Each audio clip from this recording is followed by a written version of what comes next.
I saw reference to further legal submissions and was anticipating that there may be some stuff you wanted to present on certain issues at the outset. Yes. That is not foreclosing any opportunity to reply at the end, but anything we can deal with now is all to the good. Yes. And then we've sort of got half-hour slots there. Excuse me, I don't propose to take a sort of morning tea break. We're only going through till 11.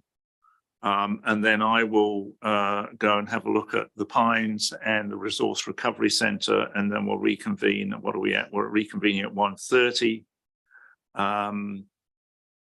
And should I think be done, you know, by sort of 4 o'clock, 3:30, 4 o'clock. I'm seeing it in that sort of order, but as you know, these things are reasonably unpredictable. Excuse me. Well, the bad news is that Air New Zealand have cancelled my flight back and did it just as I got on the plane to come down, which means everyone else off a jet has got the rest of the seats ahead of me. So there's no rush, really. No rush. You could start writing your decisions. I could. Well, I have started that. But good. now, machines here need to be on in order to record. And then I shouldn't switch off when I'm not on, as it were. So that's the mechanics of this one. Any other procedural matters?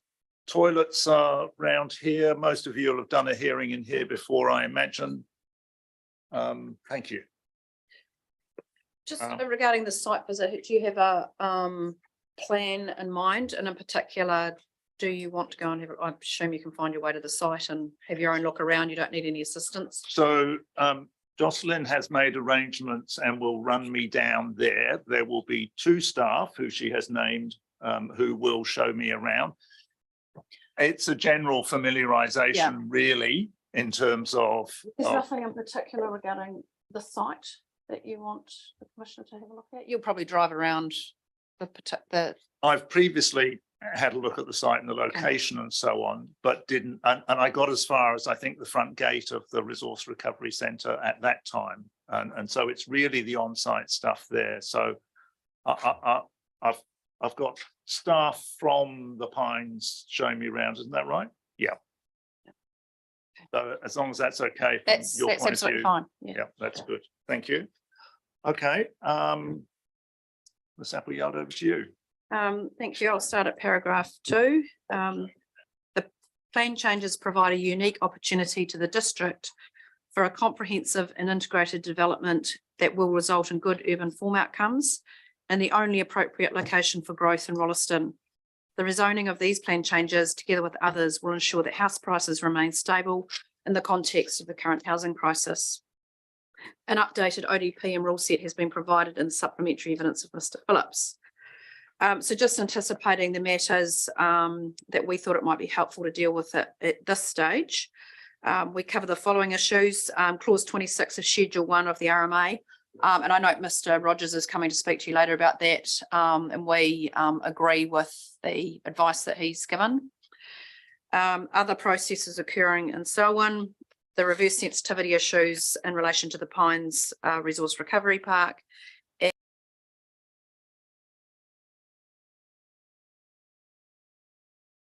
Others that you'd like some specific help on. So clause 26, the Commissioner in his minute 3 requested that these closing submissions address Mr. Rogers' memorandum regarding clause 26 and the consequences of this to your jurisdiction to make a recommendation on submissions on the notified plan change. Firstly, we note this is the first time this issue has arisen and the Council has taken the same approach to many private plan changes over the last 24 months or so. In any case, we have read and considered Mr. Rogers' memorandum and agree with his conclusions as to the proper interpretation of clause 26, namely that clause 26 is procedural in nature and not substantive. It relates to the preparation of the plan change for the purpose of notification, not for the purpose of preparing the plan change itself, which the RMA clearly contemplates would be done by the applicant for a private plan change. The use of the word accepts in clause 26(1) refers to the decision the council makes under clause 25 to either adopt, accept or reject a plan change. For PC 81 and 82, Selwyn District Council accepted the plan change for processing, and prior to notification, the council engaged and consulted with the applicant to ensure it had the appropriate information required to notify the plan changes. And it would not be consistent with the wider context of the RMA and the process that provides for private plan changes if clause 26 were to be read as requiring the council to make a merits assessment prior to the hearing of public submissions. So we do not consider that clause 26 is relevant to the Commissioner's jurisdiction to decide these plan changes, which is afforded by clause 25(3) Schedule 1 and section 100A of the RMA. Other processes are occurring in Selwyn, and there are a few. There are a number of other processes occurring around Selwyn, which include the land subject to these plan changes, and I set out a brief summary of each of those below. The proposed Selwyn District Plan was notified by council on 5 October 2020. Boy, that's a long time ago.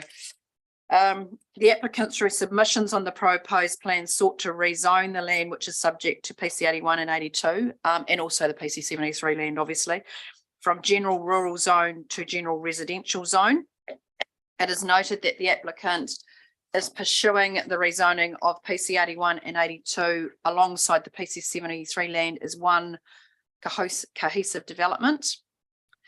Hearings on the proposed plan have almost all been concluded now, I think, Jocelyn. The rezoning hearings are effectively the only substantive ones that remain outstanding.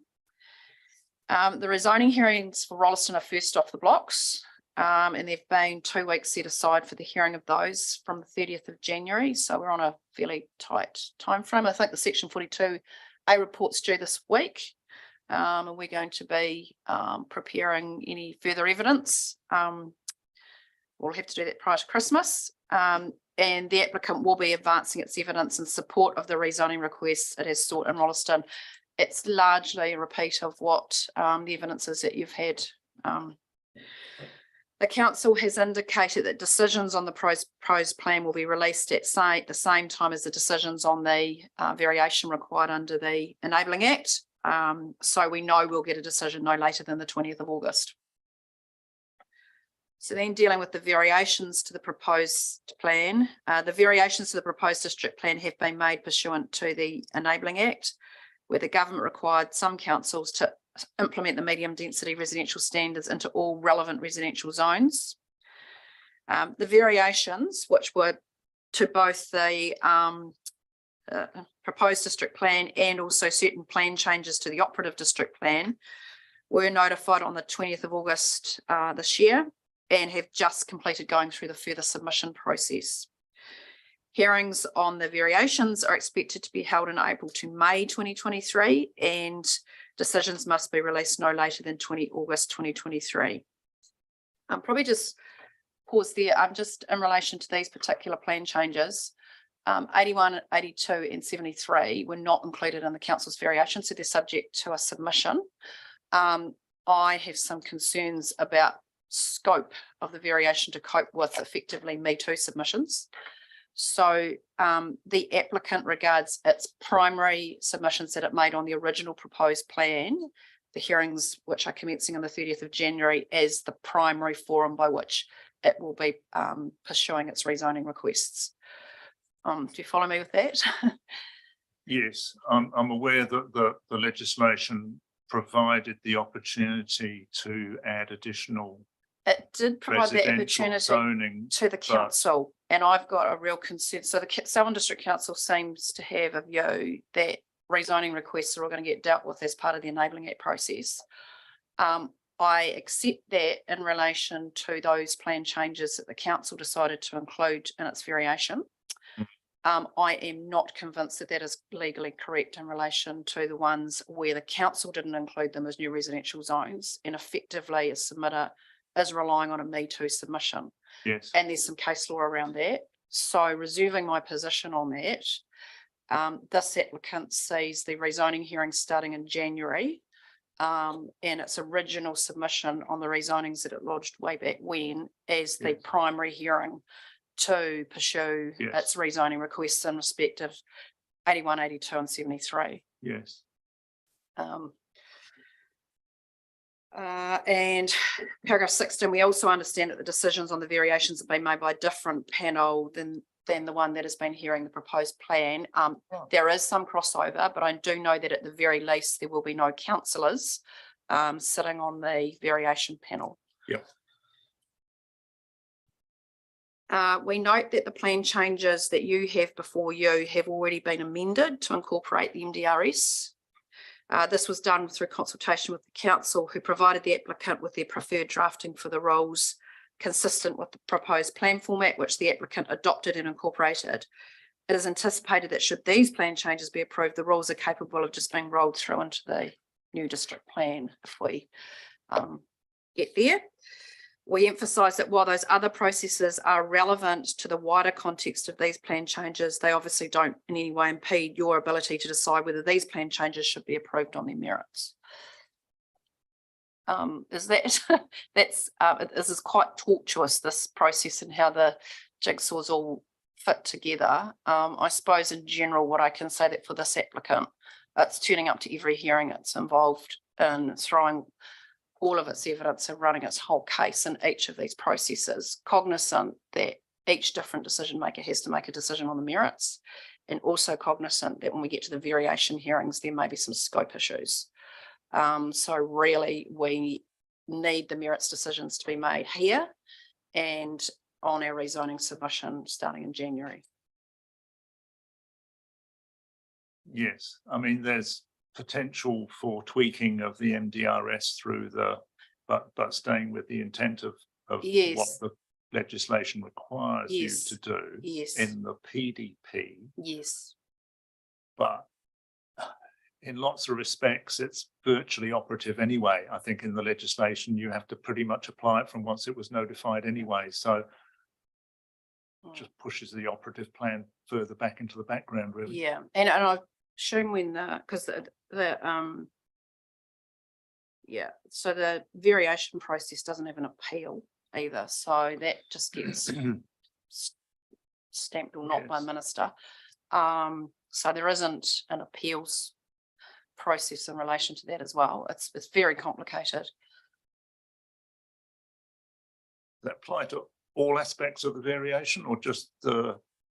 Yes, all aspects of the variation. So I suppose the $1 million question is what happens to the rezoning submissions on the proposed district plan, because they're not caught up in the variation. Well, certainly for these particular properties, they're not, because we're relying on Me Too submissions. So. So I can see the council's logic. I mean, they do seem to, and it possibly as for efficiency, want to have the arguments as much as possible in the variation hearing. And I can see the logic of that in relation to the areas of land where the council have chosen to include them in the variation. I have a concern about that approach with respect to those areas of land which have been added by submission. And there's some pretty complicated case law on the ability to broaden a variation with a Me Too submission and say include my land as well. So I'm not convinced that these rezonings are going to be able to be dealt with through that MDRS variation process.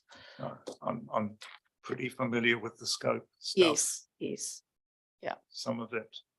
So I know the council would prefer, I might be putting words in the council's mouth, but prefer that there isn't significant hearings on the rezonings, knowing that the variation hearings are going to come later and it's going to be duplication. But for a site like this, it would be a big roll of the dice for me to say to my client, let's not run the rezoning evidence on the PDP and leave it all to the variation and then face a submission from somebody that's outside scope. No, that would be a big call. I'd concur that the right place for that is the core PDP hearings, which is where it is. Yes, Yeah. and that's the approach we're taking. Yep. And it doesn't need to be in two different places anyway. Oh, Because you've already got all the scope Yeah. you need in that. Yeah. Despite murder machines. yeah. So that's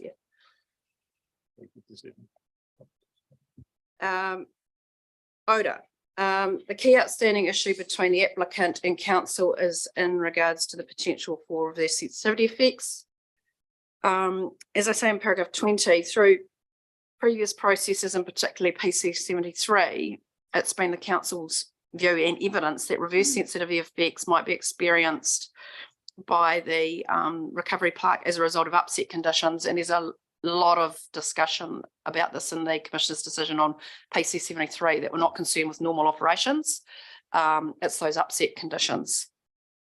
It was generally accepted, and this is recorded in the PC 73 decision, that the effects from the normal operation of the recovery park were considered acceptable. In this hearing, Mr. Curtis's evidence appears to now be concerned with the normal operations of the recovery park resulting in reverse sensitivity effects. We disagree with this proposition. He seems to imply that any observable odour beyond the boundary will result in reverse sensitivity effects. After all, the reason that the recovery park had to obtain consent in the first place under the Canterbury Air Regional Plan is because there would be observable odours beyond the boundary. Just to emphasise that that consent for the PRP was granted non-notified on the basis that the Regional Council was told that odour effects beyond the boundary, properly managed through the conditions of consent, would be less than minor. It appears that Mr. Curtis is now saying that might not be the case, yet he does not seem to engage at all with the context or content of that consent application. And there is a condition on that consent about no objectionable and offensible beyond the boundary. Further, we are struggling to see on what basis the council is now requiring that the separation distances be measured from the mature composting area, given that its own consent application considered separation distances from the odour producing activities on site as being the active composting area. Mr. Curtis has explained why a different approach, it was not explained, sorry. Mr. Curtis has not explained why a different approach is appropriate for these plan changes. We are also somewhat surprised at the council's view on this issue, given that the council's own Reconnect project, which involves a whole lot of activities it intends to establish on the PRP site, proposes a range of activities just as sensitive as a residential dwelling within 100 metres of the recovery park's own active composting area. Mr. Curtis does not engage at all with the fact that the council is introducing a number of sensitive activities into its own site. In Mr. Van Keekum's supplementary evidence, he notes that he does not consider that the council would have invested as much as it has in that Reconnect project if it considered there was a risk of nuisance odours, i.e. those which are offensible and objectionable, on the site that might adversely affect those activities they're wishing to establish. If anything, any reverse sensitivities on the PRP will first arrive from these activities well before any reverse sensitivity effects from persons 600 metres away. This is because odour intensity and concentrations obviously decrease exponentially from the source. Should such effects be occurring at the site itself, then the council will be incentivised to further mitigate its odour emissions from its recovery park or risk jeopardising the success of its own project. So what then is reverse sensitivity? At this hearing, Mr. Curtis produced a definition of reverse sensitivity, which is included in the proposed plan. It talks about the potential for an approved, existing or permitted activity to be compromised, constrained or curtailed by the establishment of a new activity which may be sensitive to the actual potential or perceived adverse environmental effects. One critical aspect of this definition, however, is that reverse sensitivity only protects an existing activity to the extent that it is lawfully authorised. Reverse sensitivity effects cannot arise from an activity that is not authorised, or in this case, we're talking about upset conditions, that breaches the conditions of its consent. Reverse sensitivity should not be used as some sort of buffer or relief from a consent holder's inability to comply at all times with the conditions of its own consent, and that in this case is these so-called upset conditions. Nevertheless, we also caution the Commissioner against relying solely on the definition of reverse sensitivity, given decisions on the proposed plan have not been released, and a number of submitters have sought changes to that definition, including submitters that I act for. It is more helpful in this respect to look at what the courts have said about what reverse sensitivity is. Reverse sensitivity relates to the effect of a new use on an existing and lawful use. An adverse reverse sensitivity effect refers to the incompatibility of the existing use and the new use, as opposed to the direct effects that arise from the new use.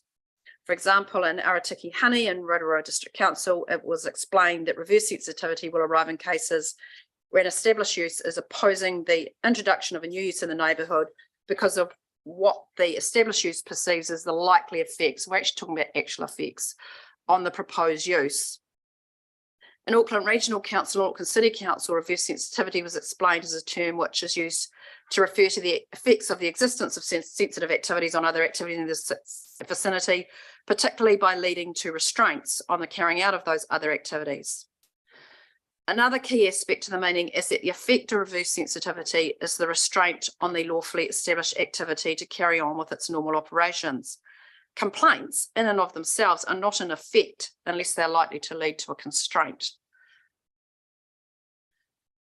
Paragraph 34, what I understand Mr. Curtis to be relying on is the reference in the proposed plan definition to perceived adverse effects being reverse sensitivity effects. We caution against placing too much weight on the potential for perceived effects. A perceived effect in and of itself is not an effect under the RNA. If it were, there would be far fewer applications being granted on the basis that there could be perceived effects. This would not result in efficient use of resources. Perceived effects will be heavily influenced by an individual's background and personal tolerance and are therefore highly subjective in nature. As such, the reactions of people to the same emission or odour can vary significantly. Such effects have the potential to generate irrational responses to certain individuals or communities. These responses cannot be accurately predicted, particularly in the case of hypersensitive individuals. In the context of odour, the inherent difficulties in undertaking odour assessments has been recognised by the courts previously. And although there is always a subjective element in the determination of whether an odour is offensive or objectionable, the court has said that ultimately assessment of offensiveness or objectionality, is a subjective assessment made by persons receiving the odour and may vary from person to person. Notwithstanding the subjective element involved, the assessment as to whether an offensive odour is offensive or objective must be done in an objective manner. It is not enough in this case, and that was New Zealand mushrooms. Neighbours might think that the odours generated by it are offensive or objectionable, nor that the court might think the same on the basis of its own assessment of the odours. The test is whether or not an ordinary reasonable person would find the odour offensive or objectionable. It was not enough for the court in that case merely to find that the neighbours considered a smell to be offensive or objectionable. And in this case, the appropriate test was whether the odours could be perceived as offensive or objectionable by an ordinary reasonable person exposed to them on a recurring basis in their home or workplace. The court in Waikato Environmental Protection Society also considered whether a hypersensitive individual could be considered an ordinary reasonable person. Given that hypersensitivity is an abnormal reaction by definition, the court considered that the reactions of hypersensitive individuals did not equate to the reactions of ordinary reasonable people for the purposes of the legal test. An assessment of effects under the RMA is to be based on normal physiological responses and cannot seek to protect those whose sensitivities might be at the higher end of the scale. It must also be considered that where the source of the complaint has been minimised to the point where any complaint can be labelled frivolous or vexatious, the complaint will not be justified. Such complaints cannot be regarded as reverse sensitivity effects. And that was the point I made before, that it's not the complaint that's the effect, it's the likelihood of it leading to a constraint. This is a view supported in Winstone aggregates, where the court said the reactions of people to a real or perceived emitted effect can vary widely, often being conditioned by their background. Some may stoically endure it, not notice or place weight on it, while others may complain vociferously. These subjective, sometimes even irrational responses cannot be accurately predicted, save that it may be assumed that if there is anything to complain about, sooner or later, somebody almost certainly will. We recognise the corrosive effect that continued complaints at a high level can have on a company's continued confidence in operating in an area. That said, we do not accept that unjustified complaints need have or be regarded as an adverse reverse sensitivity effect. Such complaints can and should be recognised for what they are. And this ties back to the council's own application for resource consent, where it said there will not be non-notified that there would not be an offensive or objectionable effect beyond the boundary.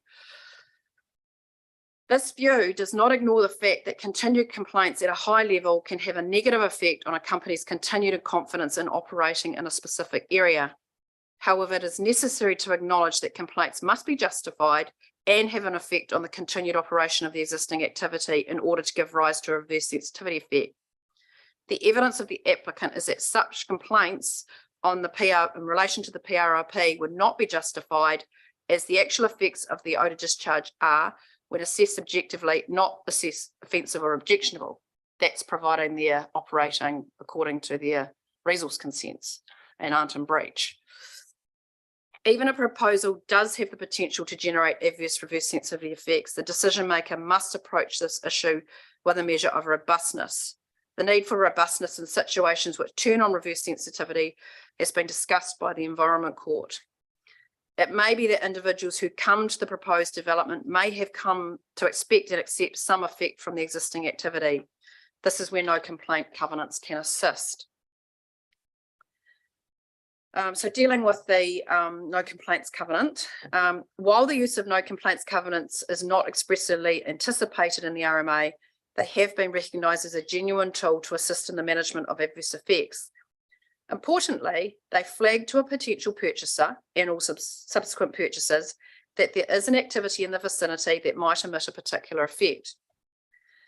It is also Mr. Van Keekham's view that it will be unlikely that a hypersensitive individual would locate within those areas nearest to the PRRP composting operations as a result of knowing about the proposed no complaints covenants, because individuals who are sensitive to odour will be pre-warned and they will make an informed decision when purchasing as to whether or not they can tolerate these potential effects. Mr. Curtis at this hearing mentioned a recent Environment Court case that he was involved in that he said was relevant to PC 82 and odour effects. He couldn't recall the name of the case at the hearing, but he has subsequently provided it to us. So we've read that decision in Combi Properties and Auckland Council, and it is an Environment Court case which considered a resource consent application for a number of units to be used for a mix of industrial, residential and ancillary office activities on land located on a coastal site zoned for light industrial use. The case did consider reverse sensitivity effects. We have reviewed the case and found it of no relevance to the applications before the Commissioner for these plan changes. The case there involved a resource consent under different plans in a different context and is very fact specific. There is little useful commentary on reverse sensitivity beyond the fundamental principles we've already discussed above. However, helpfully, with respect to no complaints covenants, the court said we would not rule out the use of no complaints covenants in another site-specific case. An appropriately drafted covenant is a private means of reconciling conflicting public interests. They do not contravene the principles of the RMA and are enforceable, albeit in a civil jurisdiction and not by the relevant council.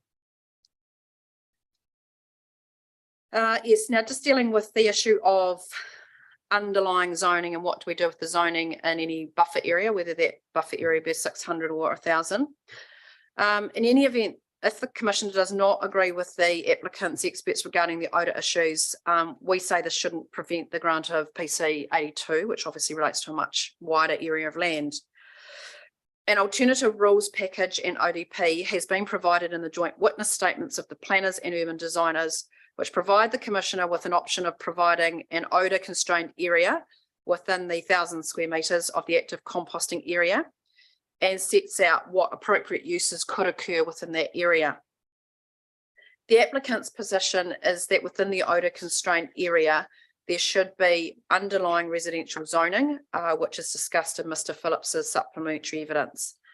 He says that would be the most appropriate way of managing this area and the activities contemplated, and not an underlying rural zoning that wouldn't allow many of the activities contemplated as appropriate.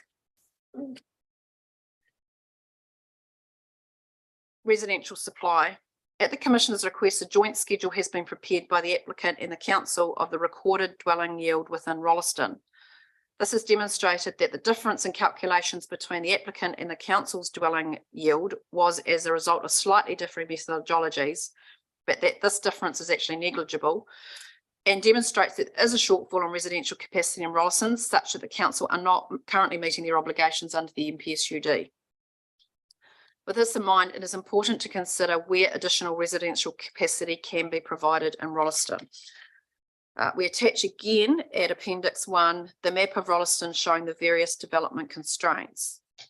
From this, it is clear that there are little to no other options for expanding the Rolleston township, noting that the recent NPS HPL will make it significantly more difficult to rezone any land that contains highly productive soils.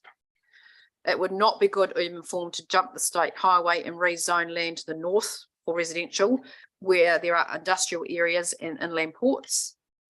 And while the uptake of development at NDRS is currently unknown, it is unlikely to substantially have an impact on the residential shortfall in Rolleston, given the typology of the housing stock, which is very recent. Rolleston is certain to grow west. The council should already be considering this and asking themselves whether the location and technology for their various assets is the most appropriate. It is only a matter of time before this land is developed, and to rezone it now would add significant surety to the housing supply market in Rolleston. So in conclusion, we say that the granting of PC 81 and 82 is the most appropriate under the RMA. All effects on the environment have been demonstrated to be acceptable.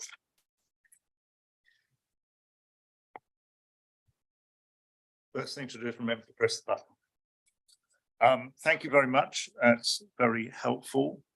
Why don't we start at the beginning, clause 26. I'm very aware that there has been a series of private plan changes, and the words in the Act that relate to them haven't really changed much since 1990.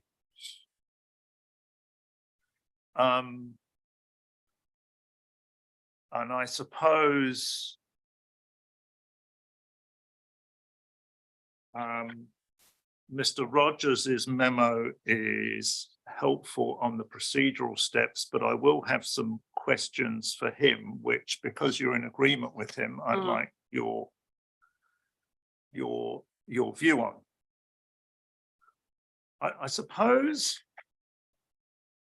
comes down to the detail of the wording and whether there is fundamentally a legal difference between a plan change request and a plan change prepared in response to a plan change request.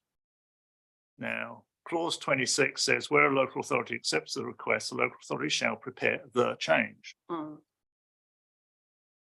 Doesn't say the local authority shall notify the plan change request.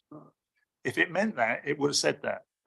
Well, I mean, we would say that the drafting isn't great, but you've got to look at the effectively the mischief and what it is that this is intending on doing. I would accept that the wording is not as precise as it could be, but I don't agree that as much thought has been put into it as that comment may suggest. Given the 30 years that's passed, or whatever it is, and Mr. Rogers hasn't been able to sort of help me with a lot of cases that sort of put this to bed. And I think part of the reason for that is the practice has been the practice for the last 30 years. We don't want Commissioner Thomas upsetting the practice at this late stage of the legislation. Not as we're just about to lose it, but yeah. Exactly. The other big perhaps question, which is less relevant to this particular hearing, is the scope of merits testing and the legal authorization for the full scope of merits testing of a plan change. Now, yes, I accept that the clause 25 bar on resource management practice, well, you could argue it either way, but generally it's been regarded as a low bar. In other words, there needs to be exceptional reason why we should kick this out at this point, rather than a merits test by the council at that point, and leave that for the further scrutiny of the process. But any council plan change is, of course, as we've already discussed in relation to the variation, is addressing submissions. It's not a full merits test. It's, do these submissions have merit? Now, the submissions may be very broad, and we have very broad submissions like from the regional council and the city council in terms of this one. Mm. But is in your opinion the process of a private plan change constrained by the scope of submissions, or do you see it, as has been put by a number of people, as a much broader merits test? I see it as a much broader merits test. Yeah. I think there's a difference between a council notification effectively as, but like the variation as part of the proposed plan change, where well, effectively scope is set by what it is that the council notifies. And then this is the argument about how much can you extend that by submission. Here, here's probably more akin to a resource consent, isn't it? Well, we've got the scope of the application is actually set by what it is that the proponent is proposing. Yes. And submissions can then say grant it, don't grant it, or do something in between, approve it or don't approve it, do something in between. But I have actually seen Me Too submissions in that context as well, where they're outside scope because the scope is set by the application as framed by the proponent and notified by the council. It's not so much an argument about Me Too widening scope. It's an argument about what my jurisdiction might be in terms of scope, because clause 29 does reference back to part 1 of the schedule, except as provided in subclause 189, part 1 of the schedule, with all necessary modifications shall apply. Now that links back to clearly the schedule 1 process of determining submission. Yes. But if you go to 4, it actually uses the words after. I haven't got it in front of me, sorry. Just pick it up. If you go to, so at 29.4, and this is why I'm postulating this, because it might be the answer that is the clause 4 starts off after considering a plan or change. It doesn't say after considering the submissions. It says after considering a plan or change.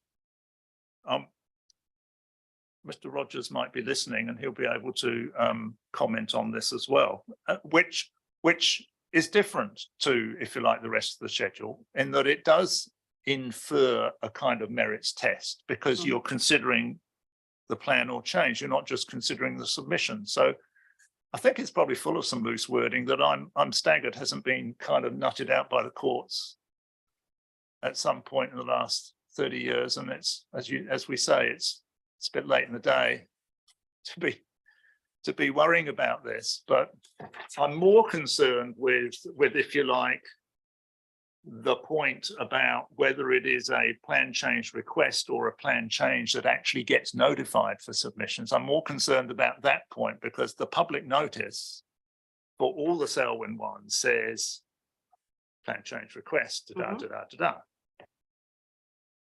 and whether that is procedurally correct. In other words, if it's not procedurally correct, you would have to go back and re-notify something as a plan change and go through the whole damn process again to actually put it right, which would be highly regrettable and reflect not very well on 10 or 12 other plan change processes. So your concern specifically is around the notification effectively and how it's been notified. Yes. I hadn't appreciated that.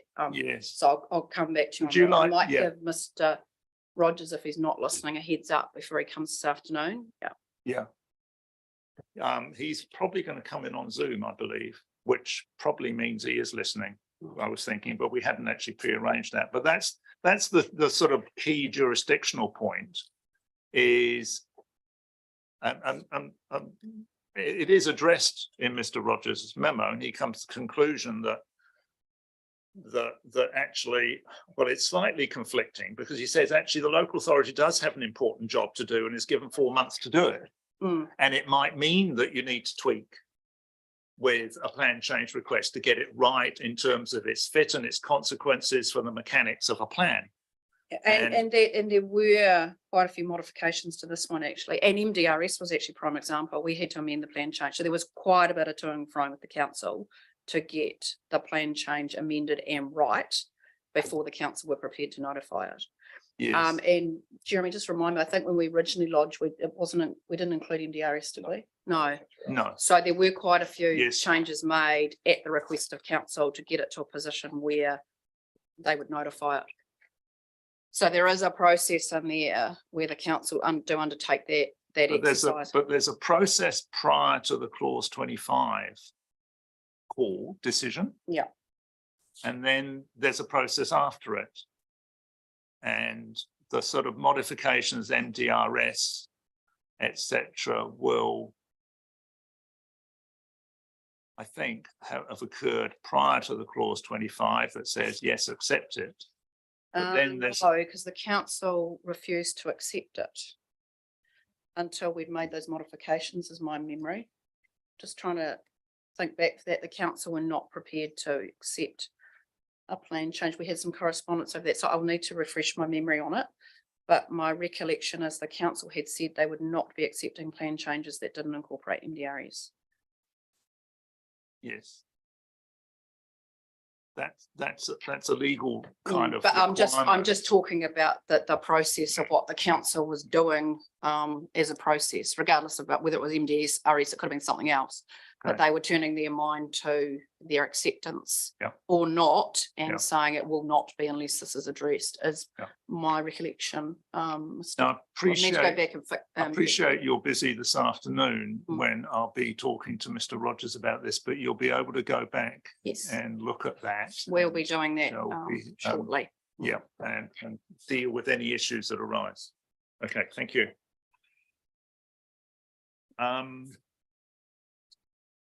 We kind of talked about the variation in the PDP. Odor issues, I'll obviously talk with the experts about that, but from a it's important not to get, if you like, different things confused between what is an effect on the environment, Yes, what is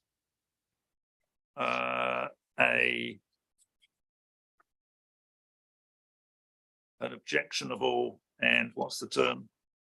Offensive and objectionable.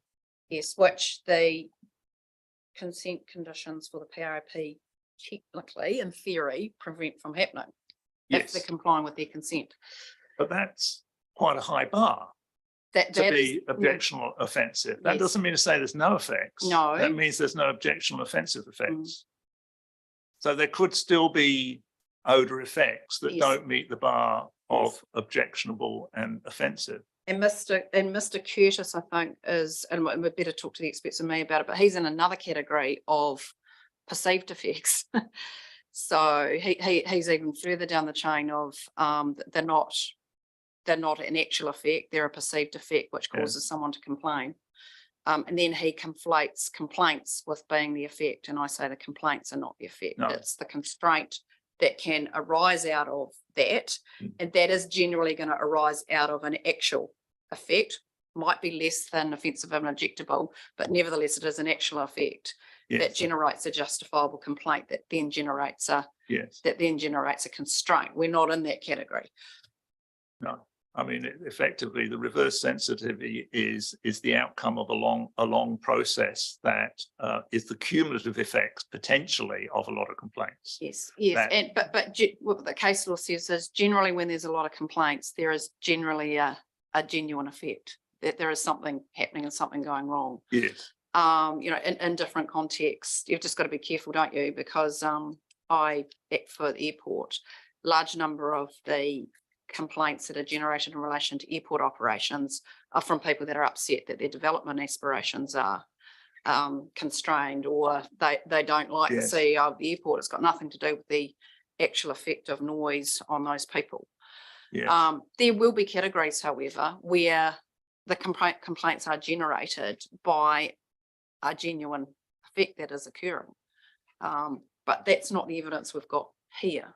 In No. fact, the council's own evidence is that they won't be having that effect while while they're running their operations as they should be, and complying with the consent conditions. Mm. Mm. Yeah. All right, well, I'll be talking more with the others about that. But I think from a legal angle, that's very helpful. Thank you.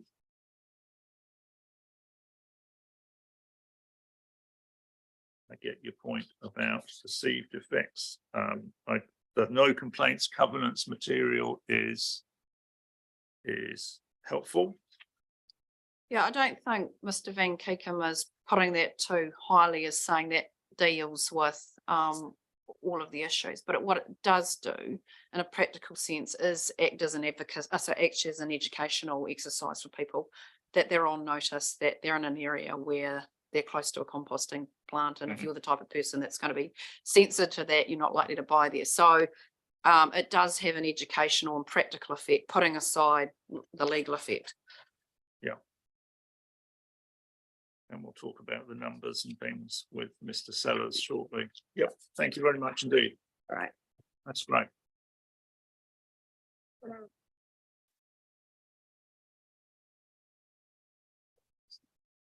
Right. Mr. Sellers and Mr. Baird.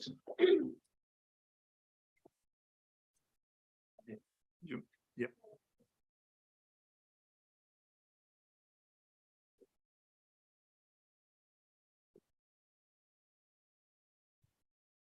Thank you for your work.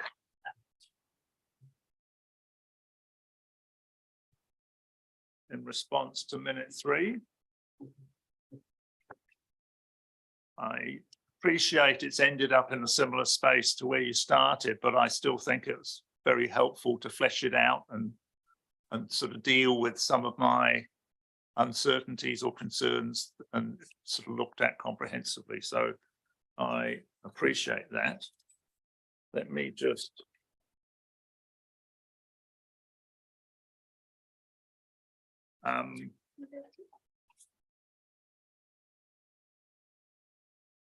now I've got your supplementary evidence, which is 1.5 pages long.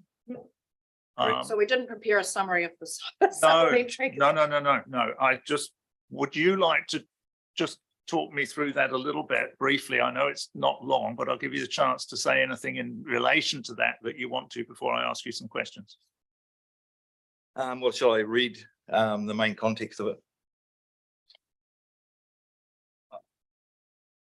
From paragraph 3, Selwyn District Council and I have completed or have adopted slightly different methodology in adopting the remaining vacant residential land capacity in Rolleston.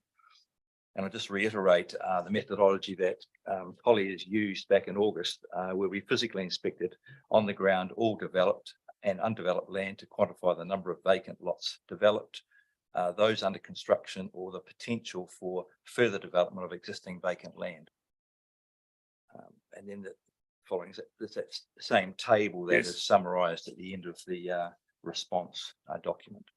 But you'll see there that the Selwyn District Council figure for capacity is 6,629. The Colliers, or my summary is 6,554. And then I've tried to compare it back to my original evidence, making some adjustments to bring all on the same basis, is 6,549. So out of all of those 3 figures are very close in the context of the overall exercise. Just remind me at this point what the difference between the 6.5 and the 10.2 is.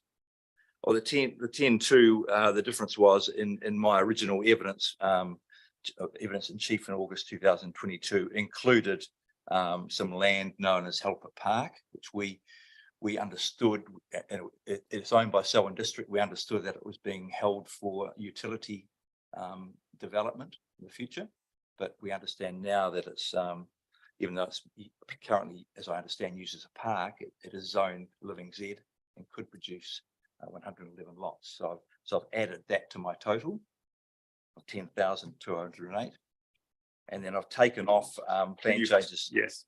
Now I've taken off the 3 plan changes. Yeah. The main difference is the 3 plan changes, isn't Yes. it? We're included as assumed part of supply, whereas we're really looking at, well, what's the supply if you don't approve these plan Yes. changes? Correct. That's the key point, isn't it? Thank you. Carry on. Para 6. Thank you. The joint response from myself and Selwyn District Council to the Commissioners minute 3 concluded that there is general alignment in our estimates of total vacant land capacity at Rolleston, amounting to between 6,629 and 6,554 lots. The slight difference could be explained by the different methodology adopted to calculate the potential capacity from undeveloped land. I made an allowance for existing dwellings and surrounding curtilage to reflect the situation where in most cases, these are retained in any further development of the land. I'm aware that Selwyn District Council did not make any adjustment for existing residential dwellings and associated curtilage. In my statement of evidence dated 26 August 2022, the total identified number of lots existing under development or potential was 10,208 after making adjustments to allow for the addition of Halpert Park and the exclusion of plan changes 73, 81 and 82. My adjusted total is 6,549. The differences between the Selwyn District Council figure of 6629, the Colliers figure of 6554, and the adjusted original evidence figure of 6549 is negligible. The joint response serves to confirm the conclusions outlined in my evidence in chief regarding the supply of vacant residential land in Rolleston. Now, I know I didn't ask this to be covered, but clearly the timing of release of all this, the 6,500 is going to be spread a bit over time. Are any of those of that supply infrastructure constrained, and any prerequisites in terms of bringing that stuff forward? Not to my knowledge.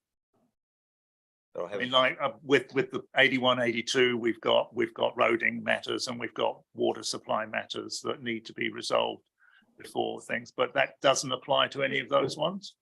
Not to my knowledge.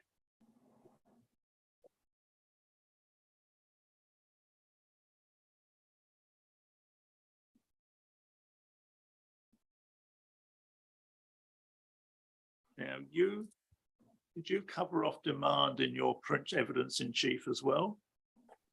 No. Was that more Fraser I think it's more Mr. Colgrave. Colgrave?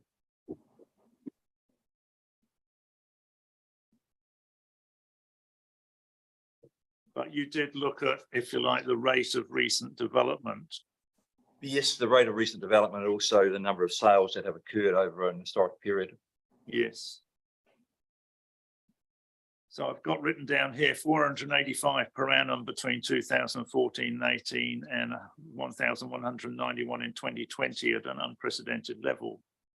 What are we, time's moving on quickly, the market changes by the day.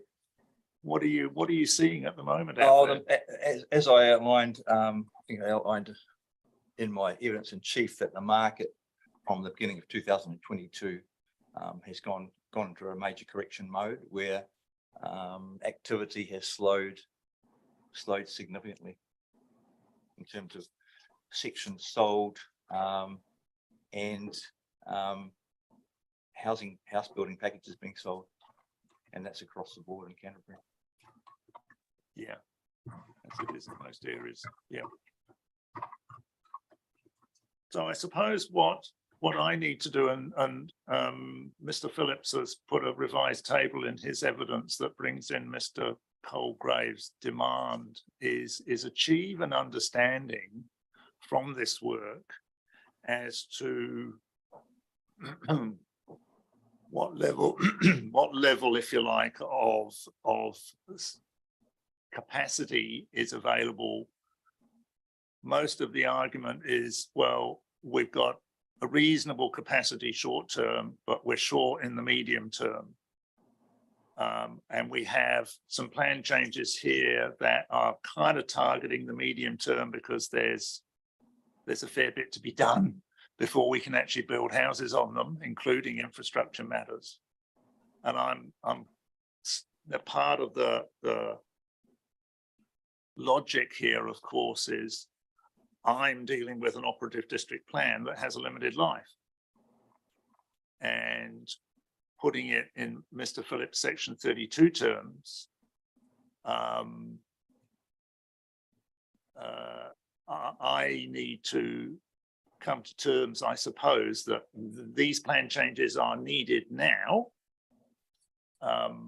given the life of the plan, given the demand and supply, and given obviously the MPS requirements and all the other things. So I think that's why I was keen to get that work.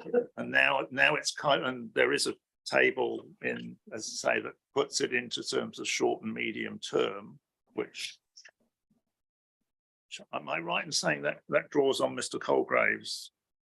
So in supplementary of Mr. Phillips on page 2, have you seen that table? Yes, I have. And this adopts it's table 1, page 2. It adopts the 6629. And then there's a figure for other Selwyn. Is 3801. I don't know if that can be easily put in front of you. I've got the table here. Yeah. And then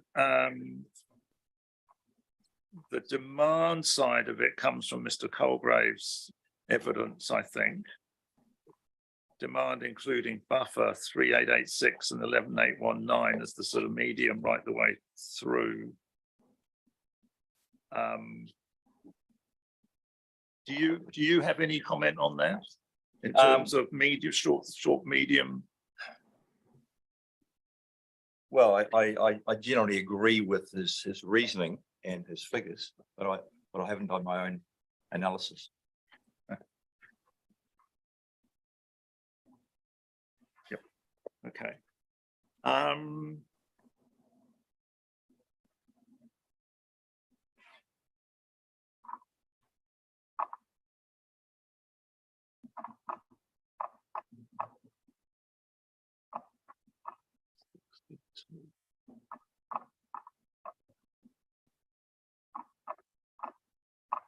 So you've explained the principal differences from your previous analysis and your evidence in chief, which is Halkett Park plus taking the others out. So that's clear. That's good. Thank you very much. Yeah, thank you. Yep. They didn't take half an hour. You're going well. No. 10 o'clock. That's all right.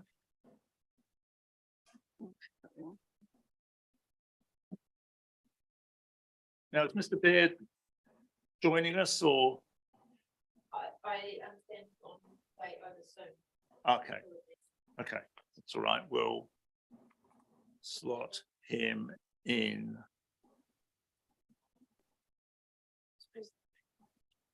Okay, so Mr. Compton-Moan.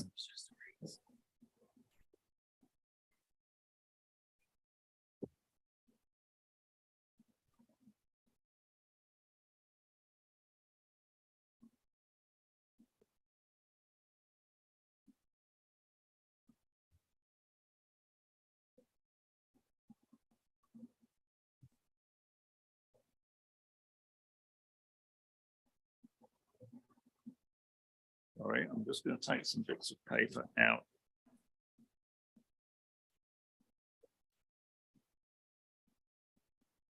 Right.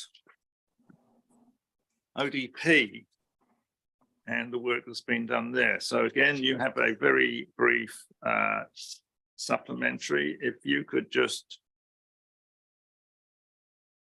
perhaps read from paragraph 3. Thank you. Mr. Phillips' supplementary evidence identifies a number of reasons why a living zoning with an odor constrained area overlay restricting sensitive activities is more appropriate for the potential buffer area on the PC 82 block than retaining rural zoning. Relevantly, he identifies a number of significant planning constraints that rural zoning would have on the potential future uses of this buffer area for urban activities as identified in the CRPS, including recreational recreation activities. In my view, if recreational activities or other suitable urban activities that are complementary and supportive of the adjacent residential areas in PC 82 were unable to establish, this would be a significant lost opportunity and a poor urban design outcome. In particular, I note the concerns expressed by Ms. Lorenstein and I in the joint witness statement that limiting this buffered area to rural use risks poor connectivity and integration. I elaborate on this further below, where I discuss the areas of disagreement in the joint witness statement. In the conferencing of the urban design experts, as described in the joint witness statement, the following key areas agreement were reached. There is agreement between the experts that the revised ODP attached to the statement provides an acceptable and functional alternative to the original ODP. In other words, the experts considered that the extension of the odor control setback does not compromise the integrity of the revised ODP.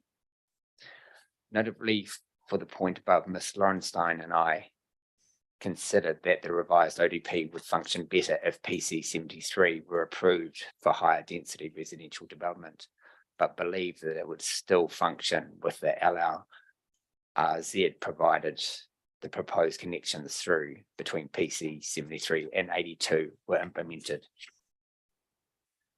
In terms of areas of disagreement, these are set out in the joint witness statement. Ms. Lorenstein considers a residential zoning with a rule preventing the erection of dwellings would be most appropriate, as this would allow the buffer area to be part of the ODP and provide public access to support adjacent residential development. I agree with this statement, noting that the OCAs originally developed for the homes and Skellerup blocks were considered as a tool to manage the land and provide for compatible activities without having houses.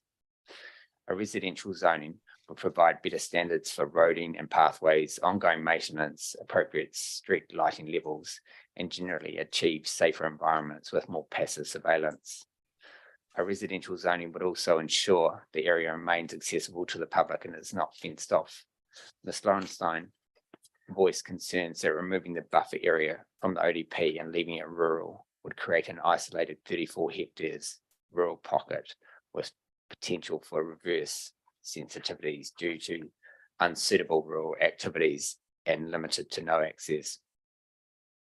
I agree and add that the future-proofing the area for residential development would be appropriate, as it would allow the ODP to be developed in case the RRP were to move to a different location in the future, or improvements were made which would reduce the potential for odor effects. Mr. Nicholson considers that the zoning should reflect the anticipated uses, and that given residential activities are not anticipated within the setback in the foreseeable future, a residential zoning is not appropriate. In his opinion, a rural zoning would facilitate the majority of the land uses that the experts considered were appropriate, and that roads along the edge of the odor control setback would provide an appropriate level of flexibility for future uses. I disagree with this statement, as it's likely the area will be developed in the foreseeable future, and that any ODP zoning should reflect this potential. I also understand from the evidence of Mr. Phillips that many of the uses the experts consider appropriate would not be able to be established under this rural zoning. Thank you very much. I think still on. That's good. Now, my understanding from looking at the ODP is that this future-proofing approach of yours is the reason probably why or we'll put it this way, I'll ask the question rather than pose the answer. Why have you located roads right up to the boundary of the odor constrained area? That was something we looked at the design time. Was and this is our agreed stance. We did look at very different options where we didn't follow that odor line in terms of the road design. But at this point in time, that seemed probably the most practical option of providing roads through there. Obviously, those roads will stay in permanently, But we wanted to have that potential that we could then put roads into the, You, area you in show, future. you show 2 points of sort of access in from the network, yes, but, you know, in my experience from a developer point of view, putting roads against, you know, open space, unless there's some particular reason to do it, Mm. or undeveloped land that can't be developed, or at least in the short or medium term, should that be the case. Yep. Is developers are generally reluctant to do that because obviously it affects the yield that they're getting. Yep. So having said that, I've just dealt with a private plan change where I was advising the requester in Palmerston North, where we have managed to achieve that but for other reasons Yeah. of open space and flooding. But so is this area of green, should it be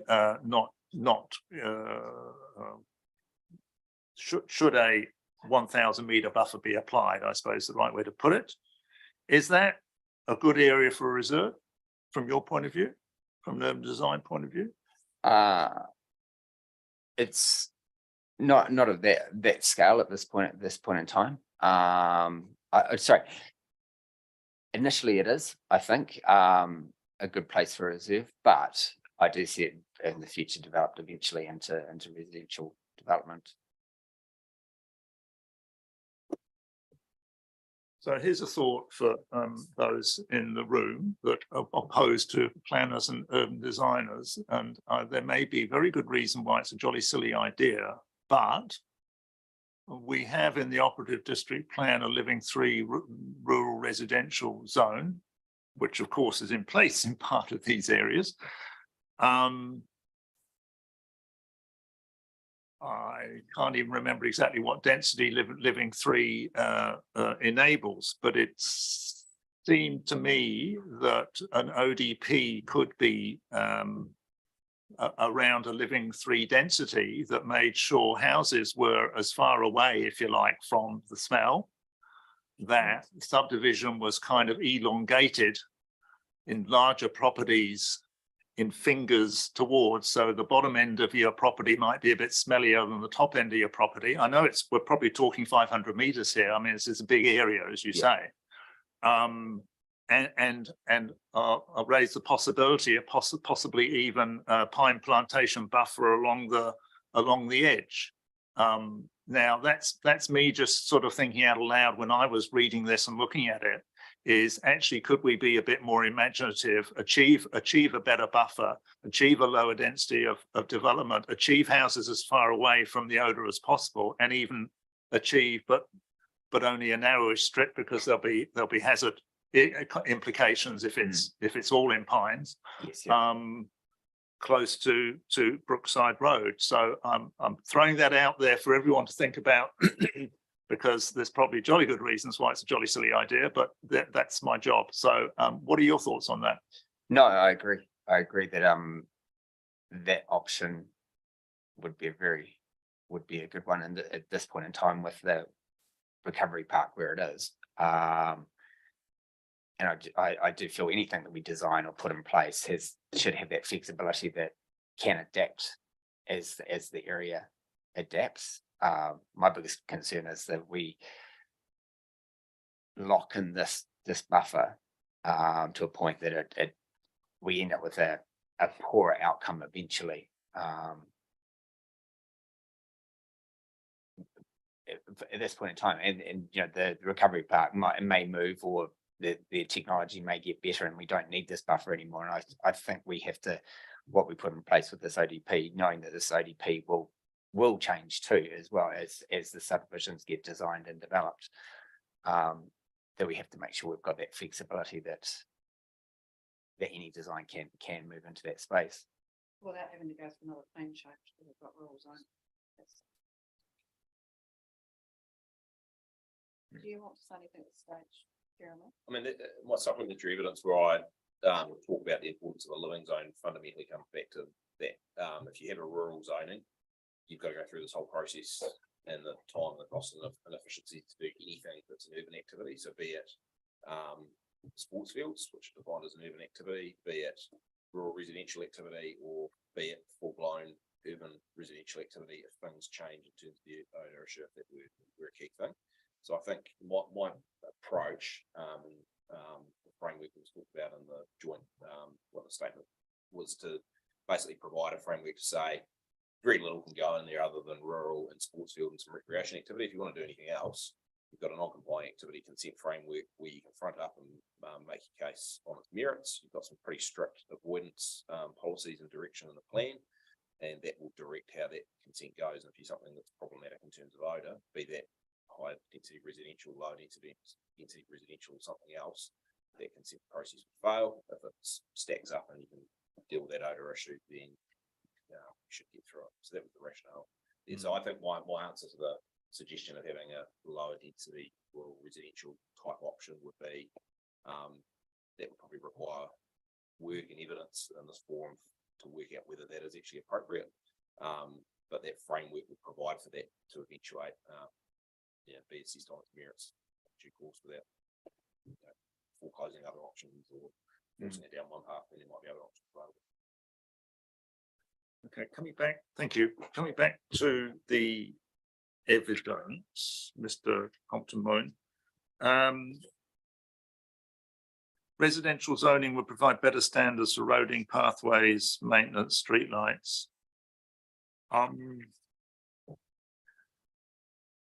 If there was that buffer, there wouldn't be any roads. It in would that be area along, necessarily. we're looking at along Brookside Road and then along Edwards Road as well. So we'd raise those two roads would be raised up to an urban standard rather than retaining a That's what you're getting at. Yeah. Okay. You're saying, well, we've got rural zoning either side, therefore those roads would have a rural standard. yes, yeah. And why is that an issue? Or just that you lose a bit of connectivity in terms of it happens a little bit along Duns Crossing Road at the moment. We go from some places which are quite urban with footpaths, lighting, and then you'll come to a section that doesn't have any footpaths, doesn't have any curb and channel, just becomes a little bit disjointed.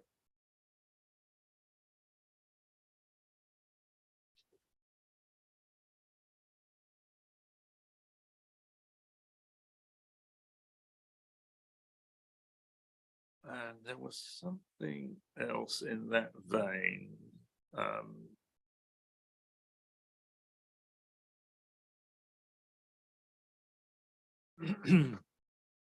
Where you report Ms. Lowenstein on para 10, Ms. Lowenstein voiced concerns that removing the buffer area from the ODP and rural will create an isolated 34-hectare rural pocket with potential for reverse sensitivities due to unsuitable rural activities and limited to no access. Well, I mean, it's either a park and it's got access, or it's privately owned or a golf course, in which case you have to pay. Yeah. Or whatever. I wasn't sure that no access issue was really a sort of reason to. Yeah, valid, because if it's some one ownership, then they could prevent access into that space. My intention of putting those arrows in there to show growth moving into that space was for that point of view that ideally that area, because we did look at the option of creating smaller lifestyle blocks within there. Okay, you did. Yeah, Right. that's it's just we didn't come to an agreement on that. No. That whatever we do there, we really want to maintain that connectivity, that north-south connectivity through the space. And it's looking at that wider plan changes when we're looking at PC 73 and 81 as well. That Yes. the beauty of where we are at the moment is we've got that potential to create some really good connectivity and avoid small fragmented parcels or small fragmented developments that don't link up with each other. Yes. And so again, if the area to the north of Brookside Road were to be developed, think it's important we've got that option of having that connectivity happening.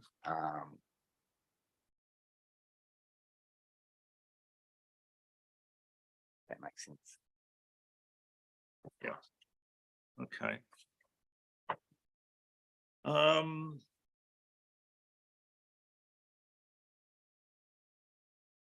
All right, well, can I switch to Mr. Nicholson now and give him a chance to just comment on anything in relation to that and anything that he's been listening to in relation to the Living Three, and then we'll come back to you, Mr. Baird.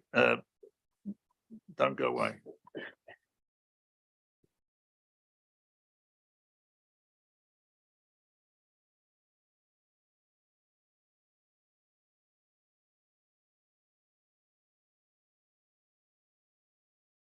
Oh, you might be missing a battery.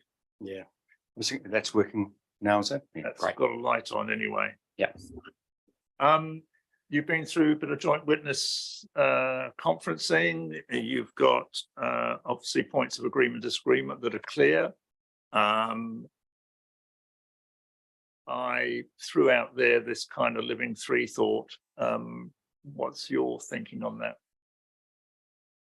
I think that, in my opinion, the biggest urban design issue in this, associated with this plan change is the 1 kilometre setback from the wastewater and from the key regional infrastructure. So I think I think that's essential for the district to keep functioning, both the refuse, the wastewater treatment plant and the recycling area and the composting. And I believe that I don't see any reason why we would want to put houses close to that infrastructure, which might put the infrastructure at risk of having to curtail its activities, or would reducing the quality of life for those residents who live close to it. So to me, it's we have other options. We don't have to grow there. So why would we do it? So very, very simple, very clear. And I think that really is my answer to the L3 scenario, that while it reduces the level of risk, and in some ways it increases it, because the kind of people who buy those properties are generally more affluent and more well informed, and actually can probably make a more stronger case to stop the, rightly or wrongly, to stop You mean they walk around with their noses in the air, so they'll smell it more? Yeah, well, Is that I wasn't what going to you say think? that, but I just think they're generally they're more expensive and Sorry, I was being flippant. Yeah. So for me, that's the key question, and that's why I would reject any the Living Three alternative. In terms of the road, the two areas of odor constrained area that are in the plan at the moment are both relate to two areas of Living Three, they are either side of this. That's correct, isn't it? Yes. one yeah. side. It doesn't infringe on the Living Three on this side, does it? Oh, sorry. Yeah.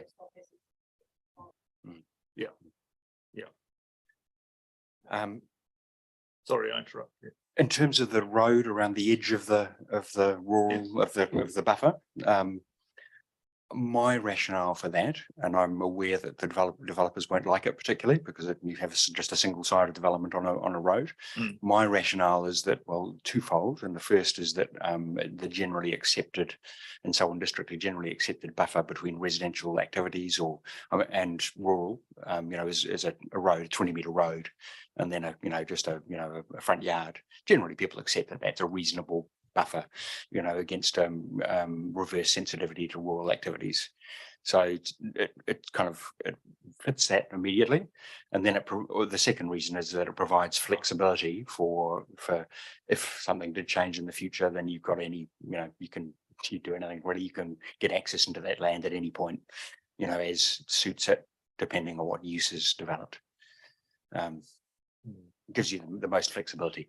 Now, something I haven't discussed with my colleagues is the option of I think generally the zone boundaries are down the middle of roads is my recollection, certainly in most districts, probably is in Selwyn. Yes, Jocelyn's nodding. So it's possible that half the road could actually be within the buffer, I think. I don't see any reason why that would be a problem. Might give some small benefit to the developer. We haven't shown that at the moment. At the moment, the ODP just simply shows it.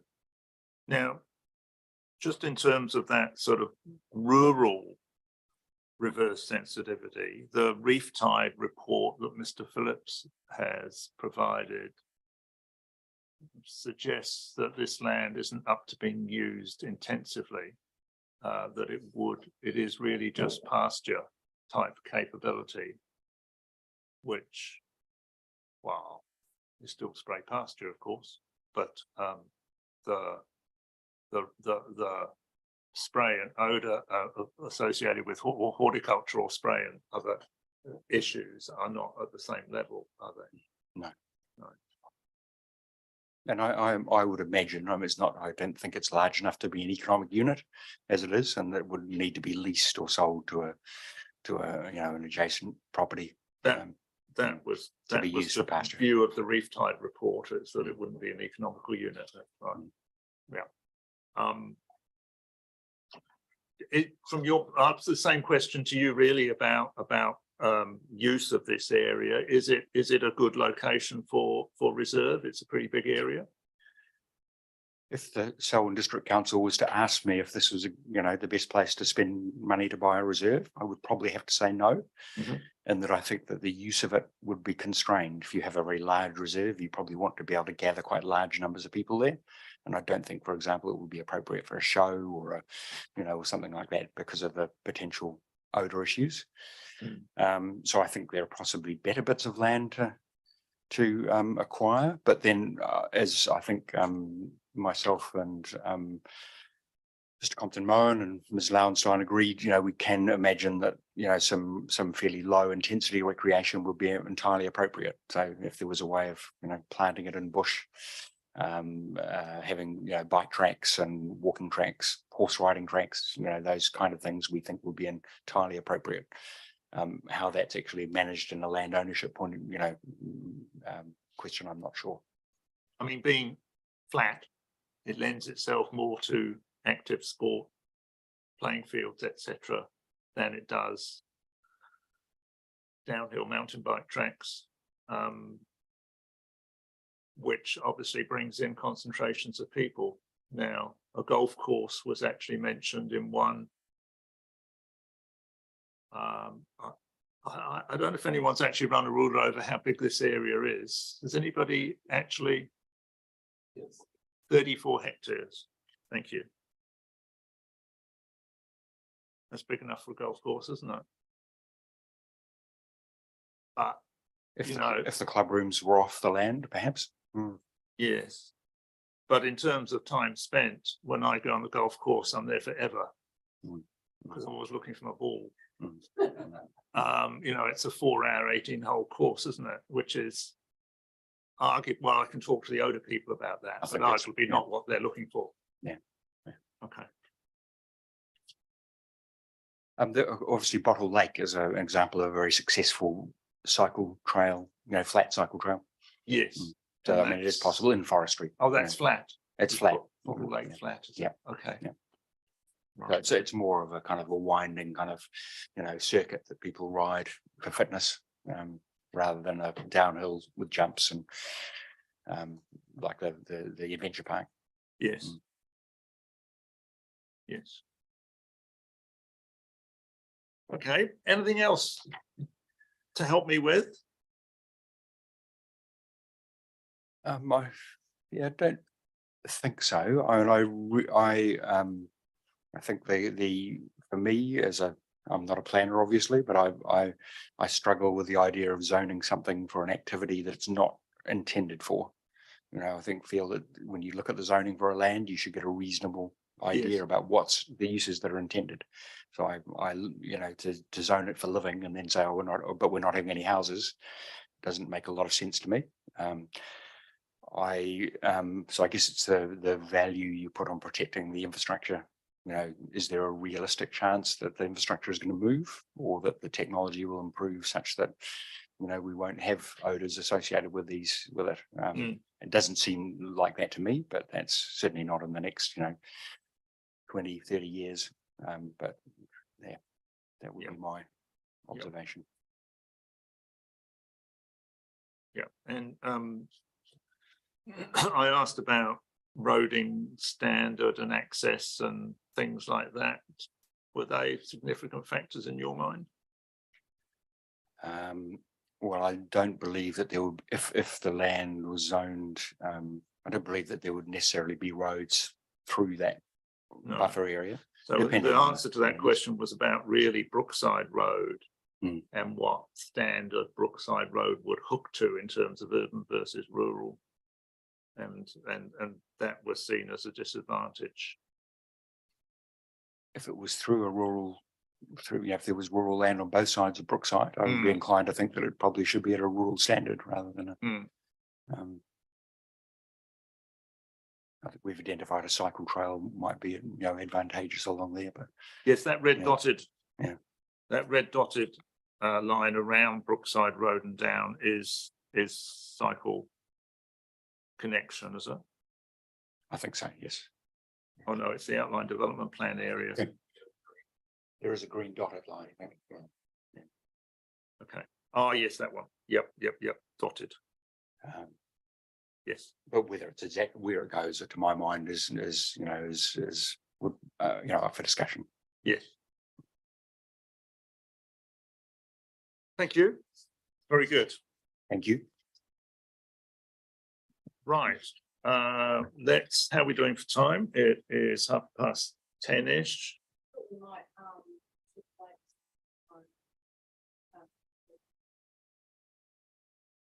Yeah, I don't know that I do have any questions for Mr. Anthamo, actually. And I think I did signal that. But if he's got anything that he wants to say in response to what are we talking about? Mr. Mathamo. Let me just. Oh, the reef tide. Yes. Silly me, sorry. Mr. Mathamo, yes, I've got a few questions on the reef tide report. Sorry, Mr. Commissioner, the other thing is Mr. Beard is also Yes. here, so I don't know. I don't think I'll be very long over the reef tide report, and then let's go to Mr. Baird. Sorry, Mr. Baird, and then we'll go to Mr. Phillips. My mistake.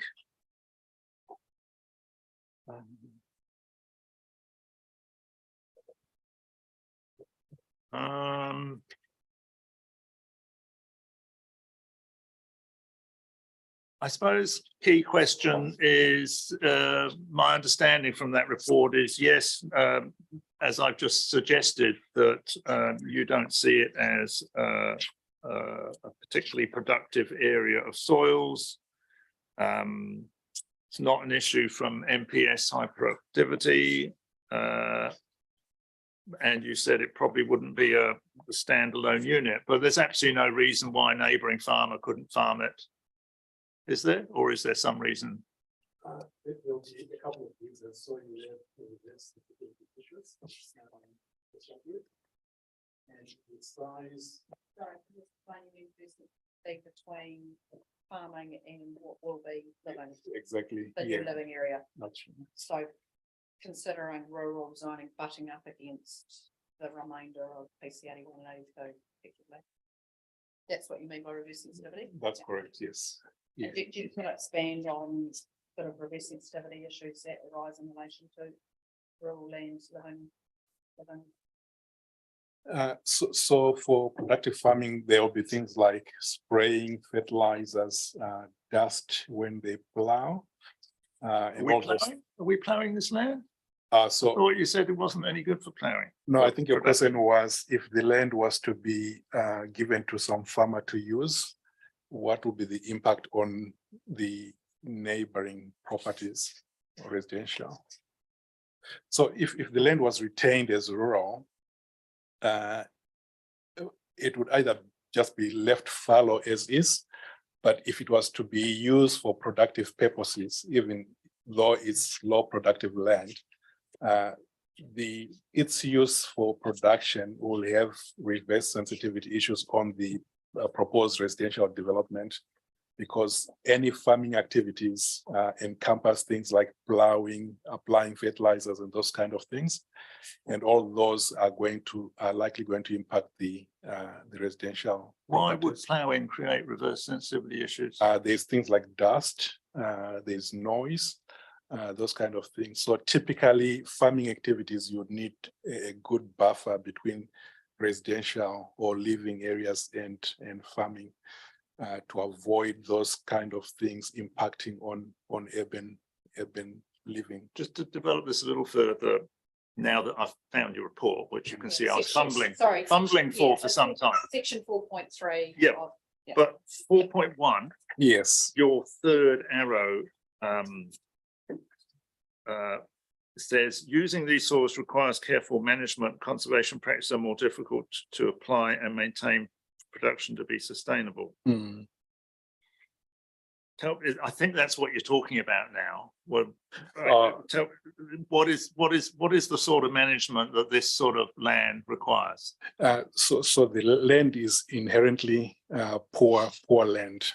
So if it's going to be used for productive purposes, you've got to put a lot more effort to have any meaningful yield or production of it. That's what I mean by careful management strategies. So for example, one of the characteristics of the soils are that they are shallow. Yes. And they've got low water holding capacity. So if you are irrigating the land, you've got to be careful how much you apply, otherwise it just washes through the useful soil profile. So that's what I mean by This isn't dairy potential, is it? whatever productive purpose it's put to, the management strategies have to be done a bit more conscientiously than if this was good land. So for whatever purpose it's put to, that's productive. There's need for careful management of whatever activities are happening on the ground because of the nature of the soils. What you've said at the top of page 2 is increase in product with irrigation. The increase in productivity is unlikely to be high enough to justify the use of irrigation water on these soils. That's So correct. I'm seeing it. I'm seeing what when I was reading this. So what you're saying is this is typical dry land beef and sheep country, Typically, yes. Yeah. So which I don't see as a high risk of reverse sensitivity effects. so even if it's sheep dairy, you've got to maintain the pasture every so Yes. often. You've got to Yeah. go through, Yeah. plow the land, Yeah. reseed. Yeah. So all those are the kind of effects that I'm talking about, reverse sensitivity. And on an annual basis or a couple of times a year, you've got to go in and apply fertilizers. Yes. So the dust associated with that, and if it's liquid fertilizers, for example, you've got to manage the wind drift that comes off that. So there's a lot more management that's required for one not to impact the living zone. And what about growing trees on that land? That's an option. It's with trees, it's set and forget. So you plant them and away you go. Yeah, but then the point I'm also making further down is rather than put the land to trees, there's more useful use for the land that can actually benefit the community as a whole, not just for this plant change area, but the wider Rolleston area. And I listed a couple of possible land use activities. On page 3, after the first paragraph. Yes. Yeah, Section 4.4. that's correct. So rather than plant trees, you'd rather put it to something more meaningful that will benefit the community as a whole. And I went on to quote section 5 of the Resource Management Act and objective 3.5 of the Canterbury Land and Water Regional Plan.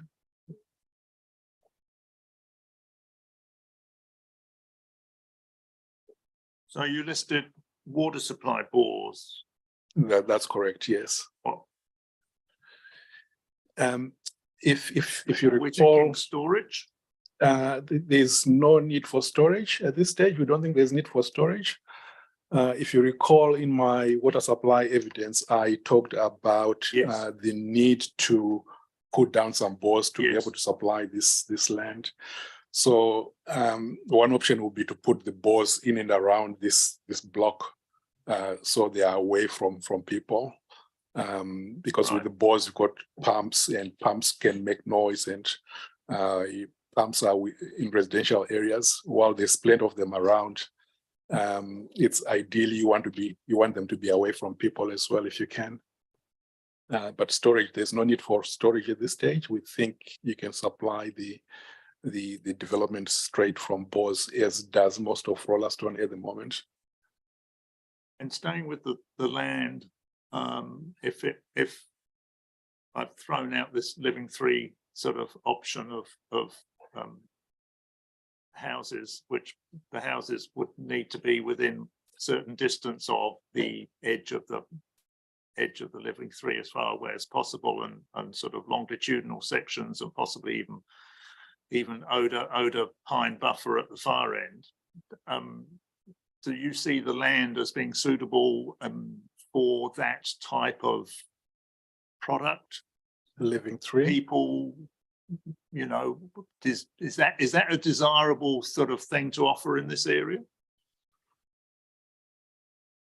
If you could rephrase, I'm not Well, sure I follow you. We've got the arc of a area, and we've got a road against it. Yes. And if you said, well, I can't remember what the density of living three is targeted at, actually, because I may be well askew. Can you remind me? Sorry. 5,000. Yeah, probably need to be a fair bit more than that. Be more like 10,000. But what have we got? 34 hectares. 34 hectares. We said, didn't we?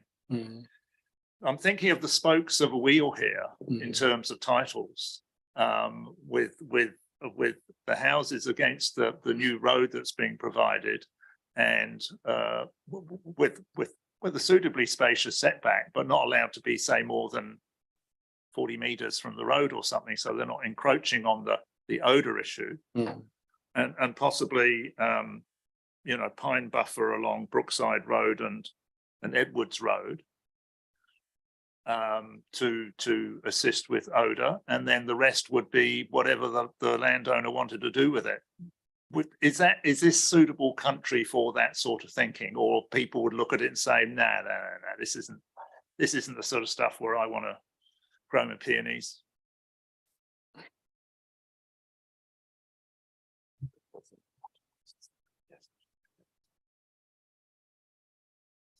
Put my glass houses up. Yeah. It's possible. Yeah, it could be used for that. Possible. Yeah, it could be used for that. I guess anything is possible, really. Yeah, well, that's what I like thought. putting trees and so. But I think what would be ideal to get to is a point where the best possible outcome is achieved, and I think in this case it would be more a land use that would benefit the wider community. Because if you were to put in one of the activities that I listed, I think things like odor would not be an issue. I mean, people will still smell it, but they are not living in the area. They're just there for a couple of hours for whatever activities they've gone to undertake.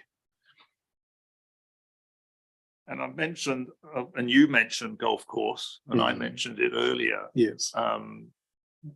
Do you see this as it? Well, are you familiar with? Is there a need for additional golf course space in Christchurch?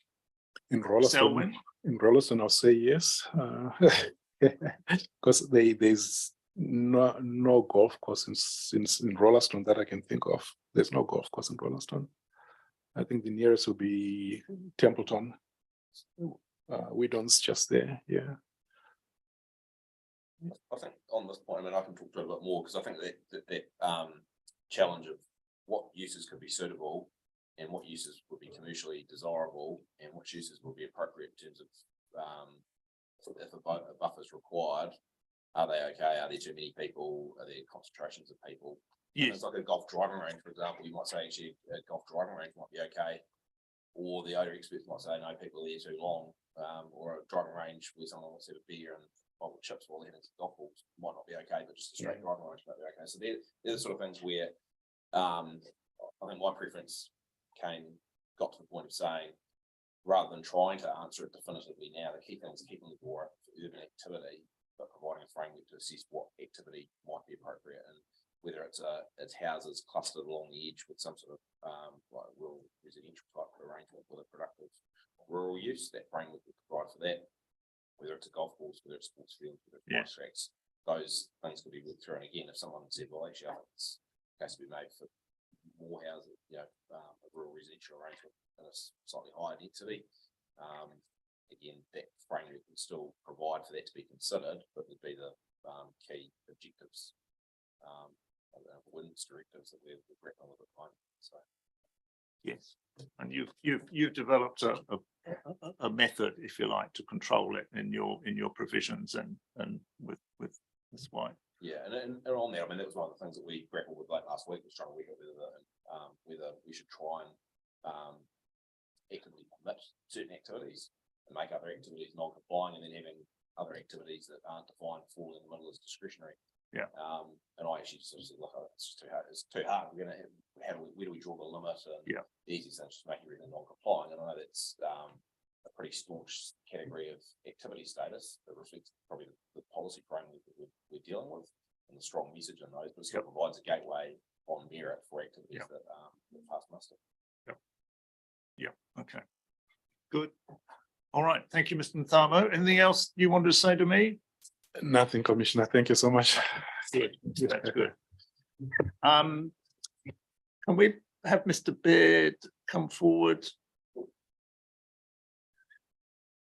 Thank you, Mr. Beard. Now, I don't think you spoke to me earlier in the hearing, but I'm conscious you're the Selwyn District Council kind of numbers person, and you've you've done conferencing with Mr. Sellers over the numbers, and that's ended up in the same ballpark, and that's obviously helpful from my point of view. I suppose what I wanted to tease you out on a little bit was your perspective, and so of the demand level. Now, that really comes from Mr. Colgrave's evidence, although Mr. Sellers has a lot of the data in his evidence in chief on past sales, pricing, and all that sort of stuff. But in terms of sort of the modeling of future demand, that really came out of Mr. Colgrave's. Now, did you review that at the time, or how does that match, if you like, your work for Selwyn? And I'll refer you to the table in Mr. Phillips' supplementary evidence, today's evidence, which is on page 2. Yeah. Where his assessment with the agreed numbers is that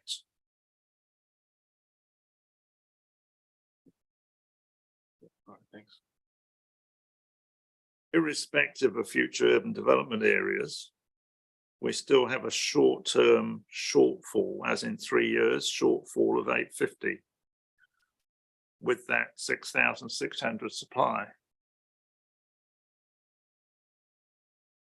Do you agree with that? Yeah, if I can clarify, actually, might be useful to be announced that we're really replacing the Colgrave's tables that should reflects the estimated supply figures understood at that time. So, Have I got that, my understanding of that wrong? yeah, I think the key way, sort of It's not explained, there's a question about this. Really, the bit in red, the bits up top in red, trying to get the green numbers. Mr. Sellers council, which is too high, Yes, throwing in another 3,800 clean change decisions.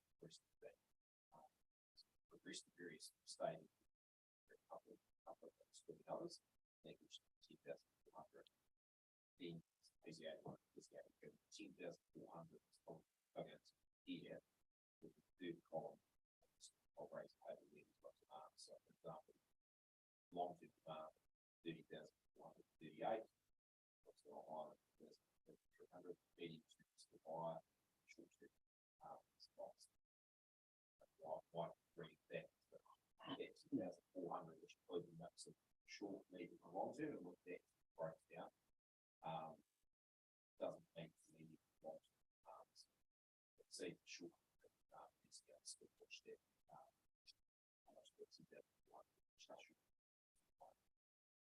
yes. So I asked Mr. Sellers the question, is any of that constrained by infrastructure or other matters? And his answer was not, no, not to his knowledge. Do you agree with that? Well, one of you, for example, that 10,400 areas of Buddha's that recently still progressing through land change requests. Yes, So without I mentioned some of the properties constraints infrastructure or road upgrades or some way still go through plan processes. So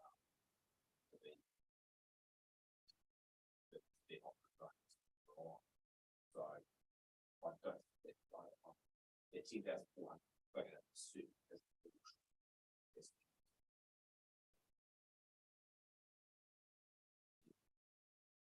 yeah, this was the thing I was grappling with, was how this gets spit out. And I appreciate this as in terms of how that number spreads over time. Appreciate every project is at a different stage and a different rate. They're all unique to some extent, and that's not an easy thing to answer.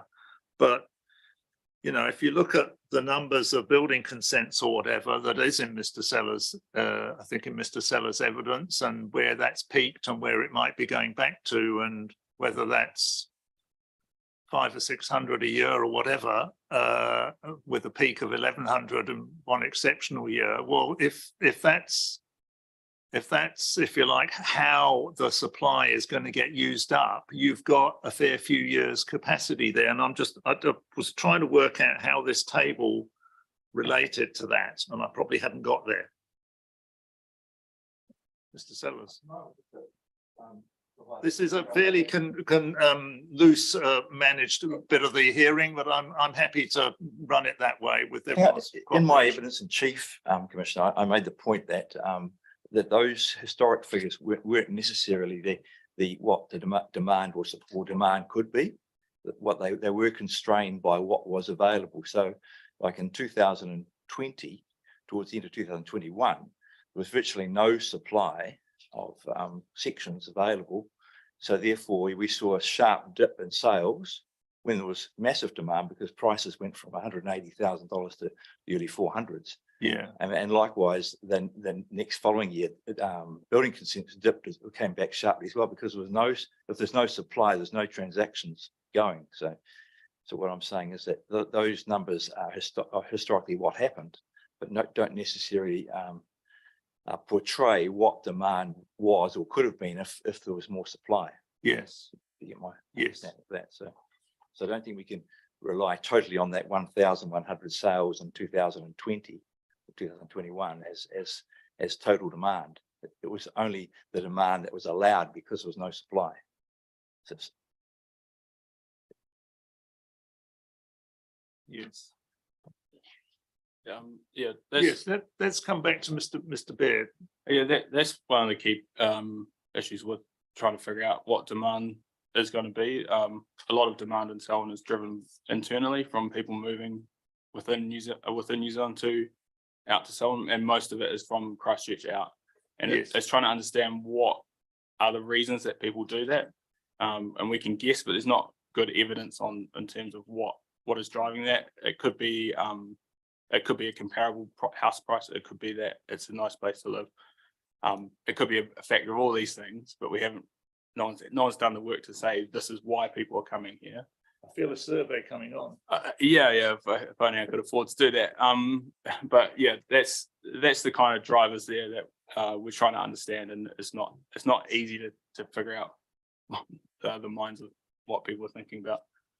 Yeah, so that's where we get to on demand. It's just noting that the table in Ms. Phillips' report there, the 30,000 is a district-wide number, and it's not a number that has to be met solely in Rolleston. So the report here, we don't have any additional information on capacity across the district. We're just talking about capacity in Rolleston and comparing it to demand in Selwyn district. So there is some additional gap there we need to figure out. So just to be clear in my mind, table 2, Mr. Phillips, that you put there, which was table 2 from Mr. Colgraves, that's Rolleston only, isn't it? Not Selwyn.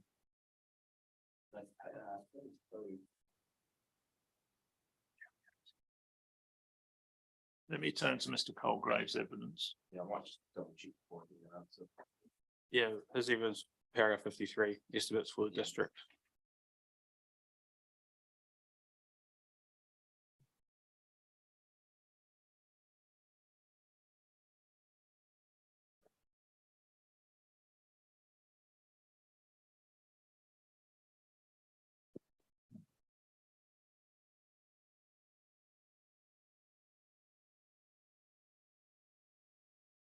Paragraph 53 might be. Yeah, there's a written one. Para 50.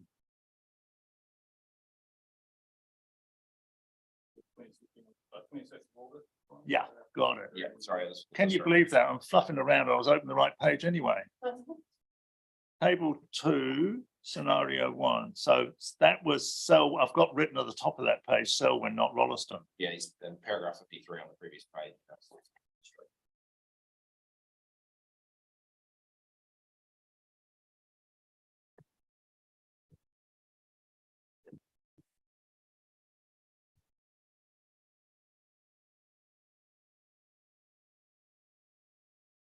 Based on stats high forecast.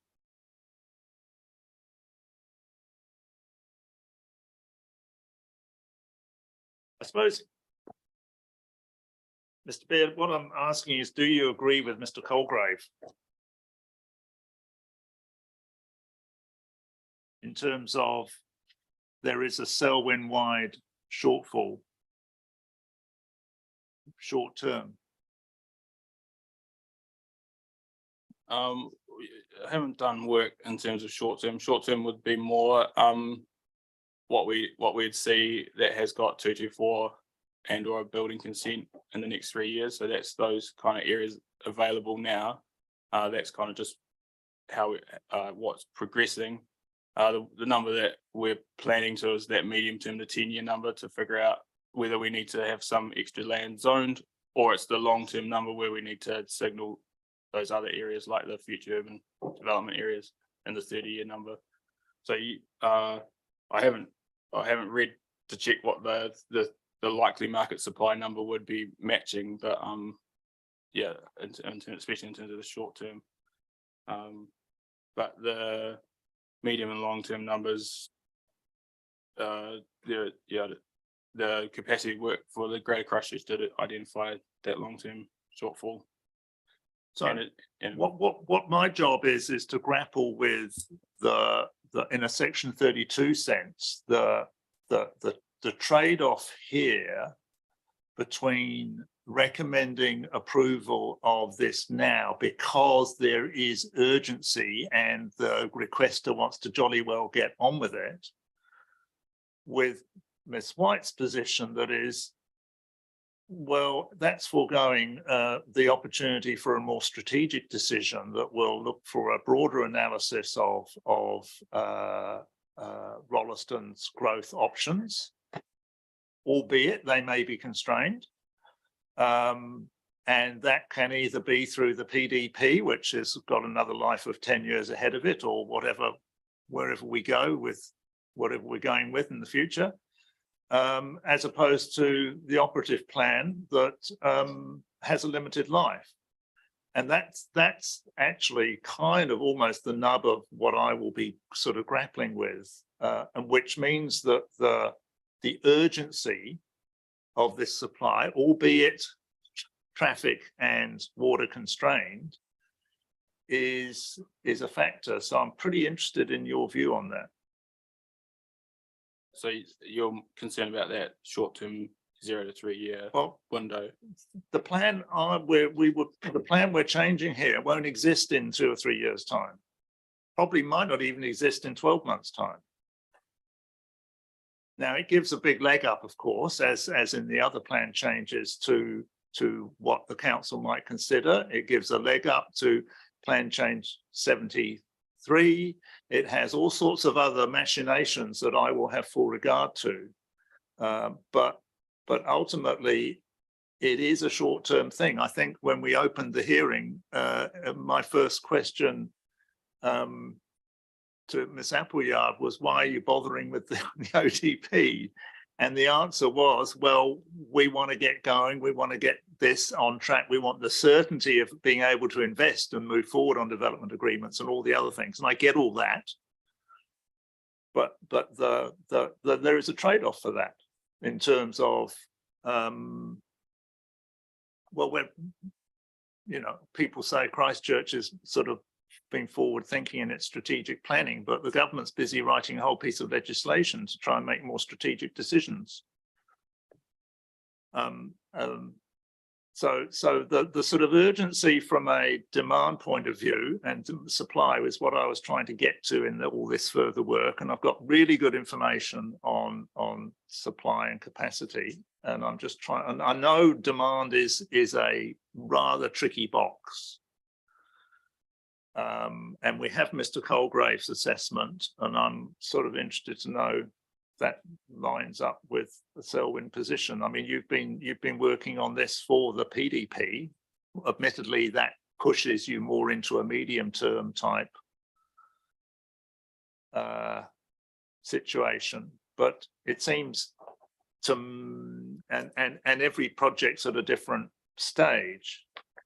But it you know, 6,000 odd supply and Rolleston with no constraints, albeit they're all at different stages, seems to me a pretty significant number.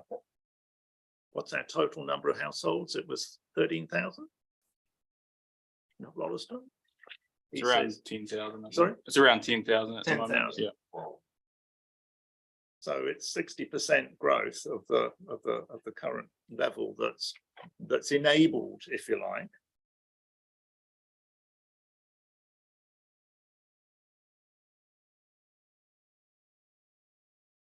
Yeah, and in terms of the short term, it's yeah, looking at that joint statement, I guess the stuff that we'd expect to see would be those sites that have got 224 coming through, and then the ones that have probably got a resource consent that haven't got the 224, so that gap there from that first table, and that hopefully lines up with where the college's assessment was sort of seeing the land that has got either under construction or that those vacant ones coming through. That would be probably where you'd see that short-term stuff, and outside those ODP areas listed will be the HASHA or the COVID fast track areas. Yes, and that's very helpfully broken down, and I've been through that quite carefully to try and get a feel from there as to how I would see things coming through from that information without it sort of being plotted in an annual supply type thinking. Okay, So that would be largely the bulk of the short-term development. Yes. Yeah, is it enough? for the short term. Yes. Yeah, it depends if it looks like it depends how much the demand is pulled by the supply, or or not, Yes. yeah. But, yeah. Sort of, you want me to make a recommendation for you about some survey work on people who, you know, the last couple Yeah. of hundred houses? I'm trying to survey that up at the moment. Are you? Draft that, yeah. Can help you with that. Okay, it's 11 o'clock. Mr. Yes, I hear your analysis, you know, 12,000 households in Rolliston and there's 6,000 short. But pre the last property boom, as in the last 2020 onwards, Rolliston will be growing at sort of 15–18% per annum. yes, And then in that last period, it's been a lot higher than that. that's right. 18% per annum. So although 50–60% seems high, having to take account of the short and medium term, you know, out to 10 years, I don't think it is high when you look at the statistics of Rolliston, which is why you're seeing so many plan changes and so much demand to rezone the land. You know, we're not dealing with a traditional township growing at a traditional rate. We're dealing with one that's been growing at 15 to 18%, and then in the last few years, it's been growing at sort of 25–30% per annum, which is extraordinary. It is unbelievable. It's the fastest growing. From a planning perspective, and has been, I'm, you know, I've known Rolliston for a while, and I, of course, only come here occasionally. But the momentum, if you like, in terms of facilities, the town centre, etc. You know, I was Plan Change 7. Anyone remember that one? How long ago was that? That might have been my first hearing down here. Yeah, you know, it is truly remarkable, and in New Zealand, and almost in a more than New Zealand sense, very, very unusual, and that doesn't get past me, I can assure you, in terms of.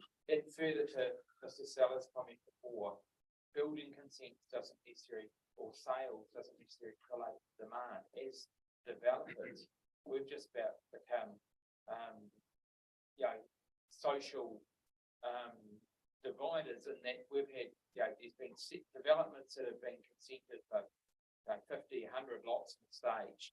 And there's been building companies turning up and saying, look, you know, we'd like to buy 50, 60 at whatever price. And we've had to just sort of divide and say, look, no, you can have 4 and you can have 3, and there'll be a few individual home owners who can have 1 and 2. So, you know, the demand numbers of 50 or 60% seem high, but where we've been previously, I just don't see that. And also, if you look at Greater Christchurch, there's very few greenfield opportunities in Greater Christchurch. So depending on what happens with international migration, net migration figures, you know, Greater Christchurch is 8–9% of the net migration demand based on pro rata.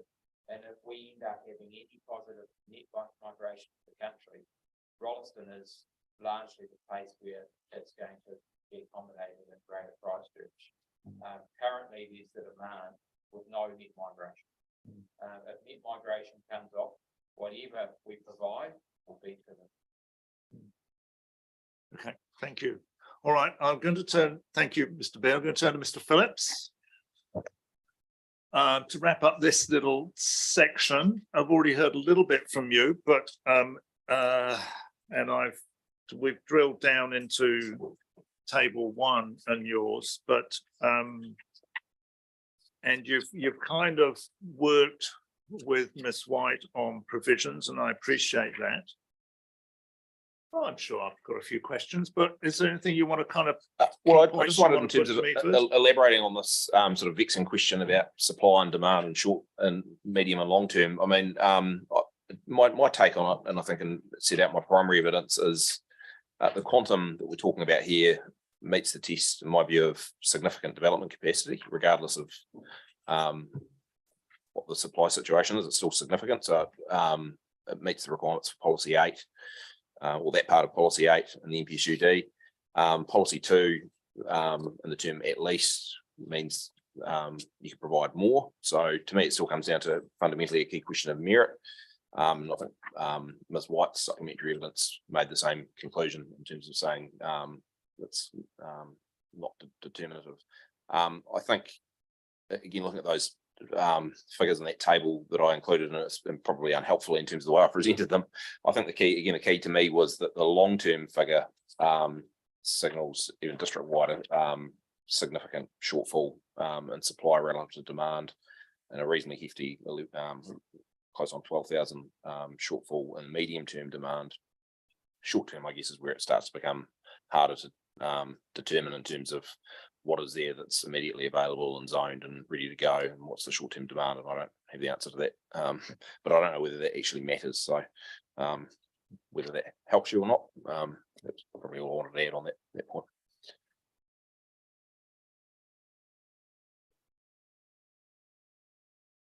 What I would like you to do is take me through this section 32, table 3 a little bit. Oh, yes.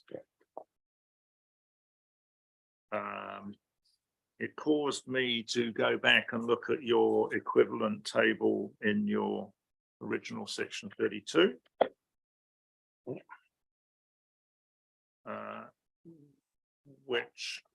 But I'll focus on this one because this is in your supplementary evidence in terms of just take me through the table as you see the justification for those conclusions, particularly in the disadvantages side of things. So I think the efficiency and effectiveness. Yes, I think firstly I'd just say that the option that I'm envisaging there or assessing there is the process of a regional sort of spatial planning process flowing through to amendments to the regional policy statement, flowing through to amendments to the district plan, as opposed to what might fall out of the proposed district plan hearings that we're in at the moment. Yes. Obviously the latter is a bit of an unknown because it could have the same issue in terms of saying, well, kick it down the road for some wider sort of spatial planning processes and the RPS to be kind of amended and make life easy in terms of updating map A. So I think that might help explain the concerns that I've raised in terms of saying, well, okay, the benefit is comprehensive process, public involvement. The downside is it's going to take an exceptionally long period of time. By the time you go through those processes, it's going to cost a lot. There's the opportunity costs in the meantime. And based on the evidence around the alternative options for growth in Rolleston in particular, it's going to get you back to the same conclusion. That is, you need to provide some more housing to meet the demands for standalone greenfield housing, and it can't go to the north, south, or east and direction to the west. So that's in a very quick summary. Yes. What that table is concluding, and it's saying that's the key disadvantages: time costs, opportunity costs. The relative efficiencies and effectiveness of just the option of just getting on with it and rezoning it through a process like this, which in my view will get you to the same outcome, albeit quicker, cheaper, more efficiently and effectively.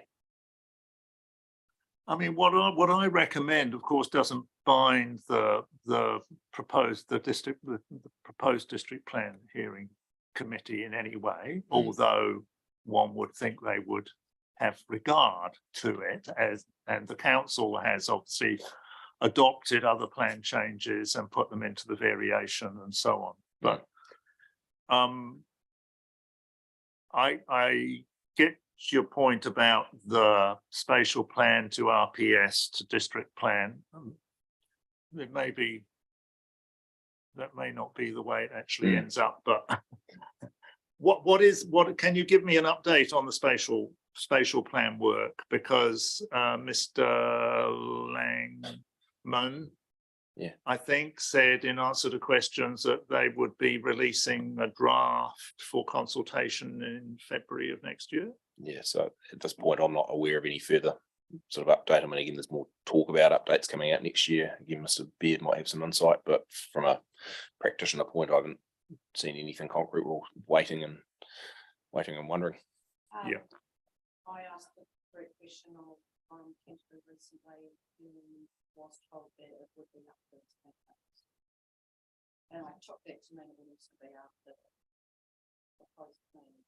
So, yeah, post plan zoning process, I.e. that. So we will get, In terms of the PDP as well as this. Yes. Sort of what I expected, despite what Mr. Langman said, given the timetable for hearings and being able to put information in front of the panel for the PDP.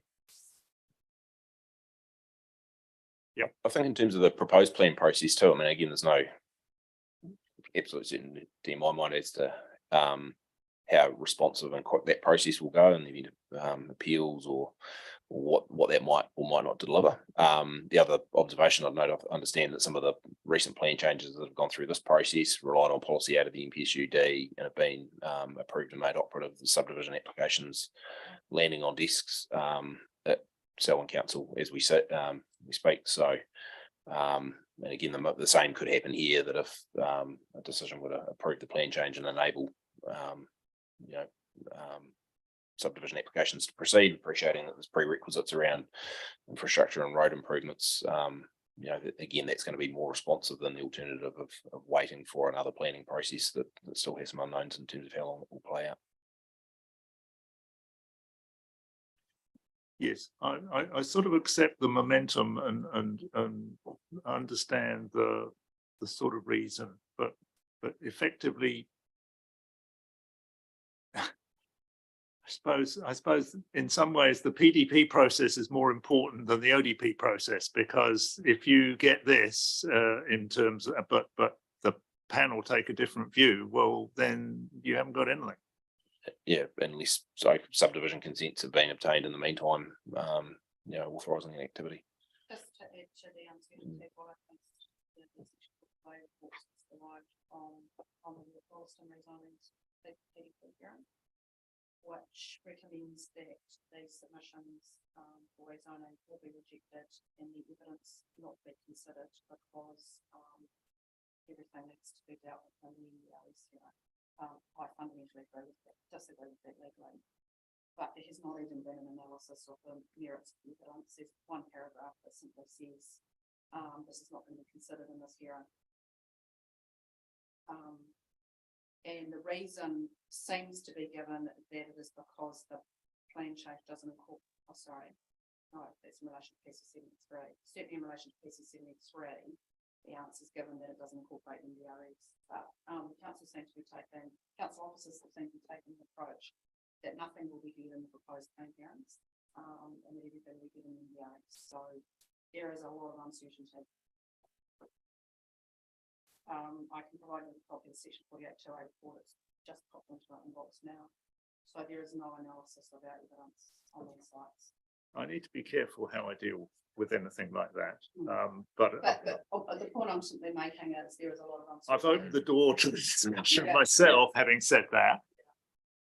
I'm just saying there is a considerable amount of uncertainty with those future processes, which is one reason to get on with this. Yes, okay.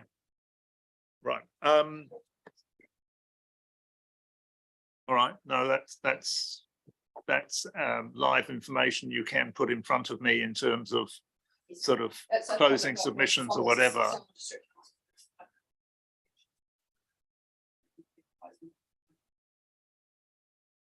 Yeah, okay.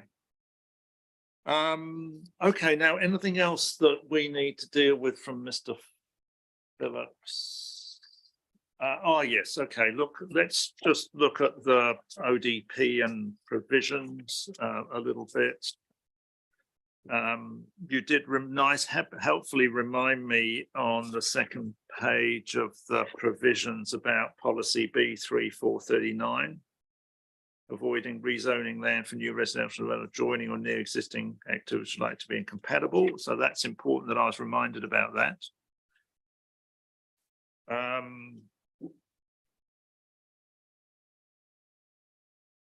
Coming to the table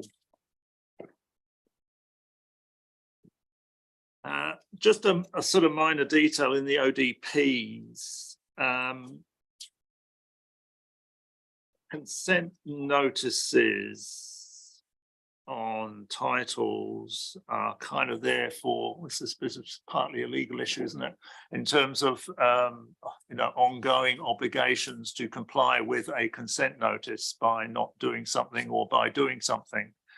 I was thinking that the roading upgrades would be a condition of subdivision consent, that you won't get 224 until these upgrades are in place or whatever, and as a condition of consent, and that it wasn't really relevant or appropriate to be dealing with that by consent notice, or am I, in your planning opinion, wrong? Can you point me to the? So, particular- outline development plan for Skellerup South, which is the first one, where on page 2 of the ODP, it says transport network upgrades are required. The nature of these works timing is set out in table 1 below, and a consent notice or similar mechanism shall be imposed at the time of subdivision consent to assure these outcomes. Yeah, so And I've sort of written, well, consent condition or consent notice. yeah, so I mean, I guess a similar mechanism could be a consent condition, that some of those could be, sufficient to ensure required works are completed. And yeah, as you say, consent notices tend to be for one conditions that are required on an ongoing basis. So yeah, it may be less applicable to those specific upgrades in table 1. The other point I had about really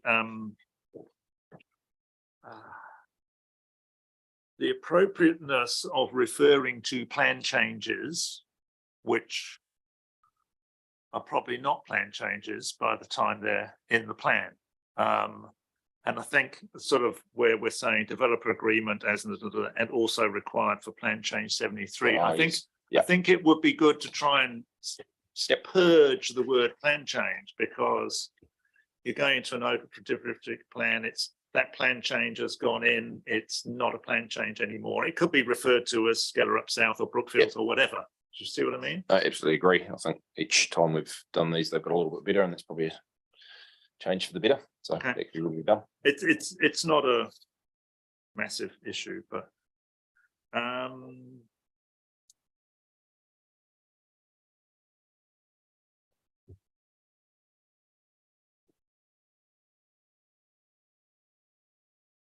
let's have dealt with all the reef tide, and you've commented on the living 3 option. And the rest of the stuff is really getting the mechanics and the details right. So that's good. With 82 and this set of documents of provisions attached is the set you recommend, as opposed to the jointly agreed set that came through the JWS. If you go for a 1,000 meter, this is what's required type of approach. Sure. The 600 meter radius really only touches the fence, doesn't it? Yeah, so it becomes a bit superfluous. Do we need that it? can be dealt Do we with. need? Oh, possibly not. No, I think with where it is, it has no practical impact in terms of sensitive activities. And But assuming you take it from where your view is it should be taken from. I agree there's maybe a slightly different implication if it's taken 50 meters further away at the boundary, but or whatever it is. Yeah, I think. But it's still fairly cooey-ish. Yeah, I think revisiting that to remove any reference to it, if it was included, that 600 is the number that can be addressed relatively easily, I think. And the 1,500 staging pines, the genesis of that was sort of engagement on 73, wasn't it? And it was a mechanism engaged that was a sort of agreed. Correct. Yeah. Yes, in short. Yep. And that was largely in terms of providing distance and some time around the consenting of the pines 120 from memory. And what is it the intention that the no complaint? So that was the staging. You won't get in there until that consent is issued. That's a staging approach in terms of development. And obviously it depends on how the buffer relates a little, because if you go for the 1,000 meter buffer, you're encompassing all that 1,500 anyway. Yeah, that wouldn't change.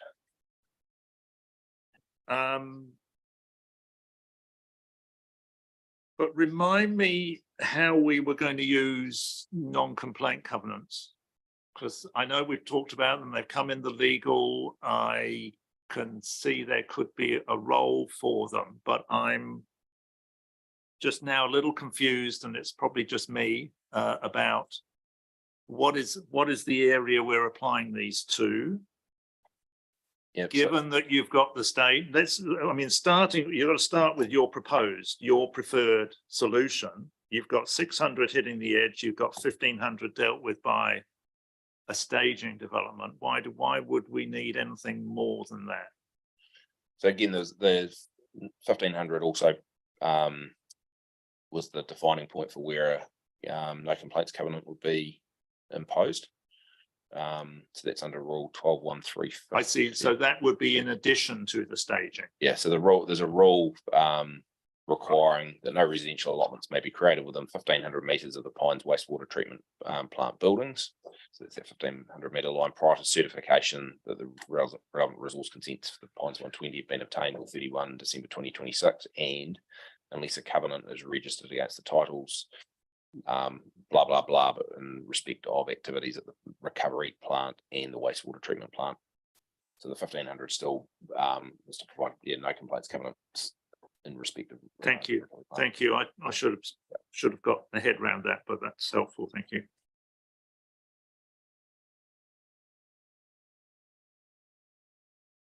Yep.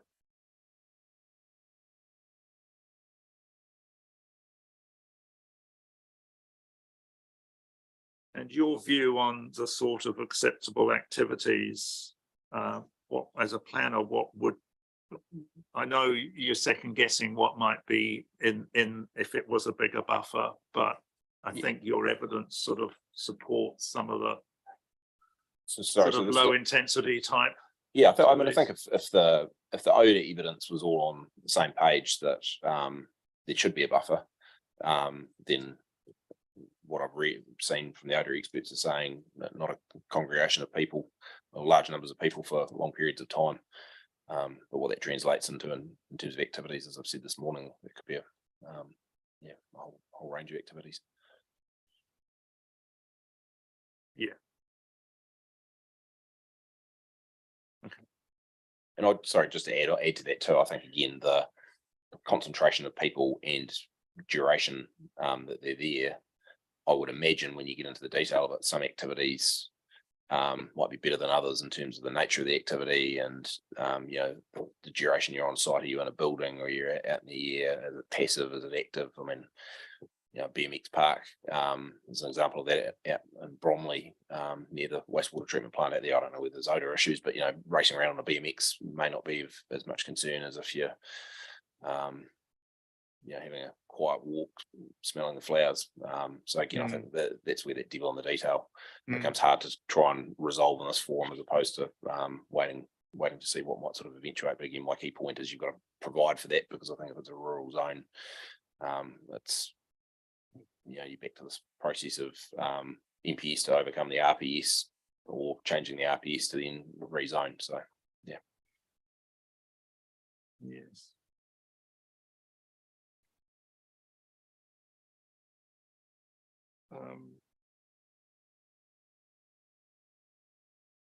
I had a question in my mind that stemmed from that, then it's just gone poof. I must be getting old.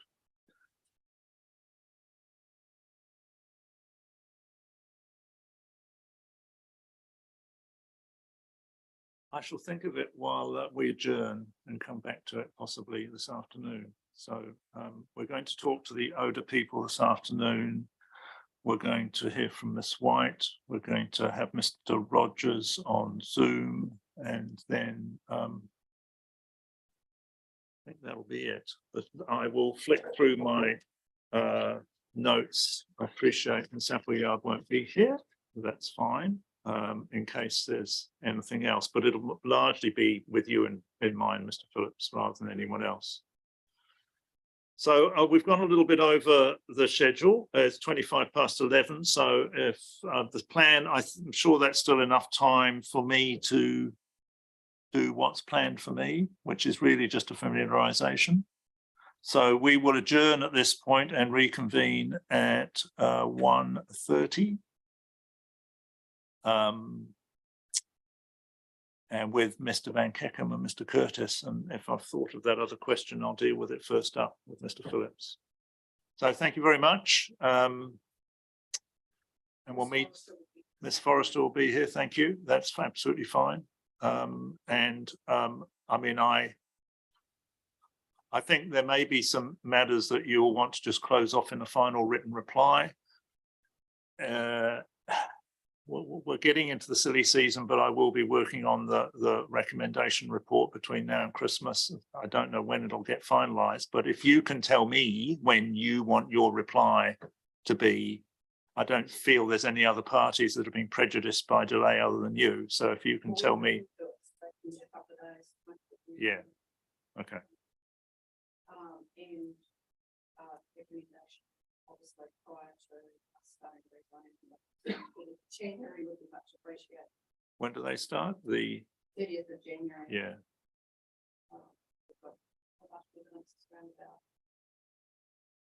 January.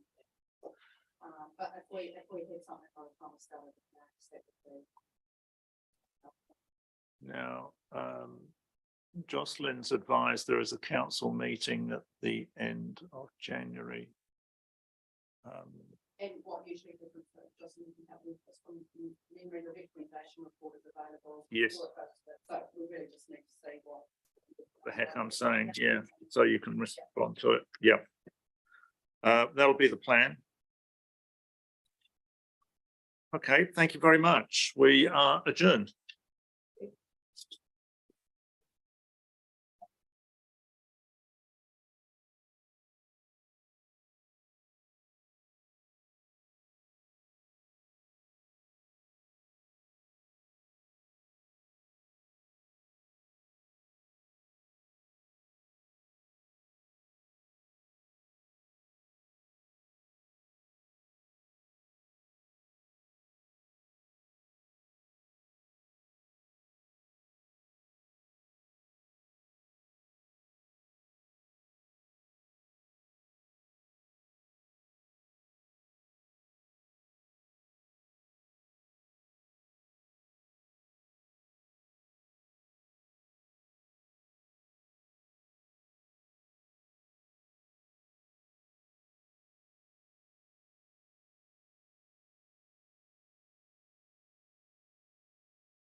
Okay, we will resume. We have participants on Zoom or watchers on Zoom and participants on Zoom.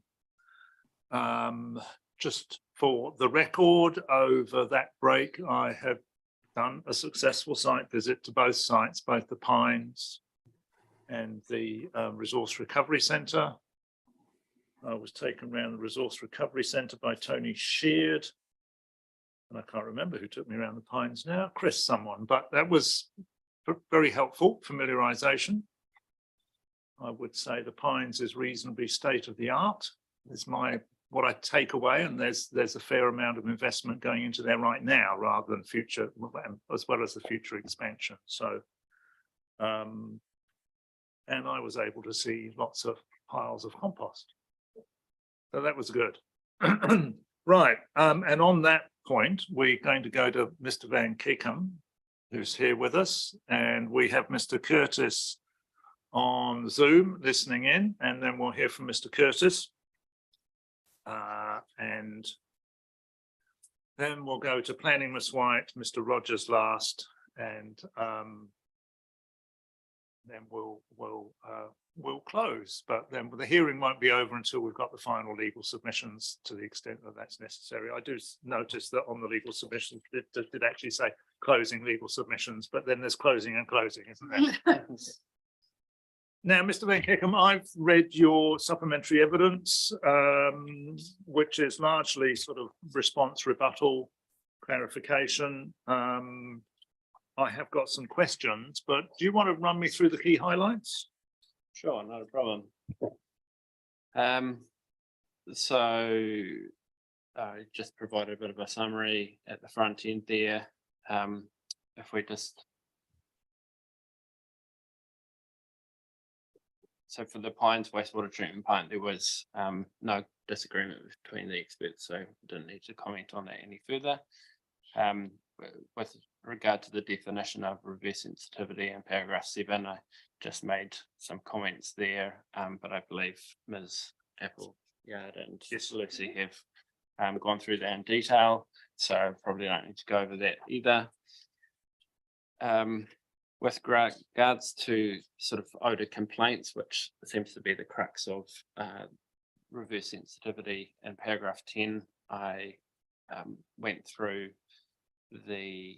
how the Canterbury Air Regional Plan is used by Environment Canterbury and their enforcement team to determine whether or not there is the complaint is valid, and that didn't sort of really include the sort of definition of being a perceived effect. It was really based on actual effects as observed. Briefly commented on no complaints covenants. And in paragraph 11, I mentioned that, in my opinion, the use of a no complaints covenant would reduce the potential for hypersensitive individuals to be present within the proposed 1,000 metre no complaints radius. And again, I had to read through the legal submissions this morning and the sort of definition around hypersensitive individuals, and legal precedents for that's been covered over quite extensively, so I won't go over that any further.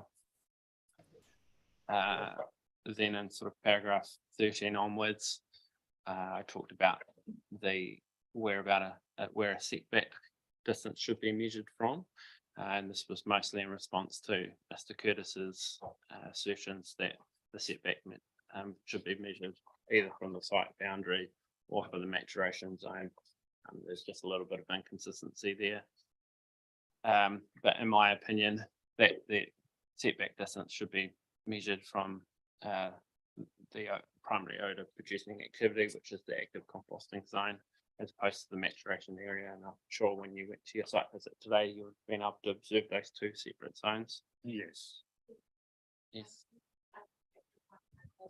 Okay. Sure. I had two of them. I was feeling really special. And then in paragraph 19, I talked a little bit about forced aeration composting. Yes. this is something that was brought up by Mr. Curtis. And in summary, I consider that using forced aeration as a composting method has a high level of odor control, especially if there's negative aeration with post-treatment via a biofilter, which most systems that are being installed in New Zealand are using this level of technology are adopting. And when that sort of technology is adopted, then generally much lower separation distances are applicable. And that's supported by technical assessments in New Zealand and published separation distances. Then in paragraph 22 onwards, I had a brief comment on the odour scouting survey. Mr. Curtis commented that he didn't think that it had a lot of relevance, but in my opinion, I considered it to be very valid. And it was part of the assessment tools that we put together to determine appropriate setback distances and the potential for odour to be discharged from the site and the extent of that, and provided a number of reasons why I considered the odour scouting survey was appropriate. Then with regard to wind conditions, paragraph 25 onwards,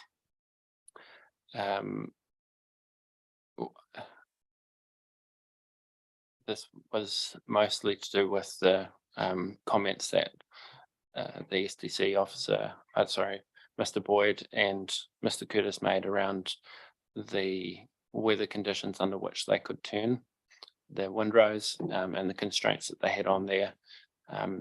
My comments in this section are mostly around SDC considered it to be practical when they applied for the consent, and so therefore I consider that despite the fact that they have identified some restrictions in the timeframes which they can undertake that turning, I consider that it's likely that it should be practicable for the for SDC to be able to turn outside of those constraints.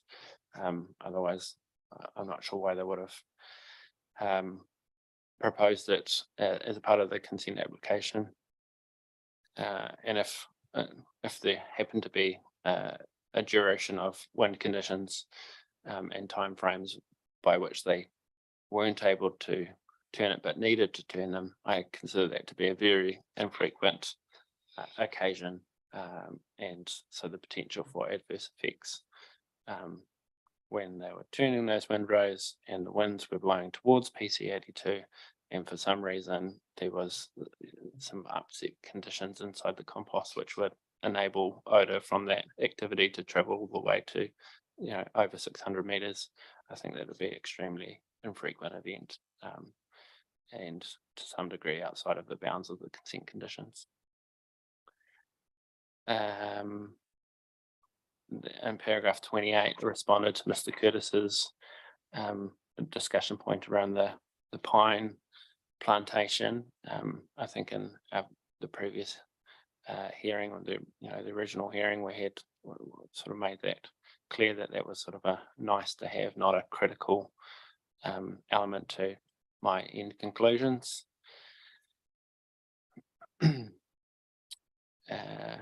In paragraph 31, and talked a little bit about chronic effects. Mr. Curtis appears to consider that there is a risk of chronic effects within PC82 or within 1,000 meters. And I consider that was sort of at odds to other experts that have presented at PC73 and at this hearing for that matter, where we all considered that during normal operating conditions that the level of odour that might be beyond 600 meters would be acceptable and wouldn't result in chronic effects. And the primary focus of the discussions has been around these upset conditions where the experts considered that the odour could travel beyond 600 meters. So I fundamentally disagree with Mr. Curtis's assertion that there could be chronic effects beyond 600 meters. within between 600 and 1,000 meters. Then paragraph 33 onwards, we talked a little bit about the enforcement of complaints. I discussed that in my experience, it's Environment Canterbury's job, not STC's job, to enforce complaints.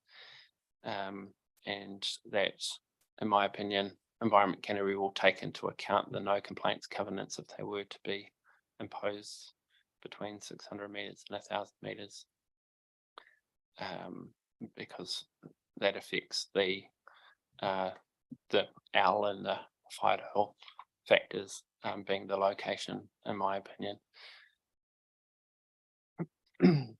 And then in paragraph 38, I talked briefly about leachate collection. Mr. Curtis appears to disagree with me that the absence of leachate collection and treatment on site is a significant factor in why a reduced separation distance would be appropriate. For the reasons I've outlined there, I consider that leachate, the absence of leachate collection and treatment on site is a significant factor on why there is a reduced potential for odour to be discharged from the composting operation.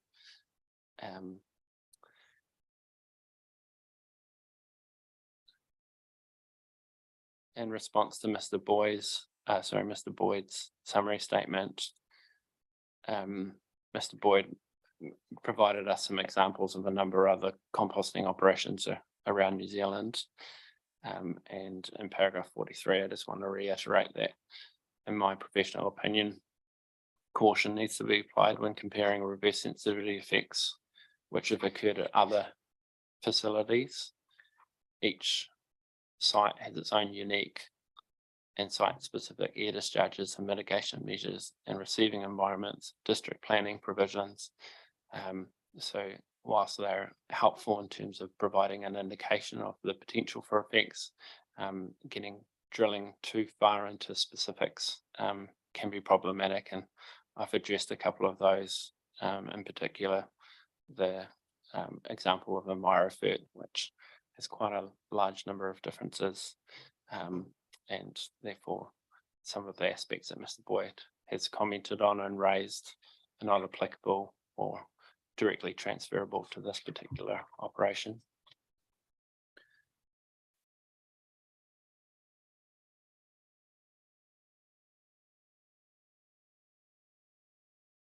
And then in conclusion, I continue to stand by the conclusions I've presented in my evidence in chief, despite the opinions expressed and additional information presented by Mr. Curtis and Mr. Boyd. Thank you very much. Okay, let me go back to the beginning. I want to work through. We'll start at the beginning rather than the end. I always think that's easier.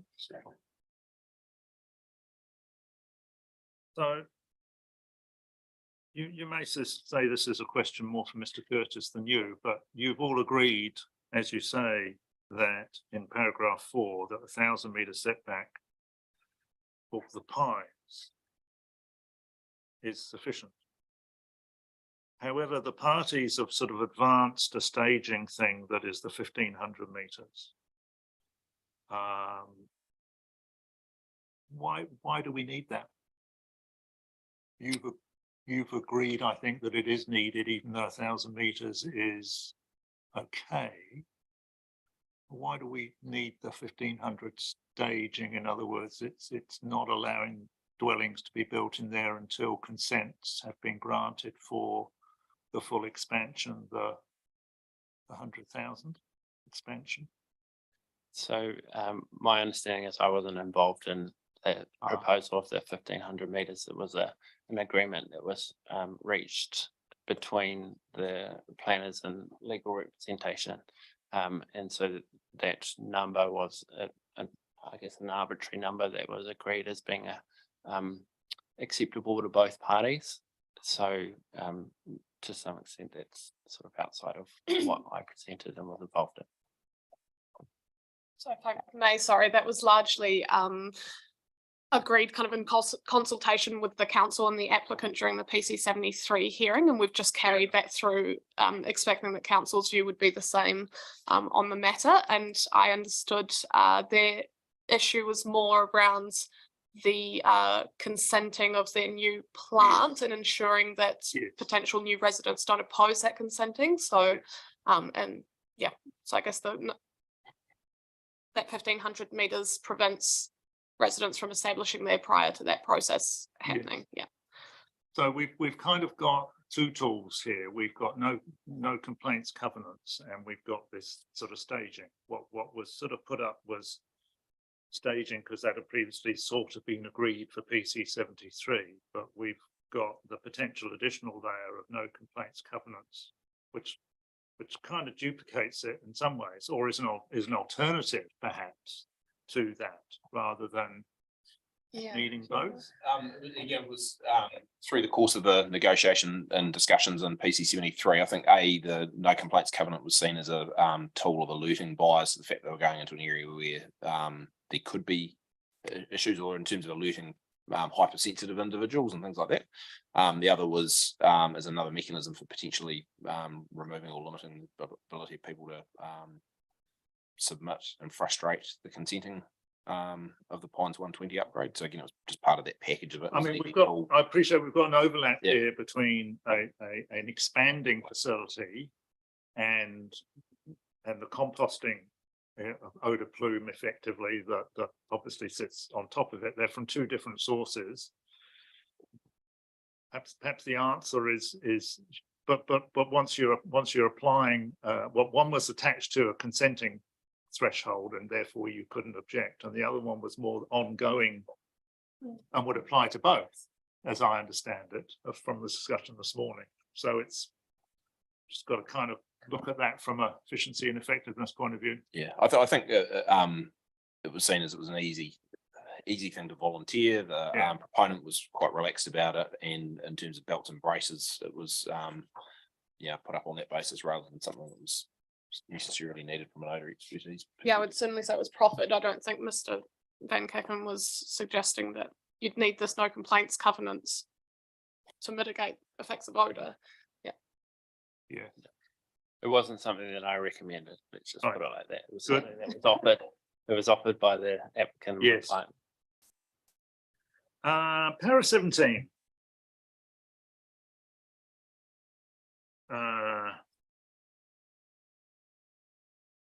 While I agree with Mr. Curtis that odor discharges from turning and screening mature compost do occur, these are at a much lower intensity and of weak, musty, earthy character,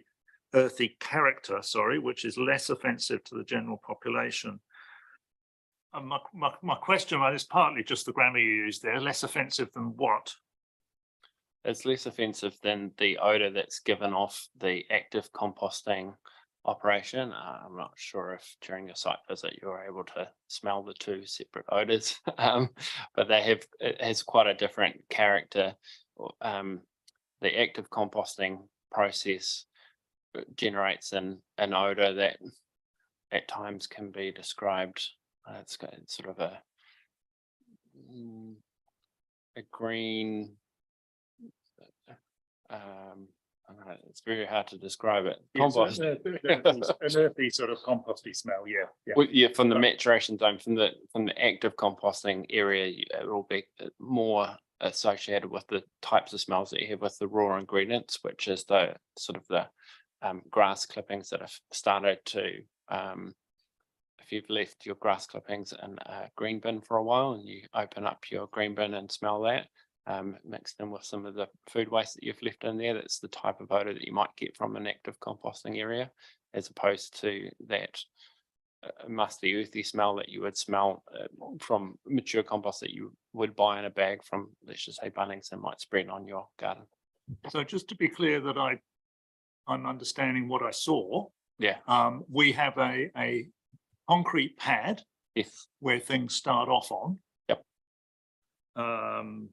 And then they're moved to windrows and rolled over. Yes. Like roll me over, so to speak. I know that's rude, isn't it? Roll me over in clover. That was when I was young. And what you're saying is, is all the active composting done on the pad and the maturing's done on the open land? Or is it a bit of both? No, so the, Because I didn't ask him that question, so. yeah, it's so more on the, appropriate to ask you. yeah, on the pad is where the raw materials are received and dumped. And then they get blended and the big green machine that you would have seen, which is it's a giant chipper for want of a better term. And so that blends and mix the raw materials in the right ratio. So they dump with a loader, let's just say it's four buckets of green waste and then one bucket of food waste. And that's blended on the pad. And then once it's blended or chipped up into a sort of a nice consistent mix of the various ingredients, then that's transported by a loader to the initial windrow. So then it's formed into 3 meter high windrows with those even batters on either side. And it's within those initial windrows that the active composting starts.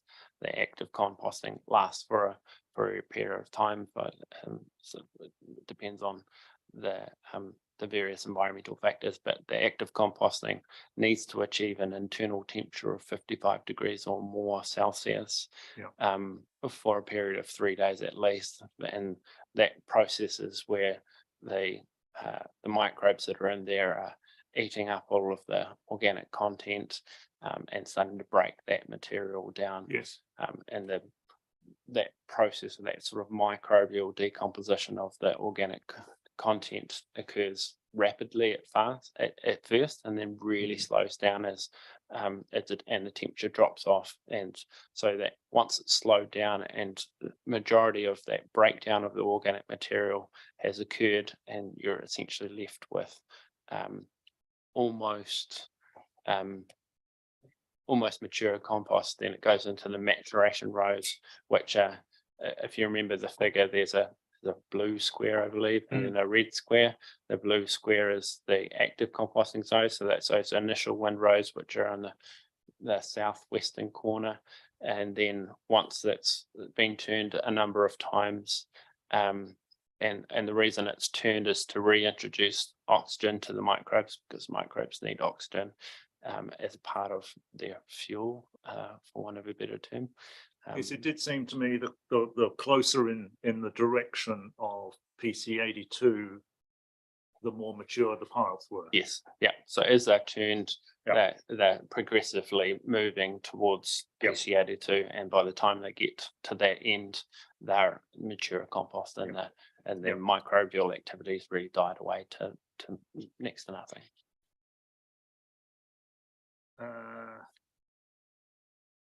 That's good, thank you. In 18, the odor management plan, measuring distance, separation distances. What are the distances you're talking about there? So that's in paragraph 18, where you say similarly, the ODMP measures separation is from the active composting area and focuses on measurement. But what key distances are relevant in the ODMP? So the ODMP has a description of the operation at the front end of that management plan. Yes. And that's there to inform the odor management plan is essentially a tool that site staff can use to familiarize themselves with the operation. It's usually a management plan of this type would usually be part of the induction of new staff, so that they can be aware of the environment that the receiving environment that they're operating within, and the consent conditions that they need to ensure that the operation meets. So it provides a step-by-step tool for site staff to make sure that they're undertaking the activities on the site within the bounds of the consent conditions. So does it, for example, say don't keep rolling closer to the boundary than so far? Yeah. So it'll say, active windrows, or it does say, active windrows are to be formed in the southwestern corner, and then they progressively turn toward the Yeah. maturation zone. All mixing has to happen on the pad and the leachate, these sorts of activities.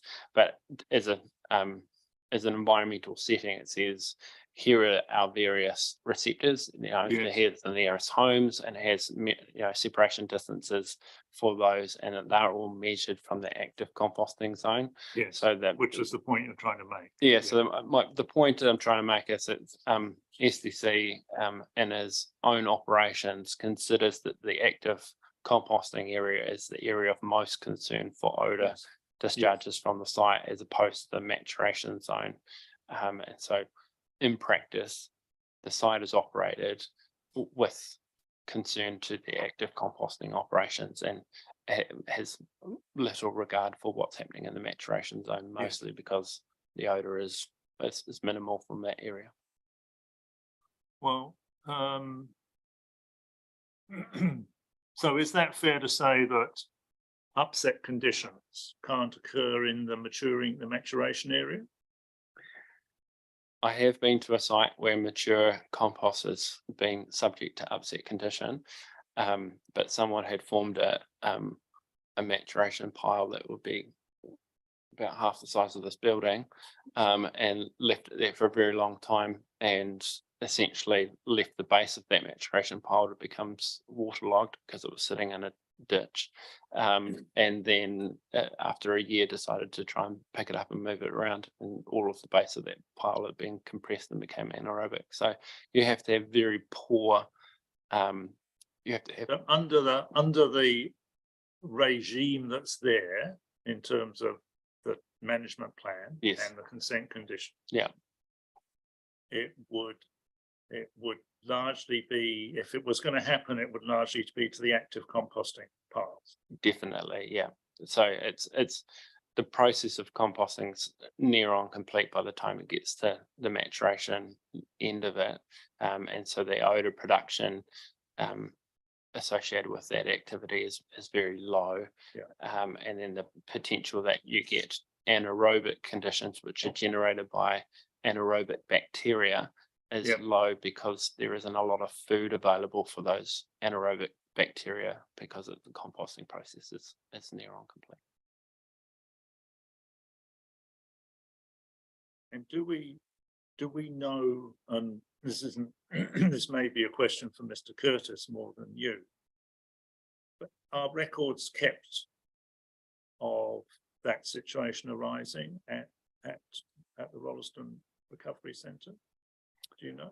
That would be more of a question for Mr. Boyd, Boyd, I'll who come operates back the to that. site, but Because the Yeah. question, of course, is I need to kind of have an understanding of how often that actually occurs. And like any management system, something goes wrong, you work out how it doesn't going to happen again. yes, But similarly, it's my understanding it's largely about reasonably intense rainfall events soaking the bottom end and going anaerobic, which can be solved by aerating it, yes, rolling it over. Yeah. But in doing so, it'll give off some odor for that period. But you know, we're in a changing climate where more intense rainfall is happening more often and will continue to do so. So, you know, is there a limit to what you can do to avoid that situation arising? So within the management plan are contingency measures, and so these are measures that the SDC can rely on or fall back on if, for instance, these anaerobic conditions are occurring in their operations as defined in the management plan. And so one of those contingency measures is to put a base of coarse material underneath the windrow. So at other operations where they don't have the same free draining soil as is present, you can put what they call a layer of overs, and so that's large woody material sticks essentially that come out of the screens which they're used at the end of the maturation zone. And so they're sort of big pieces of sticks and woody material, and they are placed at the base of the windrow to essentially raise the compost above any standing water that's there, and it allows the base of the compost to be out of the water, and any rainfall that comes through the compost can drain out of this plenum that's underneath there and run away off-site. So, and one of the other management practices that they have on site is that they use the loader to clear channels between the windrows towards the soak pits. Did you get a chance to see the soak pits whilst you're on site?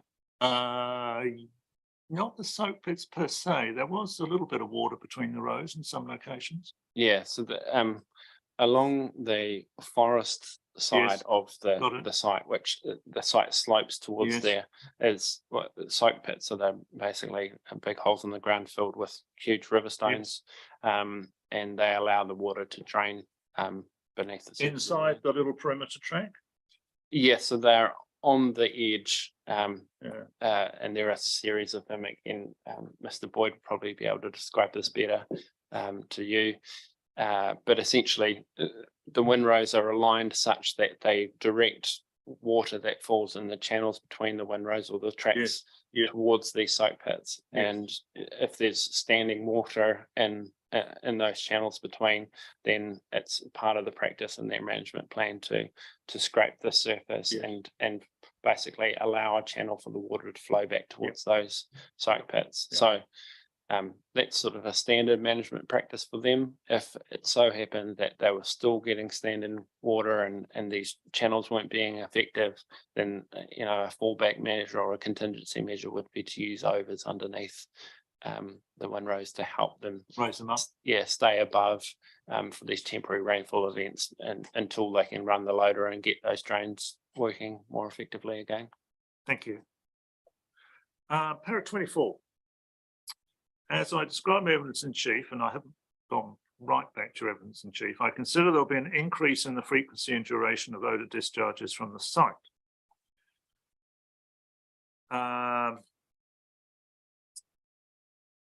Due to more frequent blending of feedstocks, more frequent turning, but not a significant increase in the intensity of the odour discharge. Now, frequency and duration, of course, means more odour, and although it might not, the test might not pass the tests of objectionable and what's the term? Offensive and objectionable, it's still a smell. Yeah, so I guess in my argument, the key aspect as to how far the odour will travel in any given event is the intensity of that odour discharge. So the length of the plume is mostly defined by the intensity of odour at the discharge point. So although there may be more frequent discharges of odour from, let's say, turning a windrow, the intensity won't increase because my understanding is that they will still have, if once the site increases up to 53,000 tonnes per annum, the activity on site will still use only a single loader, which means that they would only, sorry. Right, well, we'll come to that. I was going to question that. It's like, if we're getting that much growth, how do we do it with one loader? But yeah, sorry, well, if there's more than one loader operating, does that change your? If they were to turn more than one windrow at the same time, then in my opinion, we would increase the intensity of the odour. Yeah. So they would have to happen not concurrently. And if I'm wrong here, then I'm more than happy to be clarified by Mr. Boyd, because he's the operator of the site. But it was just, that was my understanding. Yes. Okay, thank you.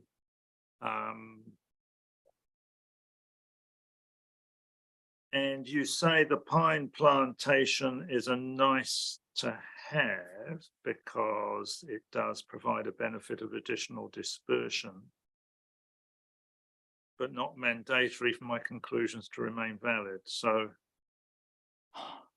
I threw a curveball at the hearing this morning by suggesting, which wasn't particularly well received, that the area potentially within what would be a 1,000 metre buffer of the compost could contribute to some additional pine planting odour dispersion by, you know, a belt on the inside on that property near the two external roads, the Brookside Road and Edwards Road. Yes. Is that a worthwhile suggestion in any way? Countering that, you wouldn't want it up against houses because of fire risk, but it wouldn't necessarily need to be. Is that a worthwhile thing in terms of odour mitigation? So again, it's a nice to have, and my understanding again is that the consent requires that the boundary of the site retains some form of planting. So there's a native planting. There's area native planting up that end, yeah. Yeah, and then there's a shelter belt which is on site that runs along the southern boundary. And so, Yes. and then the pine forest is directly abuts that shelter Yes. belt. And so it's closer to the discharge point. So the mixing occurs closer to the point. So when you get mixing early on in the plume, then that has a good effect, a higher level of effect than it does later on. If you were to put additional planting around the PC82, it would still have a mixing effect, but it's hard to determine how effective it would be at the Get that. end of the plume. I mean, is it a case of dispersion, or is it a case of the fact that pine trees give themselves off, depending on the time of year, a pine smell that helps counter it, or is it purely dispersion? Purely dispersion.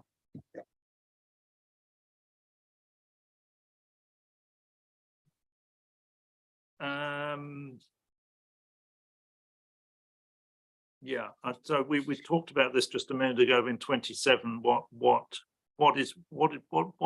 should I be understanding by the use of your term rare and infrequent, or rare stroke infrequent occasion? Is that once a year, 10 times a year, 5 times a year? So there are a whole bunch of factors that need to occur for this event to happen. So you need to have a requirement to turn, and Yes. the requirement to turn will increase as the capacity of the site increases. So there's less windrows in the active composting operation at the moment, operating at around 10,000 tonnes per annum, than there will be at 50,000 tonnes per annum. Yes. And so the frequency of turning that's required at the current operations is lower than it will be at 50,000 because you have got more material to turn. Yes. And then you also need to have these weather conditions, and like you say, weather conditions are changing in Canterbury. We've got La Nina and El Nino patterns which are changing. So the frequency that these weather conditions are persistent for a long period of time. I haven't had a chance to look back over to analyze the available weather data that we have at the moment and work out how frequently it would be that, let's just say, 3 days were to occur, and that was to be okay. So we would need to, worst case scenario, we'd have to assume there are 53,000 tonnes of compost on site. Then I would need to talk to the site operators and say, well, how frequently would you need to turn if you had this much compost, in terms of hours in a day, or does it take you 20 minutes to turn one row and you need to do 5 rows in a day, or whatever it might be, to calculate the amount of time that they would need. Then I would need to go back across the weather patterns and say, okay, if you need this much time on that frequency, how often do we have these wind conditions for long enough that you wouldn't be able to undertake that activity?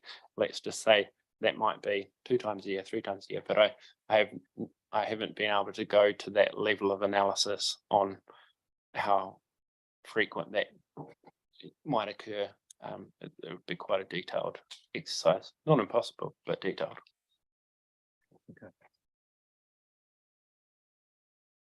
That was 27, wasn't it?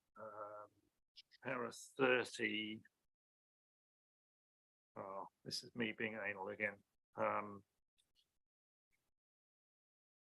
Was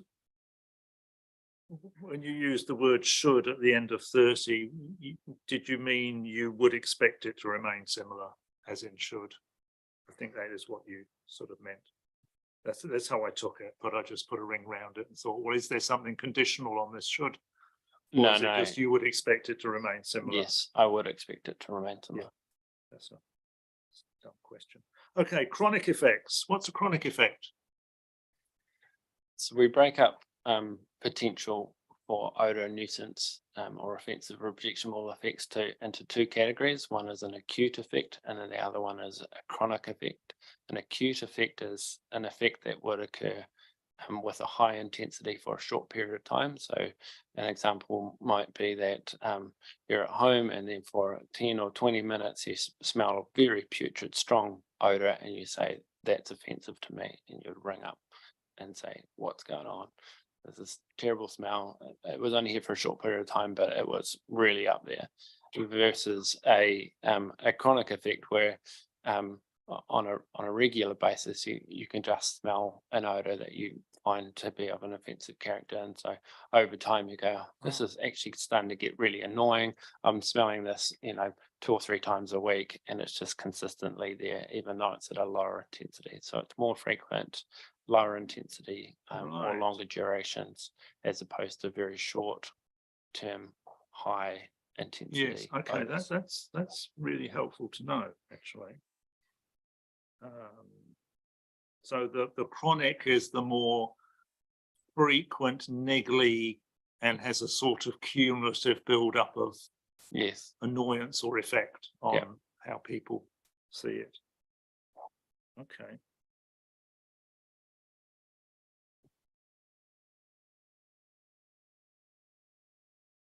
Now, I talked this morning a little bit about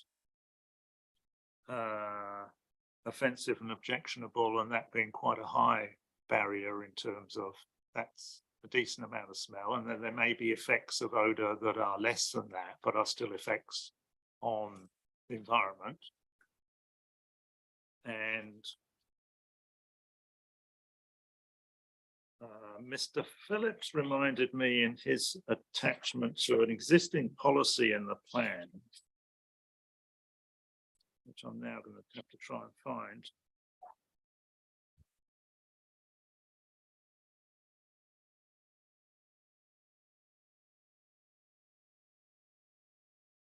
Which is policy B3439, which says, so this is an existing, not proposed. Avoid rezoning land for new residential development adjoining or near to existing activities which are likely to be incompatible with residential activities unless any potential reverse sensitivity effects will be avoided, remedied, or mitigated. Now, I suppose the question is, what is the right sort of test for a pass for that policy? Now, maybe I should be asking the planner this rather than Mr. Van Kickham, but it might have been the thing I was thinking about just before lunch, actually, because there was something that disappeared out of my brain. So I'll throw it out there so Mr. Phillips can come back and answer it. But it's the question is, what should the test be for that policy, which is existing policy? Is objection or offensive actually too high? I mean, obviously, it is using the word reverse sensitivity, which of course is actually different concept. Again, it's a step on whereby the cumulative effects of, if you like, that sort of odor effect causes a groundswell of pressure on the operator and unreasonably restricts their operation. So it's a consequential on it, and that policy is really about, well, the qualifier is unless any potential reverse symptom will be avoided, remedied, and mitigated, but that's the qualifier on top of avoid rezoning where it's likely to be incompatible. So I'm just thinking out loud, is like everybody leaps to the offensive and objectionable because that's what get written up in consent conditions all the time. But from a, you know, urban development plan change, is this the right place? How far should the buffer be type thinking? Is that the right test? So the offensive or objectionable definition is relative. Yeah. And it's relative to the receiving environment. So we talk about the vital factors, frequency, intensity, duration, Yes. offensiveness, and location. And the location one is probably the key one in this context. So the location takes into account the land use and the sensitivity of that land use. And so is this odor that's observed in this location considered to be acceptable or offensive or objectionable? And so that location factor and the way that the plan is interpreted is more of a question for the planners. Yes. But the offensive or objectionable threshold is a relative term, and it takes into account the receiving environment. Yes. Which is why that policy is probably written the way it is about new residential activities, is all about creating a location where there's more chance of effects because of purely, as has been said, purely about numbers of people, and we're all different and smell things in different ways. So a rural environment is less sensitive to rural type odors, and in my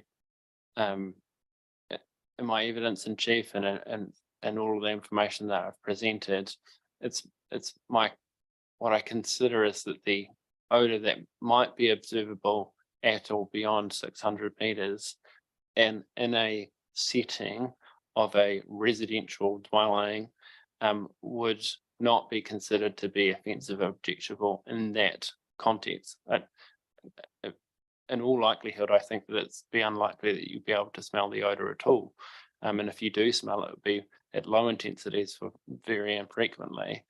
And therefore,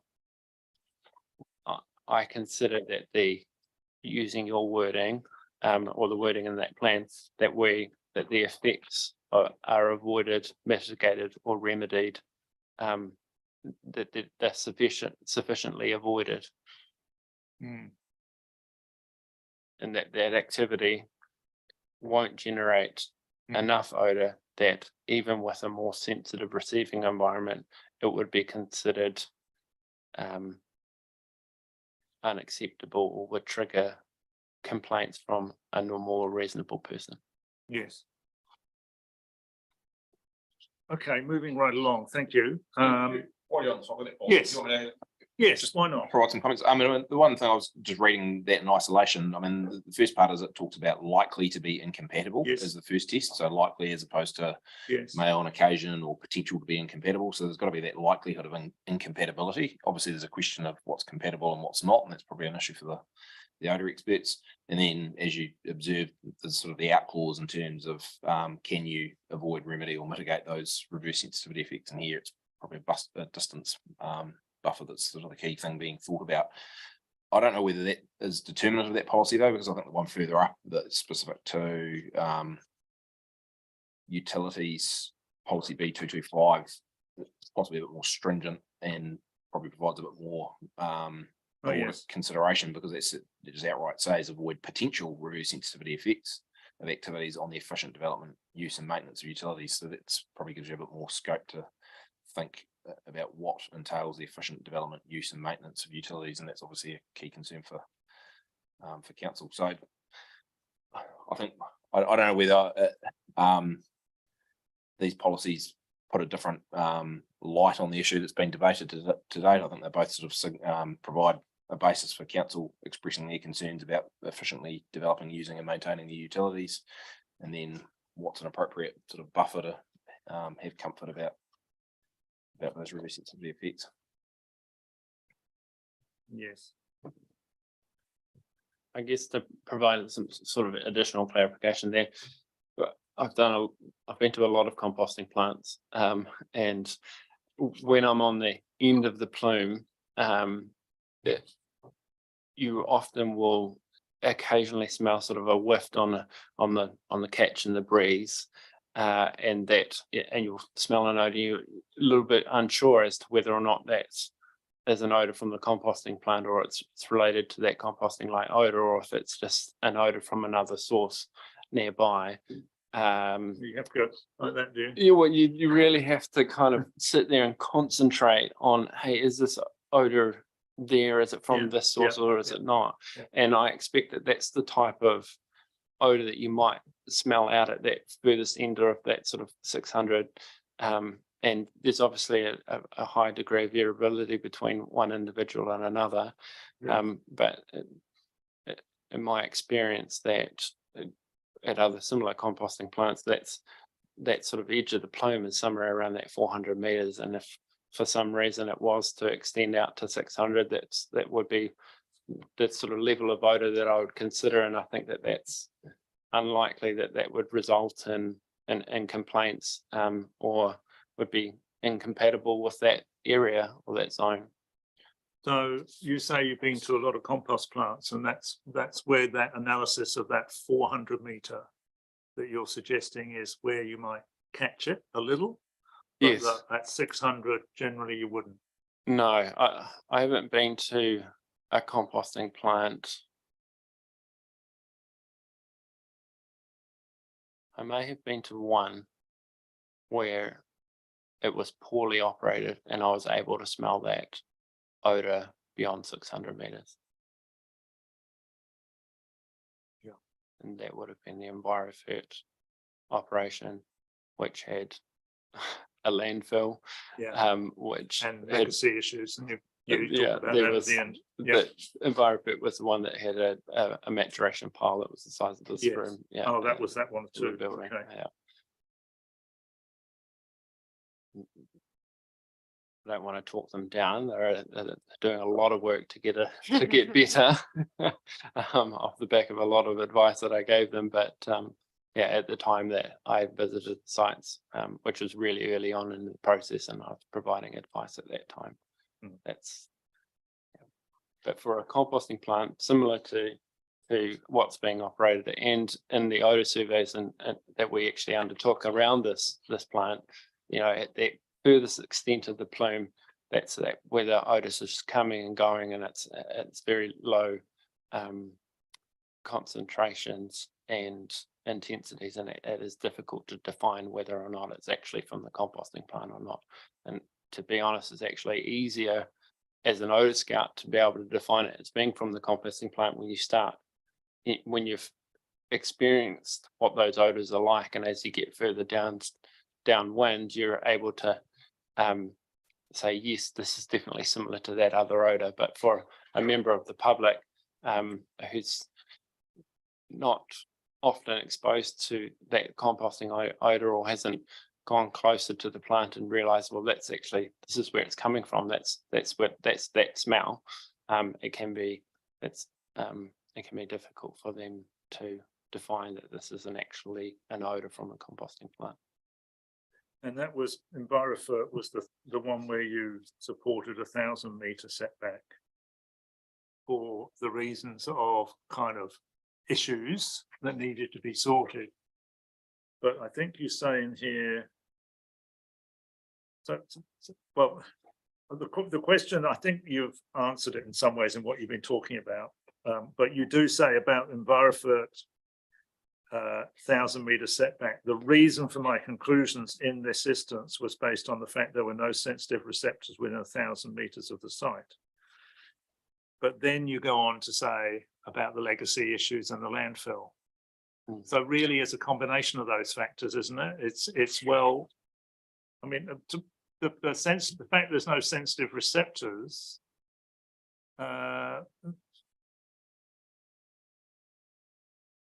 why would, I mean, let me get my words straight. If there were sensitive receptors, you'd almost be wanting to be more tough on them, get them sorted, than if there weren't sensitive receptors. Yeah, so the assessment that I undertook in support of that application, I was working for the applicant on that at that instance, was based on, is the existing environment going to be compatible? Like, are the effects on the existing environment going to be okay or not okay? And so I was assessing whether or not the odor was going to be offensive or objectionable at 1,000 meters, which is where the nearest receptors was. I wasn't supporting a 1,000-meter buffer distance. I was saying a slightly different analysis. Yeah, isn't it? I get and that. that's I was trying to clarify that. Yeah. It appeared in Mr. Boyd's comments that I was supporting a 1,000-meter setback Yeah. distance. I wasn't. I was saying that if in this for this composting plant and this receiving environment, if they undertake these activities, improvements to their operation, then I expect that at the nearest receptors, which are 1,000 meters in this direction and 1,500 meters in that one, that there won't be offensive or objectionable effects, and that you should be able to consent that plant. Okay, no, that's helpful. All right, thank you. That's very good. That's taken a chunk of time of the afternoon. Now, we want to just perhaps give Mr. Isali the floor for a moment, because Mr. Isali provided a supplementary that was brief.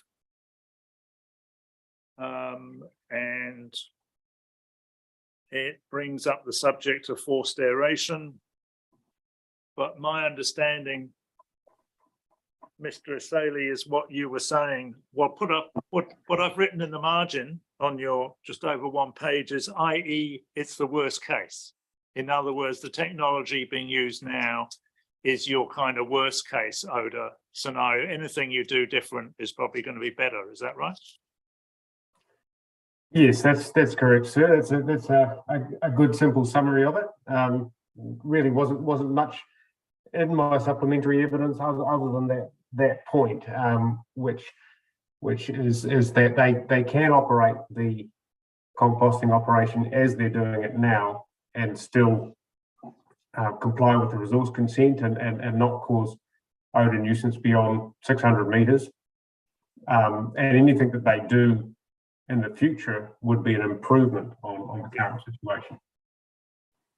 And while we're on the subject, and I could have asked Mr. Van Keeken this question, but asked him lots. Forced aeration, I'm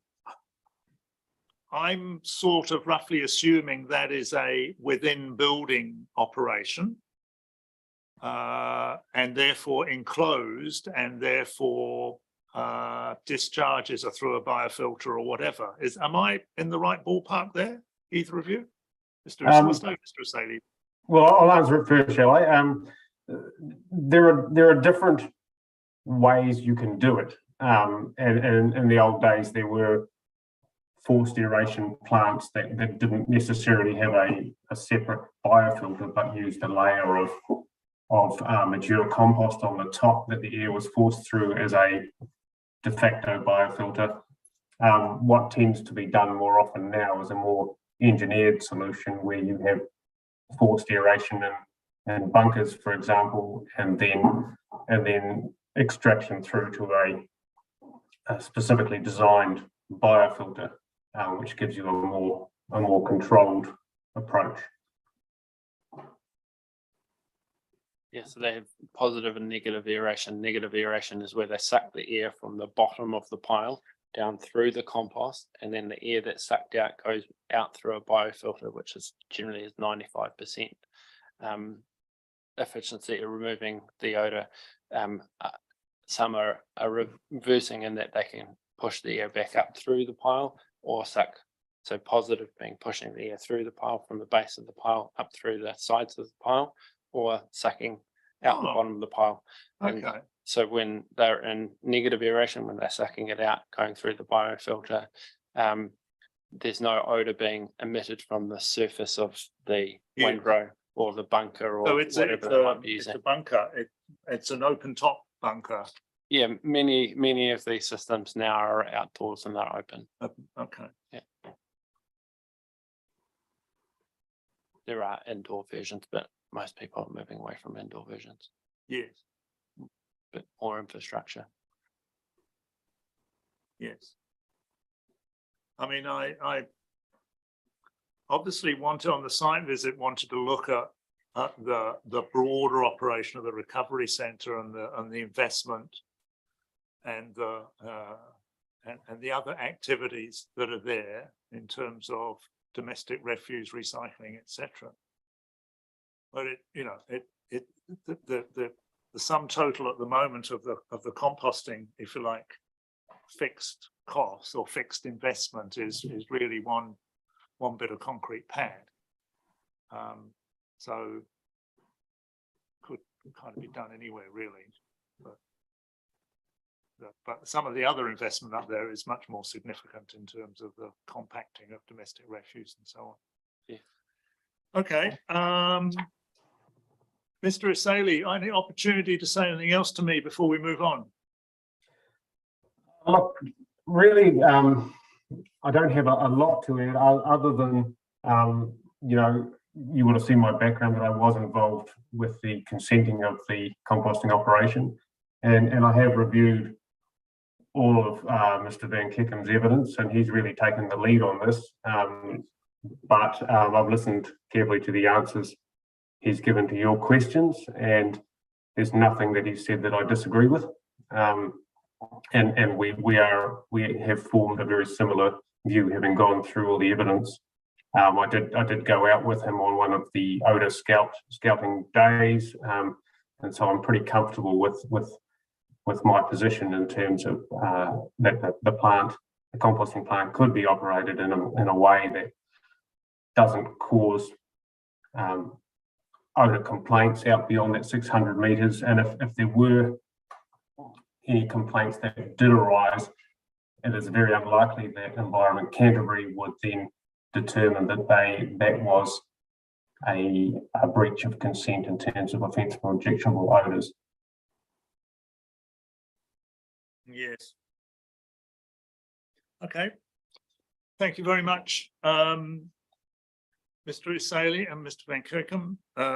We will move to Mr. Curtis, who has either got a background on or you're sitting in a nice park. I suspect you've got a background on. Yes, good afternoon, Commissioner. I've got a background on so you don't see all my work colleagues walking behind me. So, so yes, a nice park. Very good. Now, you've got a reasonably brief 1.5 pager. Why don't you just read to me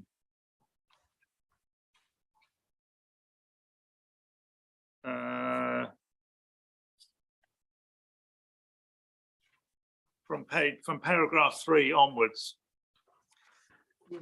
Okay, that's fine. I'm happy to do that, and I guess I should say that at the time that this was prepared, I understood the additional material that was going to be presented here was solely on the questions as set out in your minute 4. So perhaps there are a couple of things that came up in the evidence of Mr. Van Kiekum that I'd like to comment on too, if I have an opportunity after that. I'd like you to. Any other comments were well received. Thank you very much. Thank you. Okay, starting at 3.1. Before addressing some of the land use options, I understand I'd just like to reiterate the point that I made in my evidence in chief. I consider that any land use that increases the density of residential dwellings significantly increases the risk of reverse sensitivity odor effects in relation to SDC assets. And consequently, my preferred option is to retain a rural zoning on the land. I understand that actually came up in some questions you had earlier today, and I think that any underlying change even to residential or rural residential does increase the risk. I guess I have a degree of skepticism that if you have an underlying residential zone, that at some point in the future someone might decide to say, let's put some houses there. So retaining rural would definitely be my preference. However, if the Commissioner is minded to support a change to the zoning within the odour buffer, then I have some comments on the options that have been discussed by the urban designers. Paragraphs 69, and I won't read that one out to you, have seen the comment from Ms. Lawson then. And I just had the concern that she made there that I wouldn't support an increase to support options such as low density residential because of the issue for potential reverse sensitivity effects. And if recreational sports facilities are permitted, they should not be ones like athletic tracks or tennis courts where people are likely to be present for extended periods of time. And I've now had an opportunity to actually see the joint witness statement, and so those bullet points that are in there, you'll have seen from those, and they're pretty much the same. So I guess I with one exception, I think that the various land uses that the urban designers proposed are ones that will be appropriate within the odour buffer, and consider that whatever options would be permitted, the guiding principle should be that potential land users should avoid attracting people into the area for long periods or attracting large numbers of people. And a really good example, I think, is the Waitakere Bottle Lake Forest Park that surrounds the Bearwood landfill. I'm pretty familiar with that site. I did consenting for the landfill on a number of occasions, and with the exception of the landfill access road, the activities of the landfill were well screened, and certainly that area was well used, and I suspect is still well used by lots of recreational activity. So that would be a good use, and would fit with your comment about trees that you made to Mr. Van Keekum earlier. Yes. I would not support the use of the land for a cemetery, as while this land use generally follows the principles in the first bullet point, cemeteries are normally considered to be highly sensitive locations, albeit that they're relatively infrequently used due to the typical elevated emotions of people when they are present. And also I would have concerns for venues that may be used infrequently but are used for public gatherings, such as wedding venues. So that sort of really summarises that additional statement that I made.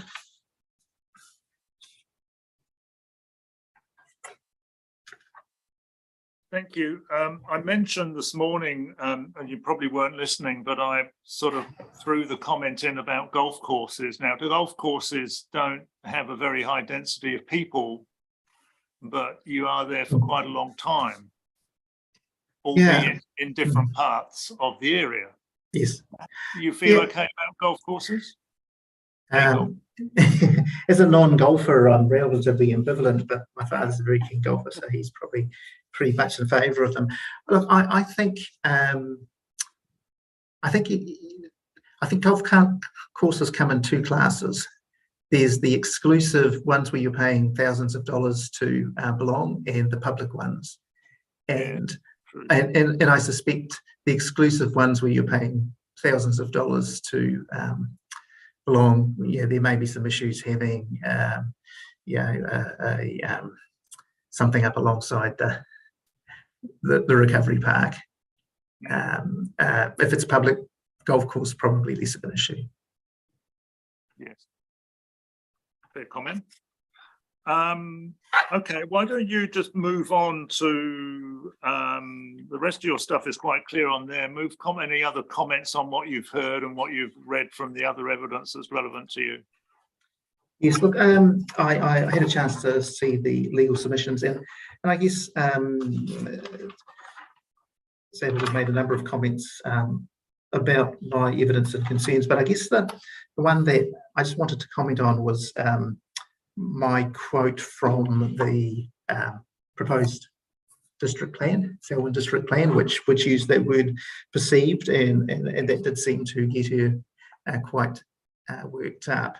I guess, and she made some comment later on about the fact that I was pushing that. I guess I was merely identifying that this is what the proposed plan said. It had gone a step further, and I agree with her there than most other plans have gone to in terms of using the word perceived reverse sensitivity effect. But I think, you know, you've had a bit of discussion on there, and I think that there are an element of the public who perceive that they are experiencing effects from things, and that leads them to identifying, to making complaints about an activity. Now, and yeah, that becomes an issue for the the activity that's undertaking their activity lawfully, and I don't think it's unreasonable for a district plan, if they're looking at developing a new area, just to think a little bit harder about those activities that might lead to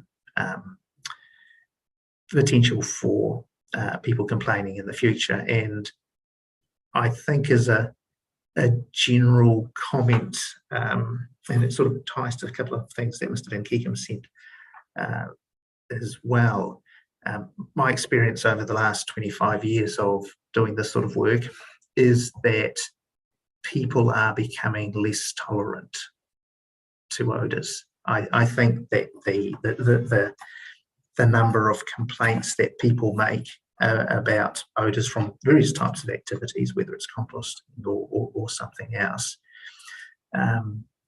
has increased, and people are more willing to complain about things, and sometimes quite rightly, and that's fair enough. But I think the degree of tolerance as to what is acceptable in the community has got lower, and I think that speaks a little bit to the fair and reasonable test.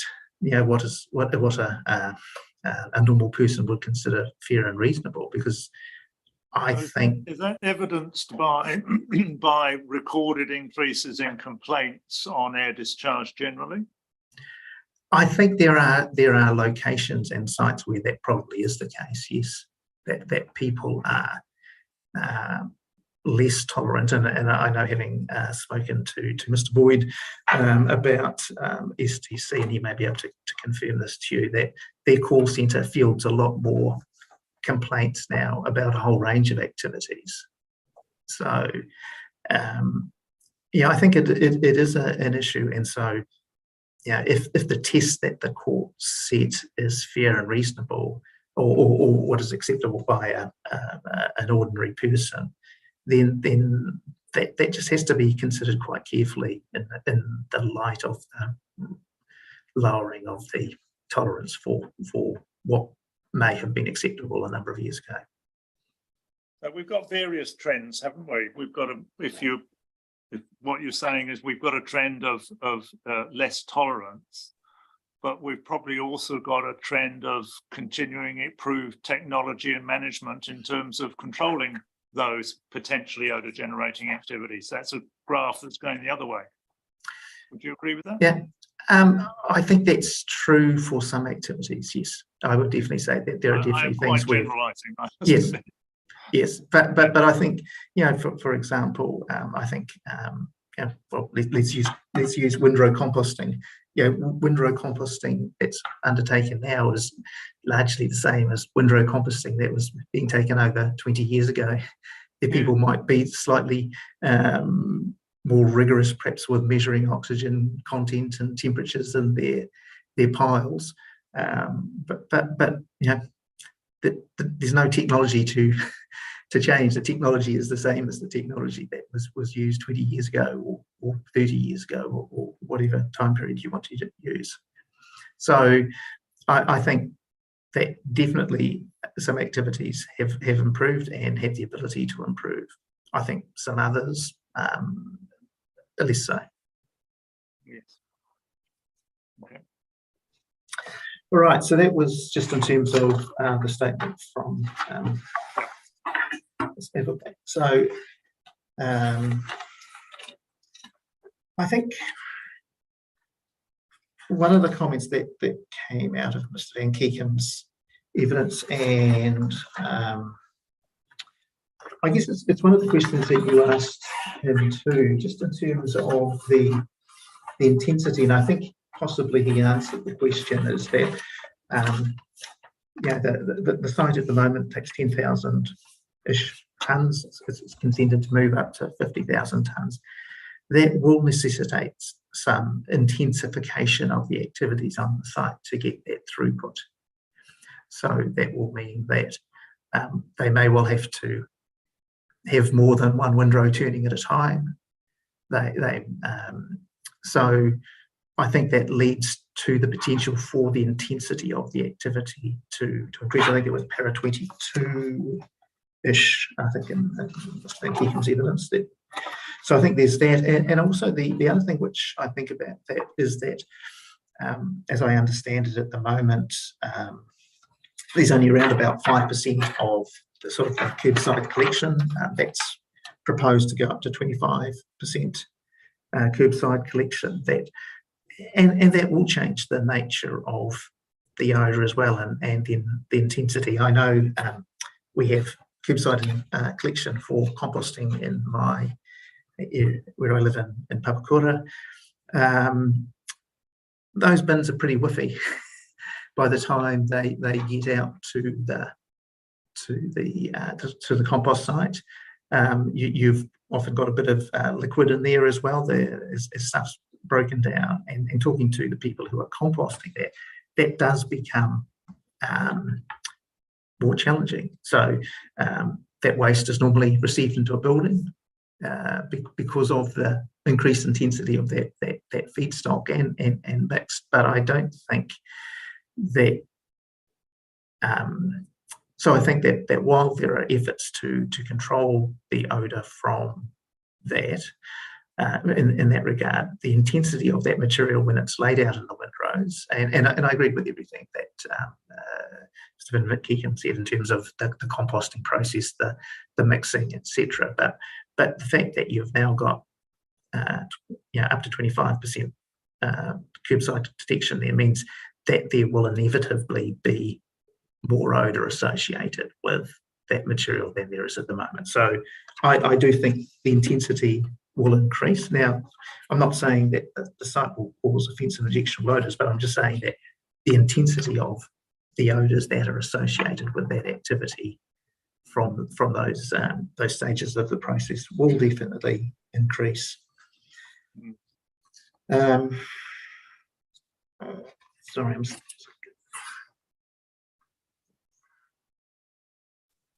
I think the other thing which it was raised a couple of times was in terms of the maturation area, and again, I don't necessarily disagree with what Mr. Van Keekham said about that material, but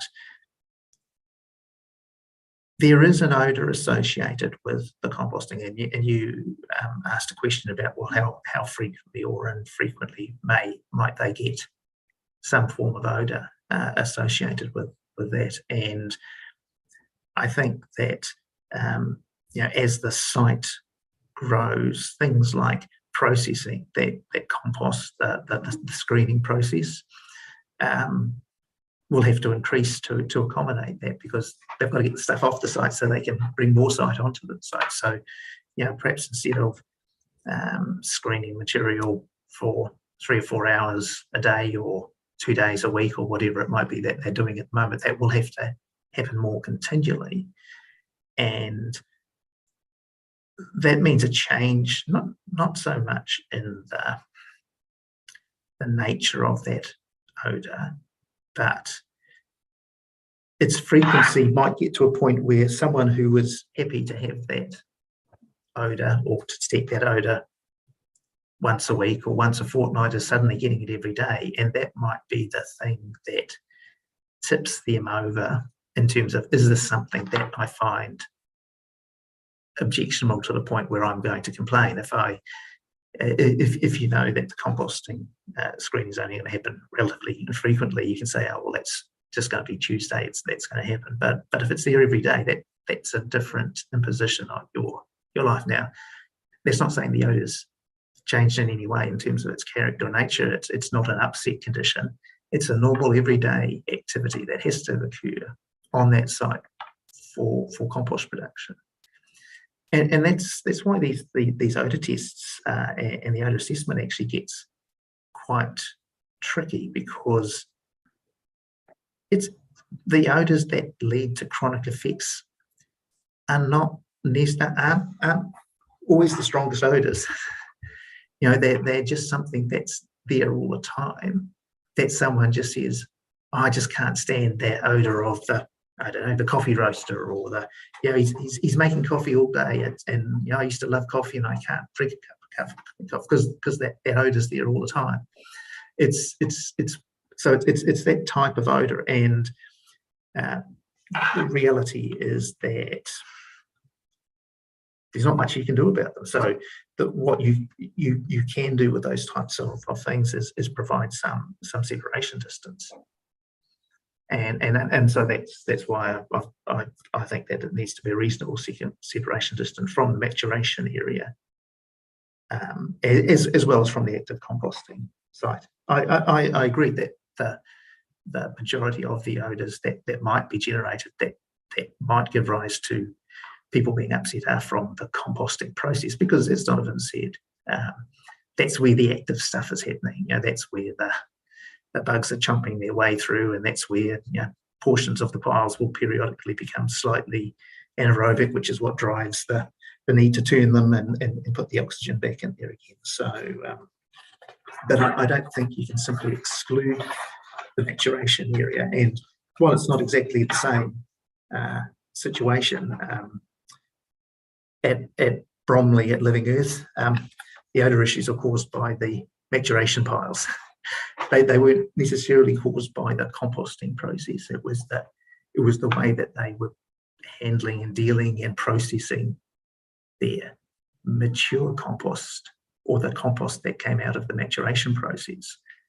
That's you know, it was been identified as giving rise to the majority of the odour complaints that occurred. Now, that's a different, and I have to be careful, they weren't windrosing, so they were running a form of aerated composting process there, and they had chosen is not the right word. They had got permission to reduce the amount of time that composting was occurring inside bunkers, so that they could increase throughput. And having done that, it meant that the stuff that was going into the maturation piles was still fizzing and humming away. You asked a question, no, I was just, no.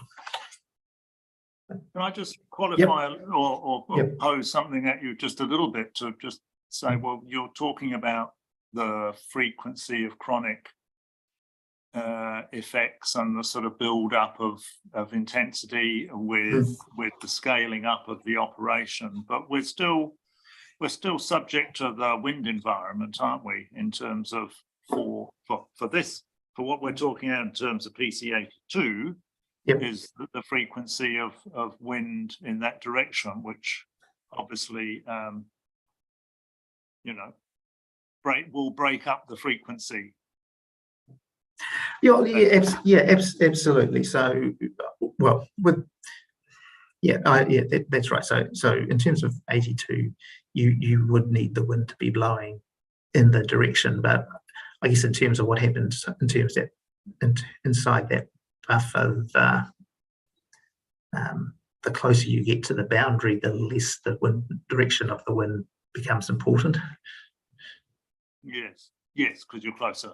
Yeah. Yes, yeah, that's right. So,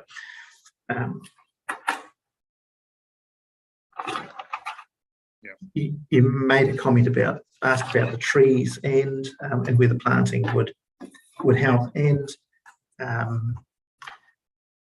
I agree with what Mr. Van Keekum said. I don't think that the piney odour is going to necessarily solve the problems, but yeah, having pine trees there may provide some benefit in terms of the activity, and there's a secret principle that we would quite like in odour and air quality is out of sight, out of mind, and so actually having a thick belt of trees around often helps to solve problems, not because they have any intrinsic value, but people just don't see it. So I don't think having trees, a thick tree belt is a bad thing. And what do you think of the argument about the project that is going on to involve more of the community and Reconnecting. Yeah, thank you. Yes. And if you like, the more public face of the site, or increasing numbers of the public, school children going on educational visits, etc., as well as scaling up recycling and so on. How do you see sort of that influencing the desire to itself, irrespective of, if you like, more distant, perhaps development issues, to drive the odour management culture, if you like? Yeah, and it was one thing I was going to come to, so you've got me there earlier than that. But that's all right. No, I think that it's a slightly different situation, because this is an activity that's occurring on the site. The people who are going to be coming onto site, and I mean, you've walked around the site yourself today. You know, if you got up close at all to the pit where all the rubbish is dumped off on the recycling, in the all the curbside rubbish, you know, there is a smell there. It's relatively strong and definitely detectable as refuse before it gets pushed into the containers for offsite. So there is an intrinsic level of odour that's associated with a site such as this, a transfer site or a recycling site.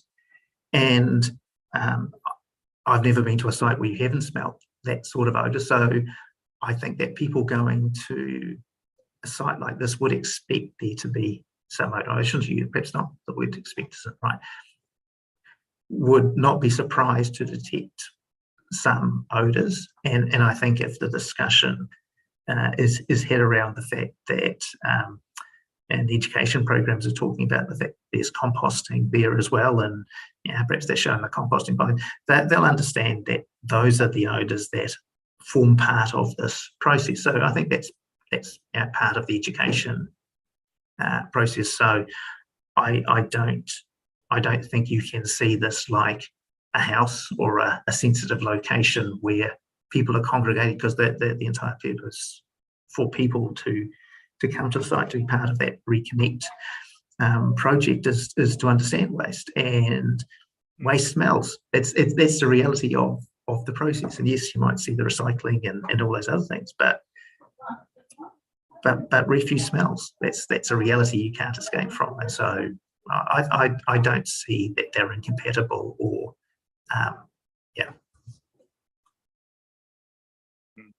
All right, I am going to give Mr. Boyd, I might wait till we've finished with Mr. Curtis, and I'm going to give Mr. Boyd an opportunity to say anything he wants to say. Anything else from your comments, Mr. Curtis? So I'm just flipping through the notes just from your questions, just to see.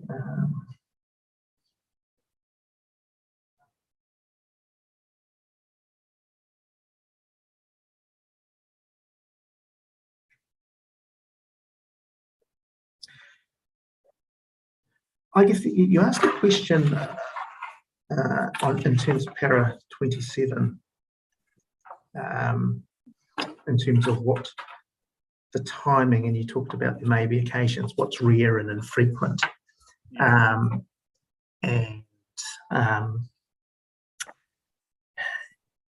agree. It's difficult to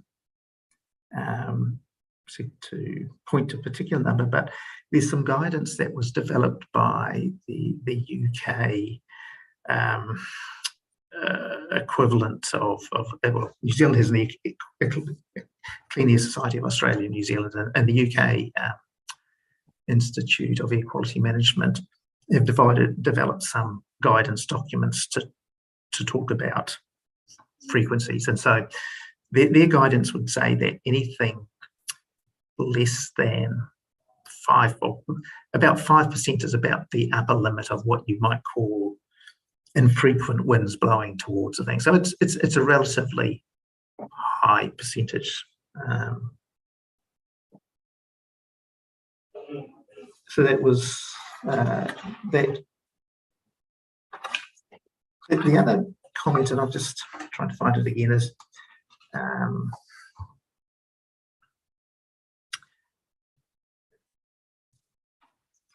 no, that's right. That's right. No, it's not that one. So if you could bear with me, I'm just going through some of the notes.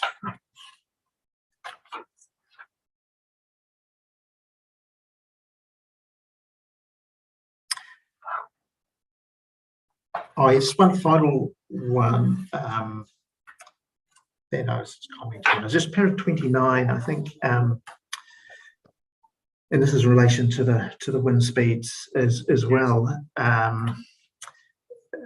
I think, Mr. Van Keekum talks about the heights in there, right? That the Burnham one has a 6-metre mast versus a 10-metre mast, and it's the relevance of that is that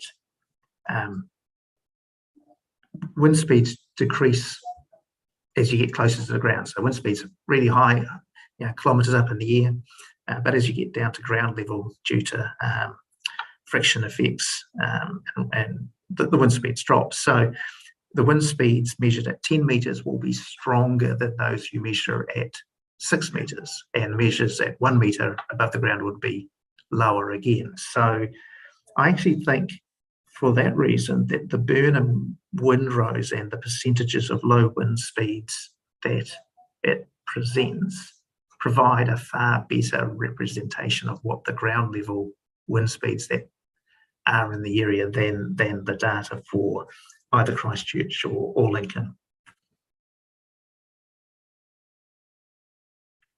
So you think Burnham's more reliable than Lincoln? Yes, because it's more proximate, and also Lincoln is, it's potentially affected by the hills that are close. It is relatively close to, or it is closer to. So you're getting some other terrain effects that are happening. Okay. So I think that's all for me. Thank you, Commissioner. Thank you, Mr. Curtis. That's very helpful. Now, Mr. Boyd, you've been sitting there patiently. Do you want to come up to here and just, I'll give you the opportunity to respond, react, deny anything you see fit. Thank you. On matters that have arisen, really. Yes, it was just really the point about the Reconnect project and the comment that was made around why would we invest in the site and have all these people coming here as a destination if we thought there would be issues around the odour. But the bulk of the development that'll be occurring and is starting to occur is it within structures, so it's inside. So apart from the kind of community garden type area and the tours that the educator will take around, everything else is inside. So there's a large warehouse shop type building with a HVAC system, an air conditioning system. There's the education centre, again with its own air conditioning, and then the maker spaces that are planned for the future are all indoor facilities. So I just thought it worthwhile mentioning that. Yes, thank you. Thank you. Okay. That was all. And now, have I got any questions for you? Seeing as you're there, that have, without wishing to unduly prolong matters,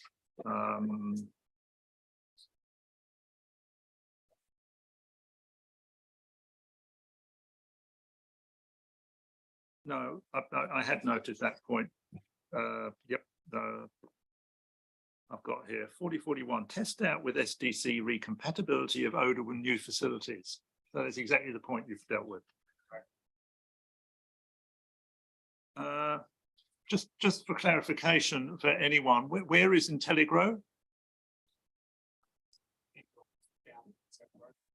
Yeah, if you jump on the main road here and you drive down the motorway, you'll see it on your left-hand side. Probably if it's first exit, second exit. First exit when you're heading down on your left. Just after. Yeah. So just it's after in the Selwyn district. Yes. Yeah, be about 3 kilometers from here, thereabouts. Okay. Right. You want to drive around the area, there's a side road, Union Road. Yeah. Runs adjacent to, so parallel to State Highway. In between Jones Road and that Lovely. way, Mannion Road. All right, thank you, Mr. Boyd. Thank you, both of you, Mr. Curtis and Mr. Iseli. We are going to move, well, a little bit off odor, I think, to Ms. White. Yeah. Who has supplementary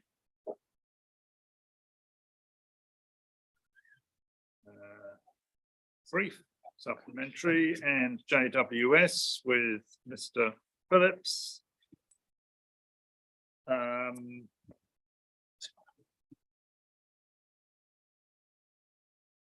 Over to you. As you see fit. I've obviously read it, but if you would, and there's only really a few pages there, isn't there? Yes, that's correct. So I've essentially combined my supplementary evidence to the matters that were raised in that minute, Yes. which related to the supply of residential land question, and then the question of if a 1,000-metre buffer was applied, how would you deal with it in a planning sense? Yes. So my supplementary evidence is essentially limited to that. I think those are both matters that have been well traversed today. So I think in terms of the supply of land, my supplementary evidence is essentially that notwithstanding, I guess, the outcomes of that in terms of the numbers, I think that the question for this plan change is more about the significance of the development capacity in terms of policy 8 of the NPS. So, and I also was, step back, I wasn't involved with the joint response, so I'm not across the numbers, but obviously you've heard from Mr. Beard today in terms of those numbers. So from my perspective, I've considered it more in terms of that not being a determinative factor, but that probably relates back to some of the questions that you are asking in terms of that, the short term versus medium term versus long term question. And I think Mr. Phillips also made a comment that I agree with, which is that regardless of that, this is a large amount of land. So in terms of it being significant development capacity, in terms of policy 8 of the NPS, I think that that's more relevant in any case. Yes, and I think the last time we were hearing, we talked a little bit about significance being more than just numbers, that there are other factors, which is part of that urgency thing, but also other circumstances that relate to that significance. Yeah.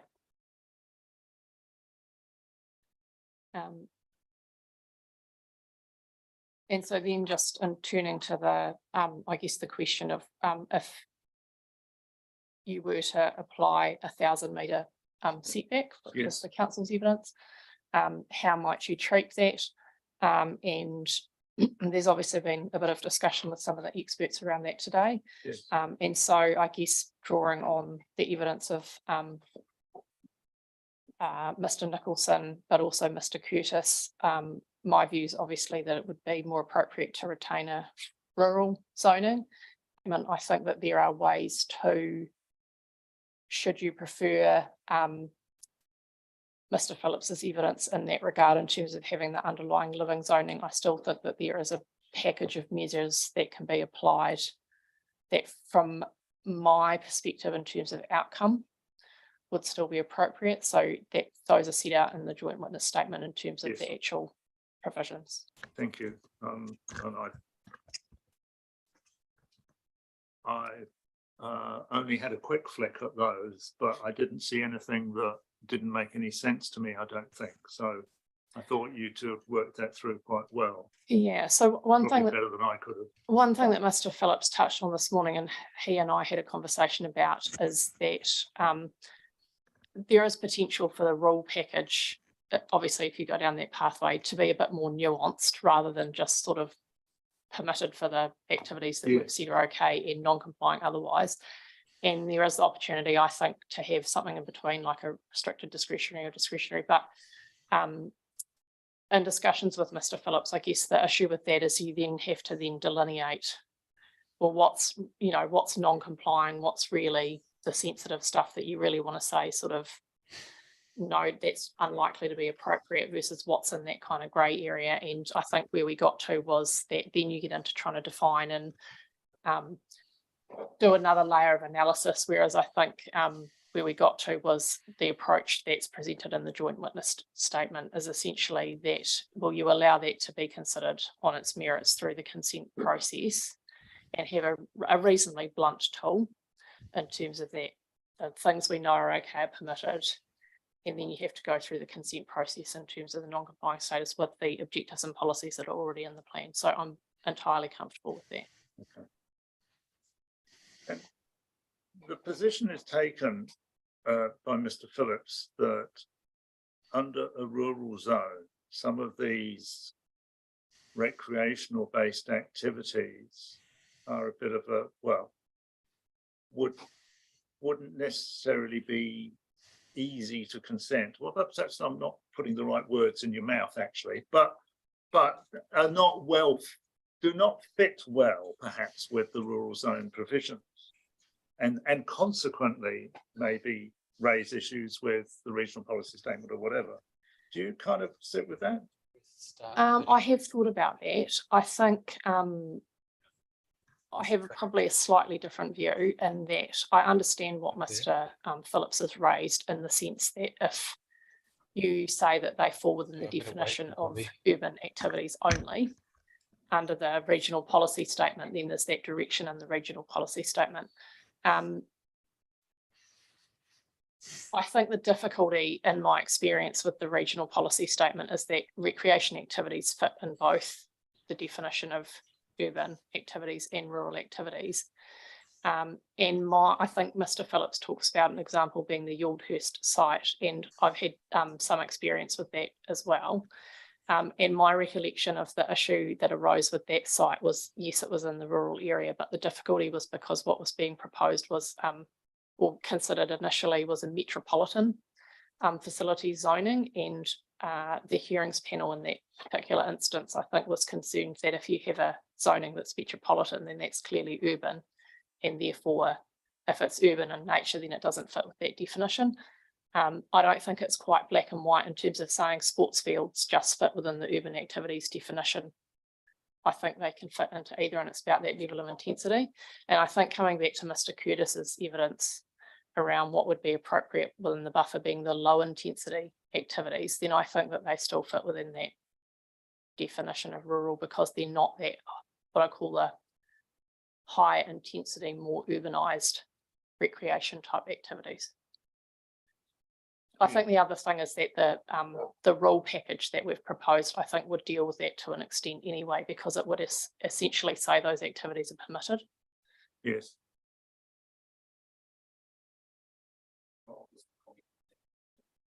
Yes, sir. Yes. It might just be useful just in terms of the urban activities definition, just to sort of state what that is. So in the RPS, urban activities means activities of a size, function, intensity, or character typical of those in rural areas.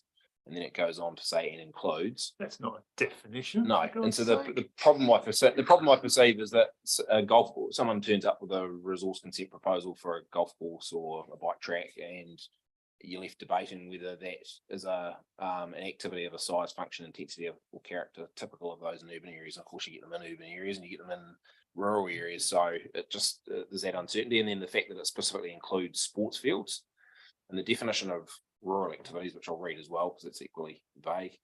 Says rural activities means activities of a size, function, intensity, or character typical of those in rural areas. And That's it's a definition, that's not a definition. no. And so the key thing though, I think in terms of sports fields, because I think that's the thing that everyone seems to agree is okay, is that Yes. sports fields is specifically listed in the definition of urban activities, but in the definition of rural activities, there's no mention of sports fields, but it does include large footprint parks, reserves, conservation parks, and recreational facilities.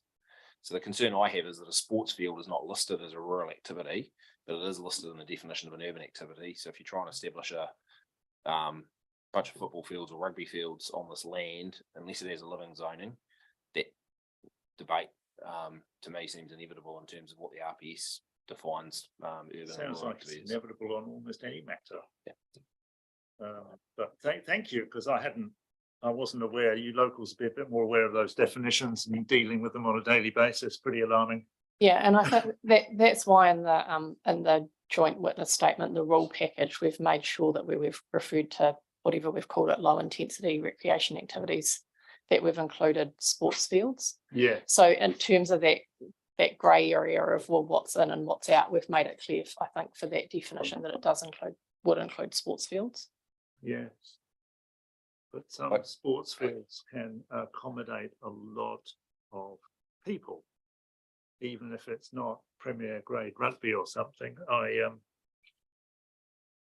We were talking about Warkworth, weren't we? I was in Warkworth at a granddaughter's touch rugby, she's 5, a few weeks ago, and the sports area there was just rammed. You know, there were thousands of people. A couple of things to point out too. I mean, the package in the joint witness statement, we were left with, well, how do we define what's in and what's out? So we opted for sports facilities and rural activities. No, rural activities obviously fine. Sports fields seem to be fine. I'll take your point that there's some variance. I think again, there's probably different ways that could be cut. For me, the key thing was avoiding the situation of trying to define what's okay and what's not, because there is so much variability and nuance, and it's going to come down to the specifics and the evidence. But providing a framework through consent for activities to front up on their merits. And if it does that, that achieves what I think it needs to do, because it provides that pathway without having to go through rezoning. Yes. Okay. I'll look at that more closely, but I'm sure Is there anything in the way you've dealt with that you particularly want to sort of either of you actually just take me to in terms of those activities? Am I looking at the right one? Is this the JWS? There's the JWS.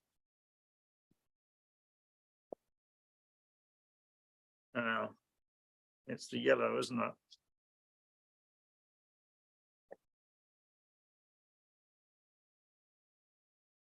Any activity other than a rural activity of low intensity recreation activity. And then you've defined rural activity. And that definition of rural activity is Existing. Is the abbreviated version of what's out of the regional policy statement, because there's no definition of rural activity. Oh, okay. In the plans, we had to sort of come up with one. So it's the definition of rural activity from the RPS, but taking out things like quarrying and rural businesses and other things that would create challenges in their own right. So that's the bit I would think I was wanting to just cast my eye at, seeing as you were talking about it. I think the rest of it mostly is stuff that you previously was in your supplementary. only the yellow highlights that reflect. That's sorry, I just hadn't double check on that. Okay, yes. That's right. Anything else? The only other thing I was just going to draw your attention to, which came up, was another, I guess, thing that's been raised in terms of if that was to retain the rural zoning, was that it might create reverse sensitivity effects at that interface with what is then zoned living and what's not. And I just wanted to point out that that boundary interface is no different in that location, to my knowledge, than it is in any other areas. So what's in the proposed revised ODP also includes a road for most of that edge area. And so Yeah. that's no different to what happens at the interface between the rest of the area that would be rezoned and rural zoning on the opposite side of the road. So I don't understand there to be anything particular that might happen on that balanced land if it were retained rural that would give rise to reverse sensitivity effects that couldn't occur at any other location on either those boundaries, but also anywhere else in the district that you have that rural residential interface. So I don't see that as being an issue, but I also think that even if there was an underlying living zoning, we're still talking about permitting rural activities on that area anyway. So that it's kind of irrelevant to my mind, because you're essentially saying that you could have rural activities in there, even if you had an underlying living zoning. So I just don't see that as being a particular issue. So I think that was the only other thing I just wanted to comment on. Did you have any thoughts about the Commissioner's Living 3 option? I did. And I guess I'm reliant on the evidence of Mr. Curtis, which I think he reiterated when he spoke today, which was he did address that in his supplementary in terms of saying that from his perspective, doesn't consider that it's appropriate to have any residential activities in that area. So based on that, I think that's have the same view as well, that wouldn't be appropriate based on that. Yeah. And well, we've talked about sports fields, but we don't really have any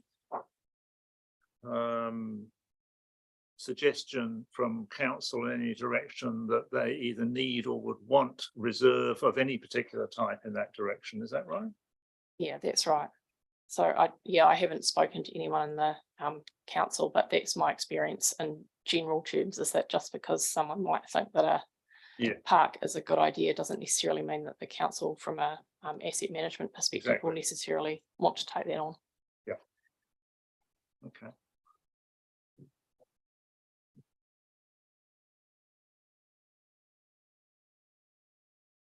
And we've talked about plantation and things like that.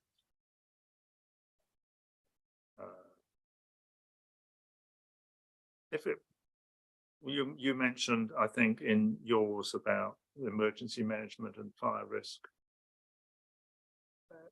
And under the rural zone, it could be all planted in trees, but I'm not sure that's a particularly likely outcome.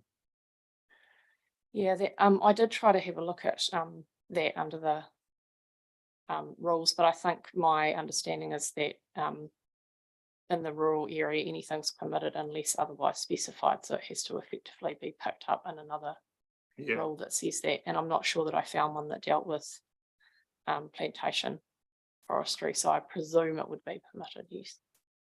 Yes. I'm not 100% on that though. Which is something really for the PDP to deal with in a district-wide sense, I think. Okay, anything else? No, that's all. Where have we got to? Oh, Mr. Rogers. Oh, my Lord. Mr. Rogers there? Yes, good afternoon, Commissioner. Yes, I am here. Good. How are you? I'm good. How are you? Excellent, excellent. Bit weary, but excellent. Understandable. So you're the last item on our list today, and I don't know whether you had the fortune or misfortune of listening to my questions to Miss Appleyard this morning. Yes, I did. Firstly, thank you for your memo, because I think, you know, Commissioner Thomas has presented it this morning as a bit of an elephant in the room, which it may not be. And your memo says, no, it's not. But I suppose at the start of it by saying, is as a matter of law, a plan change request a different thing from a plan change notified under clause 26. Let me find the right bit of paper. And I think you've said, no, it's not.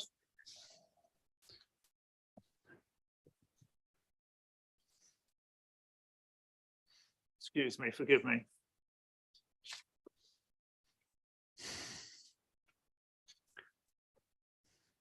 You have a sticker to your credit, but the point is I am picking up the wrong sticker.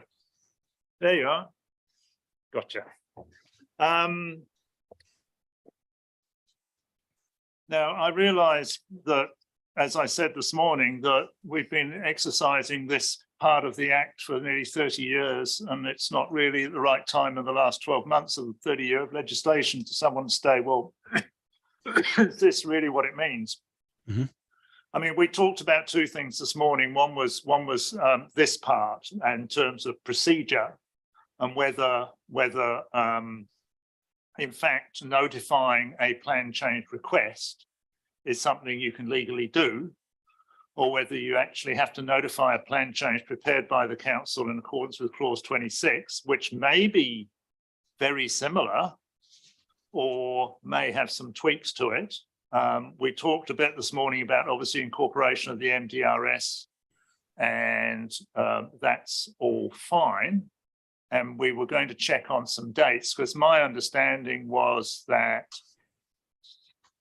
the MDRS and that engagement occurred prior to the clause 25 decision. And that sort of engagement and modification is entirely provided for in this part of the schedule. But then you've got a separate step after the clause 25 decision for a matter of having accepted the private plan change, is to actually prepare the change to the policy statement or plan in consultation with the person. And that very much reads to me like there is a specific, and you say in your memo, look, there may be issues there that require a fair bit of work. And they may be matters that have already been sorted out before clause 25, and therefore it's a very simple job, or they may be matters of integration that are a bit more substantive, and you make the point that, well, the Act provides 4 months to do it, so I wasn't thinking you didn't have anything to do. So I just want to make sure that Commissioner Thomas actually does have legal jurisdiction to make this recommendation, because I'm sure the requester will be bloody pissed off if I haven't. Oh, to use a turn of phrase. Okay. I don't think that there is a jurisdictional issue arising that you need to be troubled about. I think that the wording of clause 26 isn't as clear as it might be, but I formed the view, as I've expressed in the memo to you, yes, that placing too much emphasis on the wording as it appears in clause 26 without having proper regard and giving proper weight to the balance of both part 1 and part 2 of schedule 1 can, potentially cause a few question marks. I think that clearly the Act recognises and provides for a council-initiated variation or plan change to its own plan, and it clearly provides for a plan change that's initiated by a private individual. Schedule 1 in both parts, while recognising those two different approaches to a plan change, it kind of merges both in terms of process. This morning, you were having some conversation with Ms. Appleyard about, you know, submissions and matters of that sort. But I think clause the entire Schedule 1 makes it quite clear that you know, there is obviously a submission process and a hearing process. I think at the end of the day, when we look at the way in which the council has progressed this plan change, its public notice is a notification of a private plan change request and gives it number 82. And I think when you look at the wording in the public notification, it's beyond any doubt that you know, the applicant here, Brookside Road Residential Limited, has lodged a private plan change request, and it seeks to change the operative Selwyn District Plan in a manner summarised in that public notice. And it goes on then to provide for the making of submissions.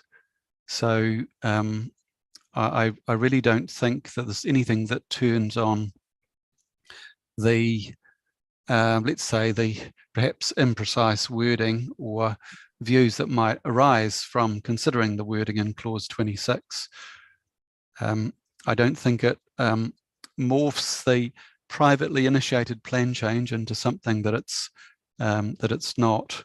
And second point I'm making is that in any event, in my opinion, the way in which the notification of this plan change has occurred, it's eminently clear that it's a privately initiated plan change. Look, I absolutely think that making it clear in a public notification that it stems from a private plan change request is quite absolutely important. And I think in this case, because there was quite extensive engagement, I think, prior to the clause 25. In other words, wrinkles were ironed out, MDRS was built in prior to that, then even if a different approach had been taken once it was accepted, then it wouldn't have made any difference, I suppose. In other words, you could argue it's moot because the plan change was in a form that was acceptable for notification. So you can, I think you can argue that Mr. Thomas is getting upset about nothing. I think that's what I'd like to conclude. Well, I think I do think you can safely conclude that. I think the word "except" as it appears in 26 is a link back to clause 25, and it's really about the procedural process mechanisms. And as you've said yourself, at various times, a good deal of dialogue can occur between a private plan change proponent and the council to make sure the content of what is actually in the plan change will actually work in terms of connecting appropriately, synchronizing with the balance of the operative plan that's sought to be changed, and also even at times the wording in the public notice. So there's quite a range of conversations that go on. I don't consider that those conversations in any way change the nature of the plan change from, you know, a council adopted or initiated one as distinct from a privately initiated plan change.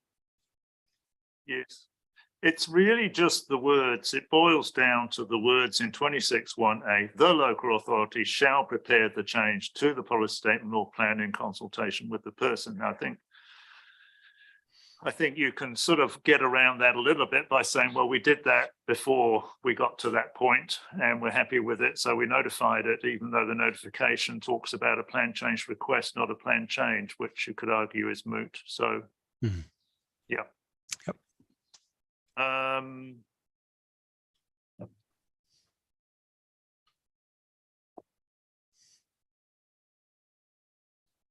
The other thing we talked about this morning was really whether it's a merits test or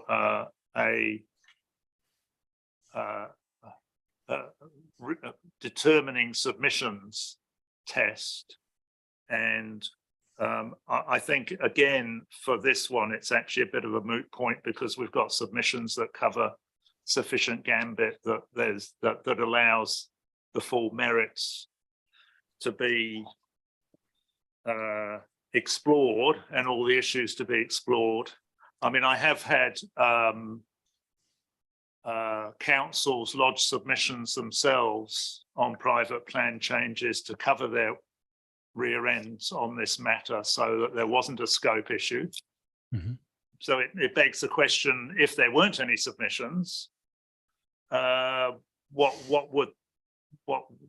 would the jurisdiction for scrutinizing the plan change come from? And I think the answer to that is 29.4, which doesn't actually say test it, but it does say after considering a plan or plan change, undertake a further evaluation, etc. But the purpose of that is like, well, really the sense of that clause is really about an obligation under 32A, not creating a jurisdiction to do a merits assessment of a private plan change. But again, I think I'm probably creating problems that don't need to be created in this particular case. I agree with your last point with respect. I think that the words in clause 4, after considering a plan or change, yes, those words should be and must be read widely.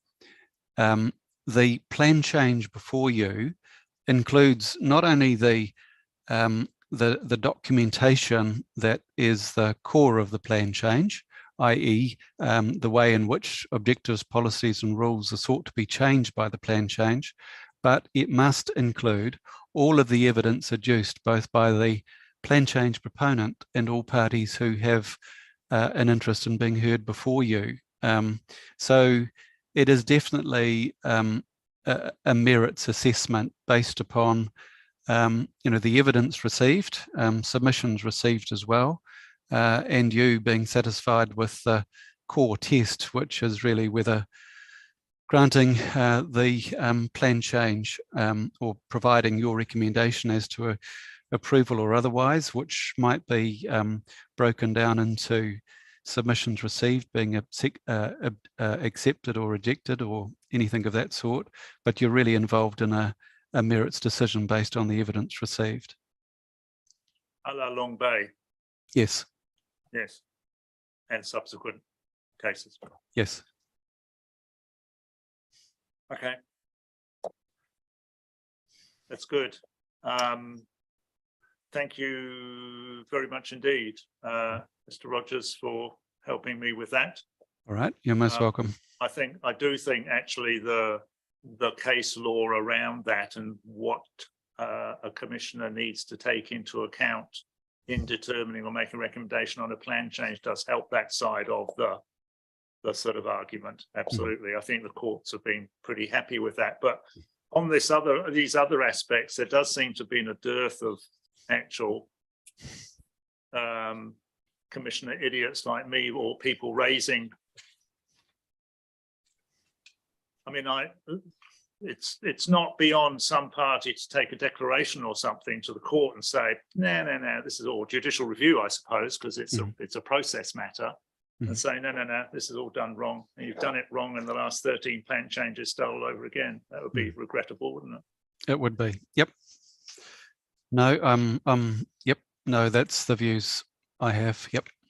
Thank you, Paul. I very All right. much appreciate your time. Thank you. You're welcome. Thank you. Well, it's sort of started the day on that point and finished the day on that point, really, didn't we? Which is good. And yes, it's a bit late in 30-year life of some legislation to be raising such fundamental points, so we won't let that stop us. Right, so 5 working days for final legal review? Yes, that will be Um, fine, if not earlier. There's nothing else technical required, is there? I don't think. I think I've got everything. Oh, yes. Yes, good. Perhaps you could do that. Just, yeah. That So I'll was- probably attach that to the Yes, yes. final closing. But unless the commissioner had anything else that you wanted the closing to address in particular on top of what we've talked about today, it'd be helpful to get an indication of that. I think you'll have got anything, I don't think there's anything hiding under the desk, put it that way, of my Cool. thought process is. I mean, as you're writing these things, it's always, oh, God, why didn't I ask about that? But, you know, that's the nature of the beast. So I have the benefit of the recorded versions, and I'll be going back and listening, looking at the first 2 days as well. And I'm sure we've covered all the ground within 3 days effectively. So thank you all very much.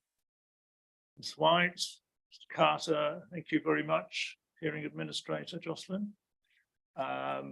The good news is that while I was finishing off my sushi, I looked at Air New Zealand's changed flights again, and it offered me a 2:15, which it's a bit late for, or the 8:15. So I should get home tonight. Good result. And I can also say that I didn't mention the cracked windscreen when I took my car back last time, and no one raised it Got with away me. with it. So that was another win. If you recall, I don't just remember as the day was proceeding. Okay, thank you, everybody. We can switch off.